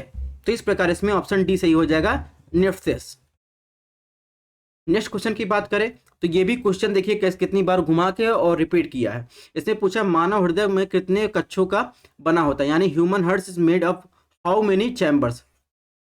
मानव के हृदय में कितने चैम्बर्स होते हैं, 4, केवल 1, केवल 3, केवल 2। तो आपको पता है कि जितने भी, अगर बात करें मानव के हृदय में 4 चैम्बर होते हैं, ठीक है। दायां नीले, बायां नीले, ठीक है, ठीक है, दायां नीलन, आया नीलन। तो इस प्रकार देखेंगे ह्यूमन में 4 चैम्बर होते हैं, ठीक है। अगर आपसे पूछा जाए कि उभयचर में, इसके पहले RORM प्रीलिम्स पूछा गया कि उभयचर में देखेंगे कितने चैम्बर पाए, उभयचर में 3 चैम्बर पाए जाते हैं दिल में, ठीक है। यानी मछलियों में आप देखेंगे 2 हृदय 2 चैम्बर होते हैं। मेढक में ये जो उभयचर होता है उसमें 3 होता है। जबकि अगर आप देखेंगे उभयचर तो मगरमच्छ भी है, ठीक है, तो उसमें जो है 4 चैम्बर पाए जाते हैं, ठीक है। तो आप देखेंगे मगरमच्छ जो है अपवाद है। इस प्रकार आपको ध्यान रखना है। अगर आपसे 4 चैम्बर पूछा जाए तो 4 चैम्बर और ह्यूमन के साथ आप देखेंगे तो क्रोकोडाइल, मगरमच्छ में भी पाया जाता है, ठीक है। और इसके अलावा मोर में भी आप देखेंगे 4 चैम्बर पाए जाते हैं। मछलियों में आपसे पूछा जाए, मछलियों में जो है आप देखेंगे तो मछलियों में जो है 2 चैम्बर पाया जाता है हार्ट में। तो ये फैक्चुअल इन्फॉर्मेशन आपको ध्यान रखना है। नेक्स्ट क्वेश्चन की बात करें तो पूछा है 2022 में विश्व ग्रीन हाउस गैस उत्सर्जन में भारत का स्थान क्या था। यानी जो जलवायु परिवर्तन प्रदर्शन सूचकांक 2022 की रिपोर्ट के अनुसार आपको बताना है कि भारत का रैंक क्या था। तो उस टाइम भारत का रैंक आपको बताना है, तो उस टाइम भारत का रैंक 10 था। जो लेटेस्ट रिपोर्ट आई है 2023 के अनुसार तो उसमें 2 स्थान सुधार हुआ है, भारत 8वें स्थान पर आ गया है। ये फैक्चुअल इन्फॉर्मेशन आपको ध्यान रखना है। तो ये ग्रीन हाउस गैस की लिस्ट है, इसको आपको जरूर ध्यान रखना है, ये मोस्ट इंपॉर्टेंट टॉपिक है। और जैसा कि मैं बात कर रहा था ग्रीन हाउस गैस इमिशन में, अगर इकोनॉमिक सेक्टर में बात करें कौन कौन ज़्यादा अपना योगदान करता है, तो आप देखेंगे एग्रीकल्चर से 24% जो है सबसे ज़्यादा ग्रीन हाउस गैसेस का उत्सर्जन होता है, ठीक है, जिसमें सबसे बड़ी मात्रा जो है मीथेन की होती है। नेक्स्ट क्वेश्चन की बात कैसे पूछा है 197 में, भौगोलिक इकाई जो जल एकत्र करती है, भंडारित करती है तथा छोड़ती है वो क्या कहलाती है। वाटर सेट, बंजर भूमि, वेटलैंड, पानी का हौज, या जिसे वाटर रिजर्व कहते हैं। तो ये भी आप देखेंगे यूपीपीसीएस प्रीलिम 2023 में पूछा गया है। तो वाटर सेट की बात कर रहा है, ये जो वाटर सेट का एग्जांपल आप देखेंगे जैसे रिवर है, लेक है, तो वो क्या करता है, वो क्या करता है, वो जल को एकत्रित करता है, भंडारित करता है और बाद में जो है उसे रिलीज करता है। तो इस प्रकार ये कॉमन विशेषता किसकी है, वाटर सेट की, ठीक है। इसके अलावा अगर बात करें वेटलैंड क्या है, तो वेटलैंड जो है एक ट्रांजिशन जोन पाया जाता है जो स्थलीय और जलीय जीवों के मिलन स्थल पे मौजूद होता है, जहां पर आप देखेंगे प्रजातियों की वजह से बहुत ज़्यादा समृद्ध इकोसिस्टम होता है, ठीक है। यानी नमी या दलदली भूमि वाले को क्या कहते हैं, वेटलैंड कहते हैं, जहां पर आप देखेंगे भरपूर नमी पाई जाती है और यहाँ पर आप देखेंगे पूर्णतः या आंशिक रूप से जल भरा रहता है। वेटलैंड को क्या संज्ञा दी जाती है ये भी आपको ध्यान रखना है। वेटलैंड को कहा जाता है किडनीज ऑफ द लैंडस्केप। इसके अलावा बायोलॉजिकल सुपरमार्केट भी कहा जाता है। तो ये फैक्चुअल इन्फॉर्मेशन भी आपको ध्यान रखना है, वेटलैंड को किडनी कहा जाता है लैंडस्केप का। इसके अलावा बायोलॉजिकल सुपरमार्केट भी कहा जाता है। इसके अलावा कुछ फैक्चुअल इन्फॉर्मेशन ध्यान रखने, अगर आप यूपी के लिए पढ़ रहे हैं तो आपको पता होना चाहिए कि यूपी में 10 वेटलैंड साइट है। यहाँ पर देखिए पूरा डिटेल दिया है, पीडीएफ से आप पढ़ सकते हैं कि कौन सी साइट कहाँ पर स्थित है। और टोटल भारत में आप देखेंगे तो 75 रामसर साइट है। तो स्टेट वाइज यहाँ पर लिस्ट दी गई है, इसको आपको पढ़ लेना है। कुछ और फैक्ट की बात कर लेते हैं इसी के साथ, जैसे मैंग्रोव की बात कर ही रहे हैं तो मैंग्रोव का जो है लेटेस्ट आंकड़ा देख लेते हैं। मैंग्रोव देखेंगे तो मैंग्रोव वन जो है कुल भौगोलिक क्षेत्र का 0.15% है। 2019 के आकलन की तुलना में जो फॉरेस्ट रिपोर्ट निकला था 17 वर्ग किलोमीटर की वृद्धि हुई है, ठीक है। इसके अलावा अगर आपसे पूछा जाए मैंग्रोव कवर को घटते हुए क्रम में बताना, तो सबसे ज़्यादा मैंग्रोव क्षेत्र किसके पास है, वेस्ट बंगाल। सेकंड नंबर पर गुजरात, थर्ड नंबर पर अंडमान निकोबार, उसके बाद फोर्थ पर आ जाएगा आंध्र प्रदेश, फिफ्थ पर महाराष्ट्र और सिक्स्थ पर तमिलनाडु, ठीक है। तो ये क्रम भी आपको ध्यान रखना है। और फैक्ट की इसके साथ बात कर लेते हैं, जैसे अगर आपसे क्वेश्चन पूछ लिया जाए कि भारत में सबसे बड़ा वन क्षेत्र कहाँ है, तो सबसे ज़्यादा वन क्षेत्र एमपी में पाया जाता है, उसके बाद अरुणाचल प्रदेश, फिर छत्तीसगढ़, उड़ीसा, महाराष्ट्र। अगर वहीं नॉर्थ ईस्टर्न रीजन पूछ लिया जाए तो राज्यों का कुल भौगोलिक क्षेत्रफल का सबसे ज़्यादा वन एरिया कहाँ, मिजोरम में, फिर अरुणाचल प्रदेश, मेघालय, मणिपुर, नागालैंड। और इसके अलावा अगर आपसे पूछ लिया जाए कि वन क्षेत्र के उल्लेखनीय वृद्धि दर्शाने वाले राज्य की बात करें, यानी इस रिपोर्ट के अनुसार, ठीक है, फॉरेस्ट रिपोर्ट के अनुसार सबसे ज़्यादा उल्लेखनीय वृद्धि किस में हुई है, तो आंध्र प्रदेश, तेलंगाना, उड़ीसा, कर्नाटक। कमी अरुणाचल प्रदेश, मणिपुर, नागालैंड, मिजोरम, मेघालय। तो ये सब भी जब आप पढ़ रहे हैं तो पैरेलल इसको भी आपको तैयार करना चाहिए। क्वेश्चन नंबर 198, ये भी आप देखेंगे तो यूपी पीसीएस का बहुत फेवरेट टॉपिक है, जिसमें आप देखेंगे कुछ इन्वायरमेंट रिलेटेड एक्ट दे देगा, उसका जो है आपको ईयर पूछ लेगा। जैसे इसके पहले इन्वायरमेंट प्रोटेक्शन एक्ट बहुत ज़्यादा पूछता था, ठीक है। तो आज इस बार पूछा है कि जल प्रदूषण निवारण नियंत्रण अधिनियम निम्नलिखित में किस वर्ष लागू किया गया, 1974, 1975, 1976, 1977। तो आप देखेंगे कि water prevention and control and pollutant act जो है 1974 में लागू किया गया था। तो यहाँ पर इंपॉर्टेंट इन्वायरमेंट एक्ट दिए गए हैं, इसको आपको देख लेना है। जैसे इंडियन फॉरेस्ट एक्ट कब आया, ठीक है, प्रिवेंशन ऑफ पोल्ट्री एनिमल्स, और इसके अलावा वाइल्ड लाइफ प्रोटेक्शन एक्ट, ठीक है, फॉरेस्ट कंजर्वेशन एक्ट। तो ये सब एक्ट को भी आपको देखना है, ठीक है। क्वेश्चन नंबर 199 की बात करें, लोटिक इकोसिस्टम का उदाहरण है दलदल, तालाब, नदियां, दलदली क्षेत्र। तो लोटिक इकोसिस्टम की बात करें, इसकी विशेषता होती है कि बहता हुआ पानी, जैसे फॉर एग्जांपल नदियां हो गई, धाराएं हो गए, झरने हो गए, तो इसमें लोटिक इकोसिस्टम कहते हैं। यानी जो लोटिक इकोसिस्टम होता है वो बहुत सारी स्पीसीज का जो जलीय जीव है या जलीय प्लांट है और उनका निवास स्थान होता है, ठीक है। तो इसमें जो है आप देखेंगे रिवर्स, स्ट्रीम, ब्रुक्स, क्रिक्स और ह्यूमन मेड चैनल आते हैं। तो इस प्रकार देखेंगे, इसमें जो आंसर सही होगा ऑप्शन सी हो जाएगा। क्वेश्चन नंबर 200 की बात करें तो भारत का पहला राष्ट्रीय समुद्र जैव विविधता वाला केंद्र, राष्ट्रीय समुद्री जैव विविधता केंद्र कहाँ स्थापित है। ये भी क्वेश्चन कई बार रिपीट हुआ है, मुनुभाई, जामनगर, भावनगर, पुदुचेरी। तो आप देखेंगे भारत का पहला जो है नेशनल बायोडाइवर्सिटी कंजर्वेशन केंद्र की बात करें तो ये गुजरात के जामनगर में लगाया गया है, यानी स्थापित किया गया है। ऑप्शन 20 में सही है। तो इस प्रकार हमने 200 क्वेश्चन कंप्लीट किए कर लिए। मिलते हैं नेक्स्ट लेक्चर में। Thanks for watching. तब तक आप लोग अपनी हेल्थ का ध्यान रखिएगा। चैनल पसंद है सब्सक्राइब करिएगा। मिलते हैं नेक्स्ट लेक्चर में।